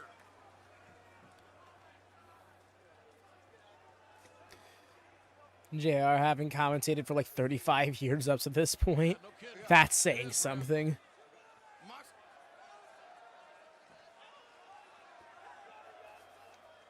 This match is so wild. I said this about a fair amount of things. But this match truly personifies next level. For North American wrestling on this stage, a match like this, work rate wise, envelope pushing, hardcore aspects, name value, something like this had never been seen before. But the adrenaline rush has got to be something that these men, the level of this adrenaline rush, as they've ever They're supposed to say, what do we do? They're going to call for the bell, you twit. Nope, it's got to be them. They gotta tell him to call for the bell. If they can't say call for the bell, that being Kenny Omega and or John Moxley, that's it. And now Moxley trying to escape to the ringside area, but Omega in hot pursuit. Hard shot there by Omega. They're back in the scene of the crime. This entire building is the scene of the Bro, piece of table. He just grabbed a piece of table. Like what? Paradigm shift on the glass. Into a small package kick out. Whoa! Kenny Omega, who are you? What are you? How are you? We got Kenny back now. This just reminds me of how much I missed him. I was just thinking that a few minutes ago when he was doing the dive to the outside through the table. I was like, oh man, to think that we got this back in real time now. Because one of the things I was really appreciating about these rewinds is getting my Kenny Omega fix when he wasn't around. The apron, or excuse me, the canvas, the ties. Bro saving ring moves. Like, guys, I heard we had a hard 11 out. I'm gonna help save some time. Got the head section, lights out, steel cage, blood feud, anything holds bar, anything goes, match ending. But we don't know. And this has been so unpredictable here tonight. How can you guess? How can you predict? And Moxley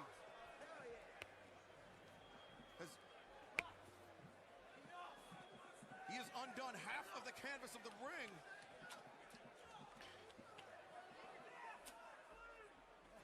How these guys are even standing, and only one of them is right now. Beyond me. And exposing. Well, you'll see what the guts of a wrestling ring looks like. There you look at it. There's a little padding right there, and then you got wood. There's sheets of wood. There's Moxley. I got a feeling Omega's going to get the wood here in a minute, because Moxley is set it up perfectly to do some damage. Or Raising JR? does the damage to Moxley. Wild. Those pine boards being exposed. As someone who is on ring breakdown, I do love how they can. That's right. Moxley's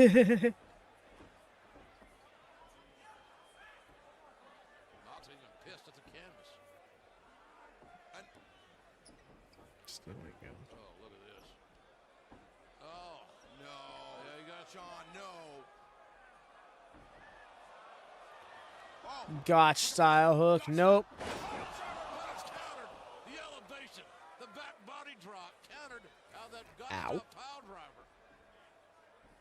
Well, that could have been really nasty. The back drop was bad enough. Actually, it's just pissed at the canvas. Pile driver would have been devastating.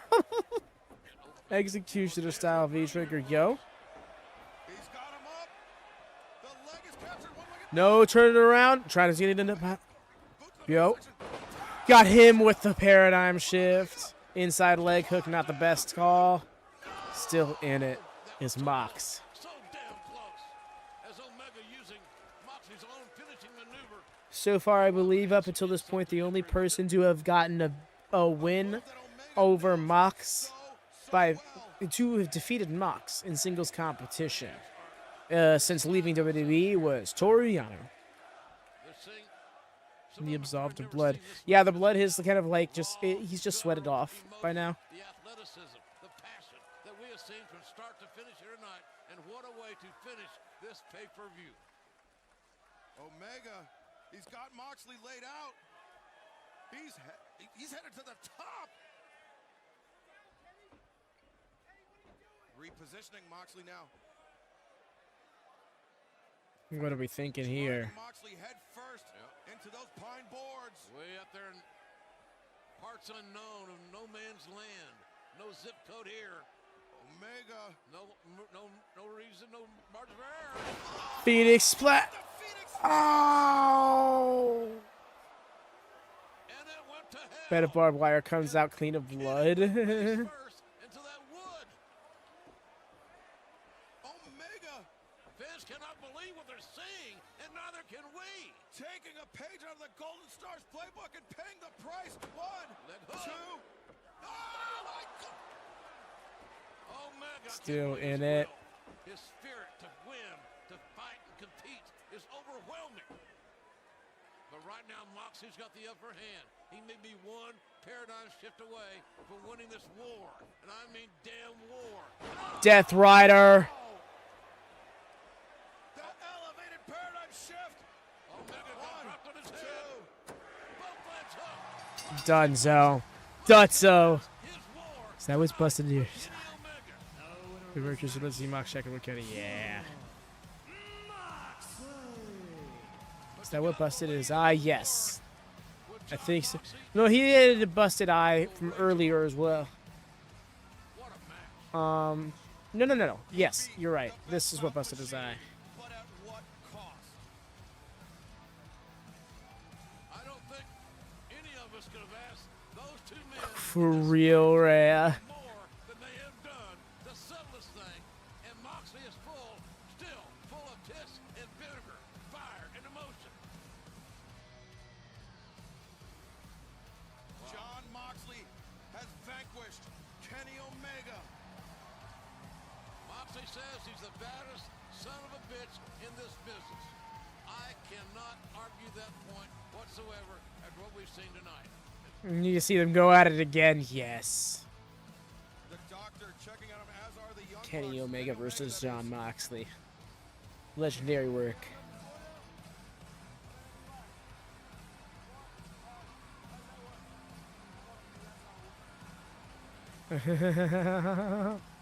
What's it, 4, 5? Because yeah, he's got 3 official wins and a 4th unofficial win over Joey Janela in the first ever Lights Out match. So this was his 5th win in the. This was his 5th singles win in the company. But was his. He still only has 3 official wins at this point. That's a way a couple. So my regret was not going further. Like, this man is legit terrifying. No, for real. He's a different breed. Like, how is he? The way he sweat off all his blood, the way his wounds are. I don't want to say closed, but like, just stop. Like, he already stopped bleeding. Oh no, he had the busted eye a lot earlier. Yeah, I do not remember when he got it.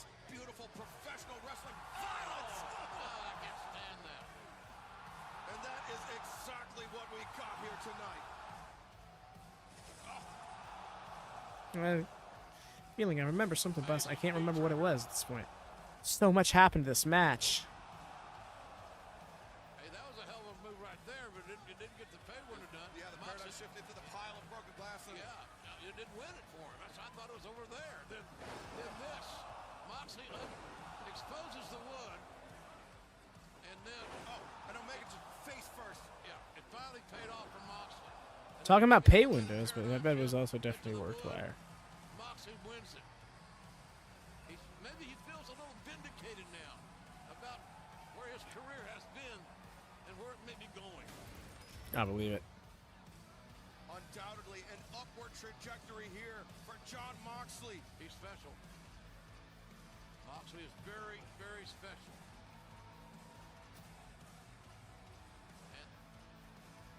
And the best is yet to come. Got what you paid for. JR, we have seen bloodshed. We have seen heartbreak. We have seen champions. We have seen challengers. But we have seen Road is shiny. of professional wrestling here in Baltimore, Maryland. I have never been a part of a pay-per-view more enjoyable from start to finish, with more diversity, more athleticism, and more toughness from every man, woman, and child that were involved in this program. So, ladies and gentlemen, we certainly appreciate you inviting us to your home. Thank you for supporting our brand, AEW, and we will see you Wednesday night on TNT in Nashville. Hell yeah. And that was Full Gear 2019, everybody. I gotta say, show really does hold up. Even though it had that odd Shawn Spears Joey Janela match placed on it, it over-delivered for what you would expect, especially on this card. Very much enjoyable, holds up. Gonna figure out what's going on with that GCW show, like I mentioned. We'll figure out whether or not we're gonna be doing that or the next All Elite Rewind.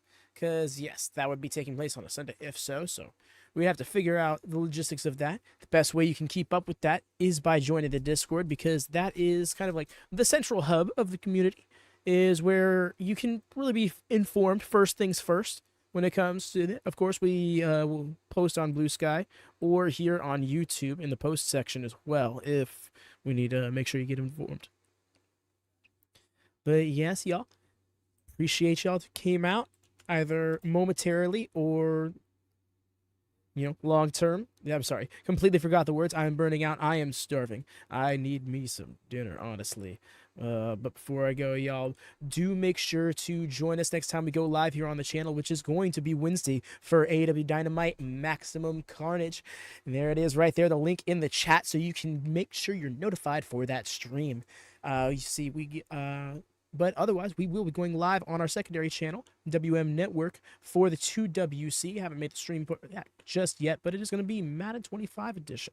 And you're wondering what that's about? Again, join the Discord or look into the channel to find out more about that. It's a bit. But otherwise, y'all have a wonderful night. Take care and happy wrestling.